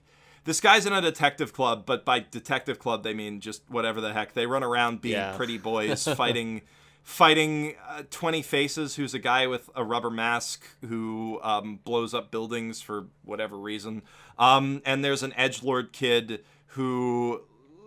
like not just don't touch me. You literally can't touch him because he's got a force field that murders people. And by the way, later on when the I guess he's the main character, when the guy, so like a dog touches it, it dies. When he touches it, he gets blown back and he's like, ha ha ha, so funny. What the fuck was the difference? That's terrible writing. What the fuck? What why is that? Difference between him? Right? Whatever. Shit. Cut the character's finger because off. Probably they want online communities to think about this guy who can't be touched and this guy who's like super touchy maybe doing something together. It was just deep and complex. Yeah, it was garbage. Don't watch it. Yeah, it was garbage. It was so edgy. Garbage, there was a rape scene like right at the beginning, or like the guys were trying to rape this girl and fucking saves her. It's just edgy all the way down, man, all the way. It's edgy, but then it's also completely incompetent shonen schlock. Yeah, because it's edgy, but it doesn't have the courage to follow through on the rules it established. Because the guy was fine when he touched the barrier. Oh, it was garbage. Shit. And there's this guy, this emo kid crying in an alley, and then this girl almost gets raped, but then a guy fucking triple flips out of the sky with a grappling hook to stop the rape, and it's like, okay, fine. So you're going for ridiculous and over the top and edgy and realistic at the same time. Good for you, show. Sick, perfect. That'll be great. This show was just dog shit. But nothing. It was just dog shit. Yeah, it was bad. Let's just move on. Who cares? Okay. Then we've got Poco's Udon World. This was one I wanted to watch. Do you guys want to take bets? Neat. On what? I think this is like your fourth favorite one this season. Unfortunately, I didn't really. I watched about a fourth of it, and I don't know. I got distracted, never picked it up again. I'm guessing that you're even asking the question. It's in your top 20. That's my bet. Yeah. I'd say it's definitely in my top 5 shows this season. Good. Poco's Udon World is about this guy whose dad died, and his dad was a big udon chef. Mm-hmm. And when he was a kid, he wanted to be an udon chef, but then he got made fun of for wanting to be an udon chef, so he stopped wanting to be an udon chef. Fuck those kids. Because kids are shitty. Yeah. And he starts and when he moves back home, he starts rediscovering his love of making udon. Wow. But also, while he's searching through his dad's old shop, he finds in one of the storage things a little kid stealing wheat from him. Oh yeah. And he's like, "Oh, okay." He's like, "No, I'm not mad at you. You can keep the wheat." And he starts forming a bond with this kid while trying to find the kid's parents. I was hoping you were going to say that metal music starts and he starts to turn the kid into udon, and then he serves them to his customers. That would have been hardcore. That would be pushes them through the grinder. This is an Iyashikei show through and through. Okay. This is a feel good, sweet slice of life type thing. But so the thing is that he Okay, because I remember seeing the first episode was called Bukake Udon. Holy shit! No, really? I was like, huh. Bukake is used in that way because it's a metaphor. It actually it is. But I was wondering the first time I saw it. But so he picks up this little kid, and he is trying to find the kid's parents. He obviously develops an immediate affection for the kid because he gives him his old raincoat that he had when he was young, and the kid's splashing around and everything. And the kid, he doesn't even know the kid's name, but the kid's like Sota when he says his name, right? And he just keeps saying that over and over again. It's really adorable, kind of manipulative, but whatever. And then he goes to a shrine where this priest is like, "Oh, don't let that kid be stolen by a tanuki because there's evil tanuki spirits around." And then he goes and talks to this family, or these two people who are looking for his udon shop because his dad's listed on Zagat, right? His dad makes really good udon. Oh, that's a real thing. It's in the That's a real guidebook. thing. I mean, they don't say Zagat. They don't say Zagat. Oh, okay. But legally he's things non-specific Zagat. Well, then it's not a real thing. He's in the Michelin guidebook essentially, because his udon's real good. Okay. And this kid is like, this kid's running around being a goof while he's talking to these people, and then an umbrella gets dropped, and he looks down at the kid, and the kid's got tanuki ears and a tail, and he's like. Very quickly puts the kid's hood over him, picks him up, runs away. Turns out the kid's a tanuki. And seriously? And he decides That's awesome. he's going to be this tanuki kid's dad. Aww. That's great. I really thought that was going to just turn into Barakamon, but for udon. I loved Barakamon, but that's great. That's totally different, actually. Yeah. That's cool. I liked it a lot. Yeah, it was it? very well made. The kid is so Awesome. adorable. It was in his top 20 animes of the year. Of course he liked it. Top 5 anime of the season for sure. Like and again, this is such a Jeff show. You can just tell. Yeah. Known, I mean, I like me my Iyashikei. I like me my stuff that makes me cry. But I also like the Cult 9, and that's none of those things. That's true. So. No, but any show that has that kind of faded white outline to the characters is kind of that kind of gets you every anything that time. goes water. Did you like Wandering Sun? Yeah, I did. Yeah. Okay. Well, then. But yeah. I mean, Wandering exactly. Sun is also an interesting premise for a show. You're super. I'm pigeonholed super now for your pigeonholed likes. because I also liked 1 Week Friends. Well. I guess that is the style that gets me. Sounds but like a strong recommendation. We totally do all have that. I've got my weak points, and we all do. Well, yeah. I'm happy that my weak points make me feel good. I only fall for shit like fucking Bubuki Branki and Nanbaka. Like that shit hits me with all the like crazy, colorful, out there character designs, and then it's like, oh, I mean, nothing. Bubuki Baranki was at least it had.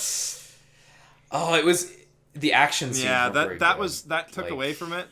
Which is like the CG was so good. The though. CG is way better than any other CG show in recent memory. Yeah. And those character designs were so cool. You're right. That's the whole appeal of that is like that girl's got a giant hand that she uses to fight people with. That guy's got a gun with an eyeball on it. You know. Okay, so. They're in big robots. So, okay, finally, we bring ourselves, and we're only at four and a half hours, so I think time this is pretty good for a WeebCast. Fantastic. Yes, by WeebCast standards, we're making good time. That brings us to the last show of the season, which I haven't touched, Vivid Strike. Oh, I watched it.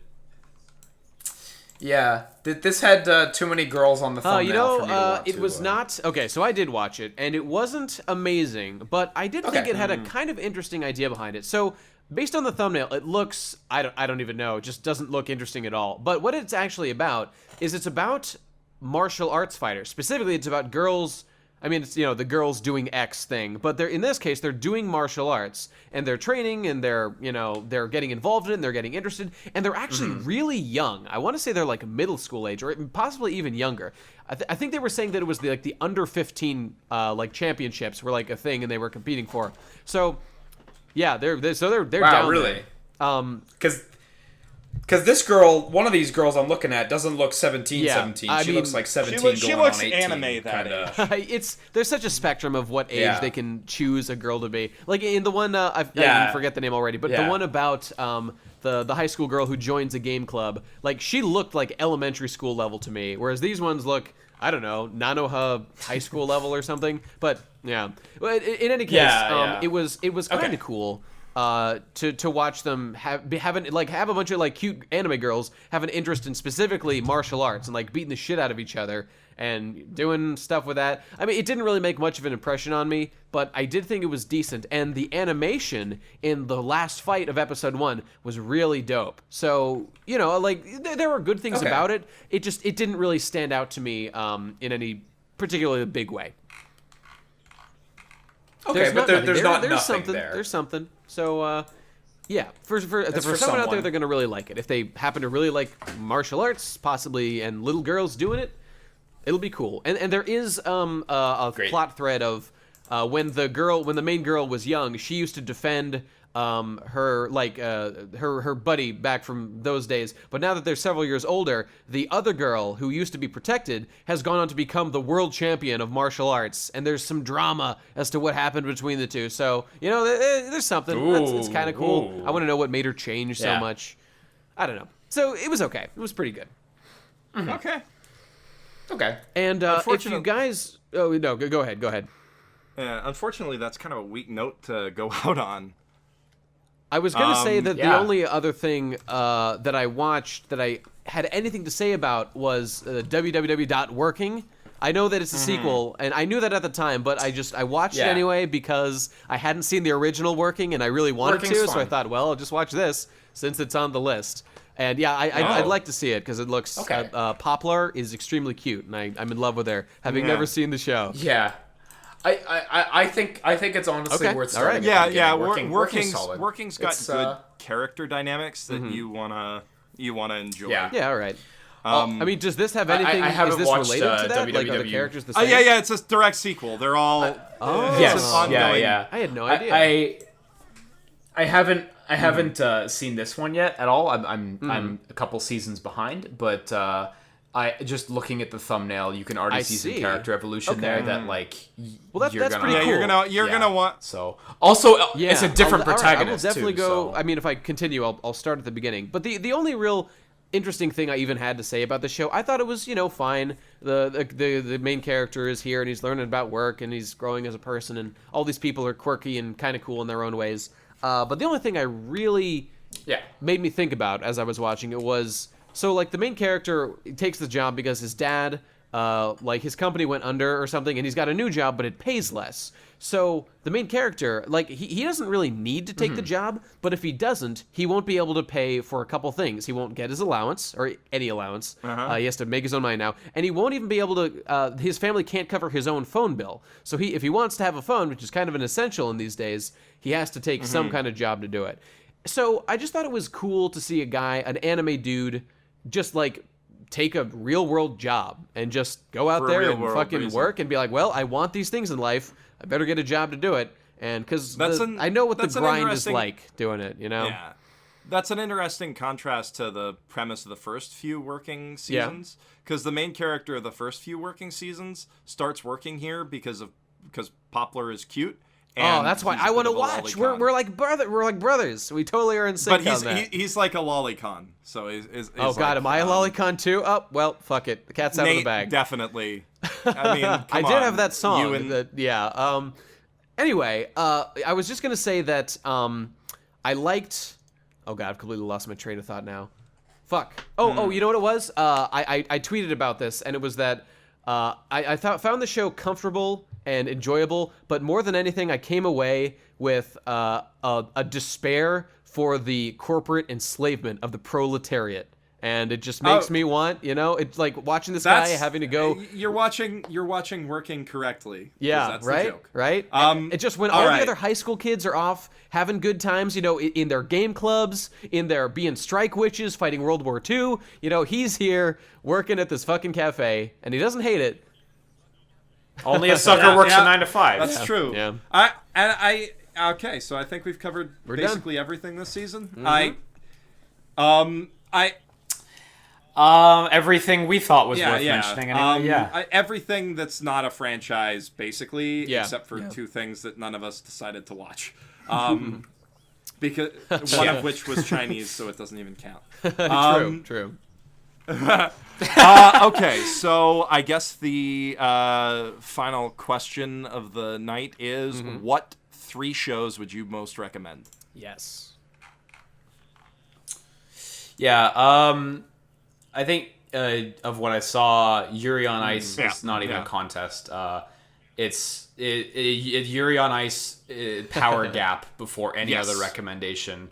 Yuri on Ice is, I think, far and away the winner so far.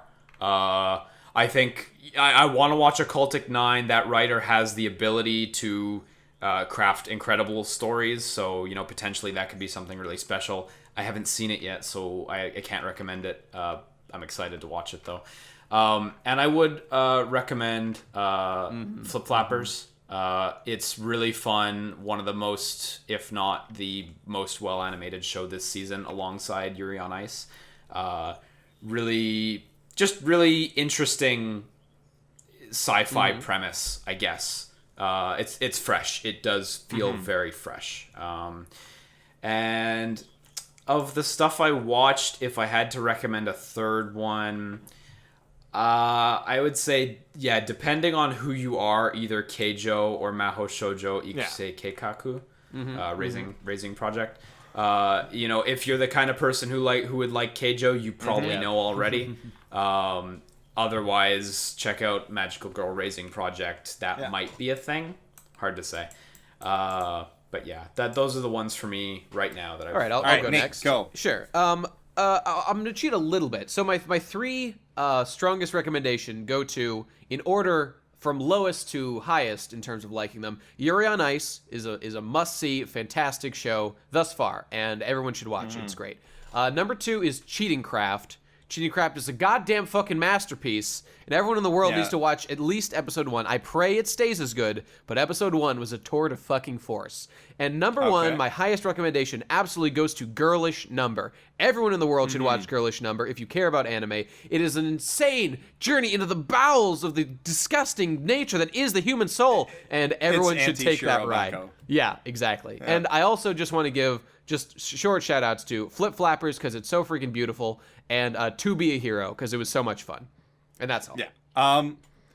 All right. I guess, I mean, I'm going to echo what you guys said. My number one recommendation is Yuri on Ice because that show is... Yeah. That show is perfect. But other than that, like, all of the things that you guys brought up are really, really strong. And since I don't want to just mirror, saying Flip Flappers and Girlish Number, I'm going to go a little out there, and I'm going to say Izetta, The Last Witch, is probably... is a worthy investment of your time if you like sort of whimsical magical stories like that. And then I'm torn because Poco makes me happier. Yeah. But Sangatsu no Lion is better. So I'm gonna say Sangatsu is really good. I'd say like in terms of like that specific. The writing's not as perfect as Yuri on Ice, but if you've watched Yuri on Ice for this week and you don't know exactly how long it's going to be until the next Yuri on Ice, I'd say it's worth popping that in.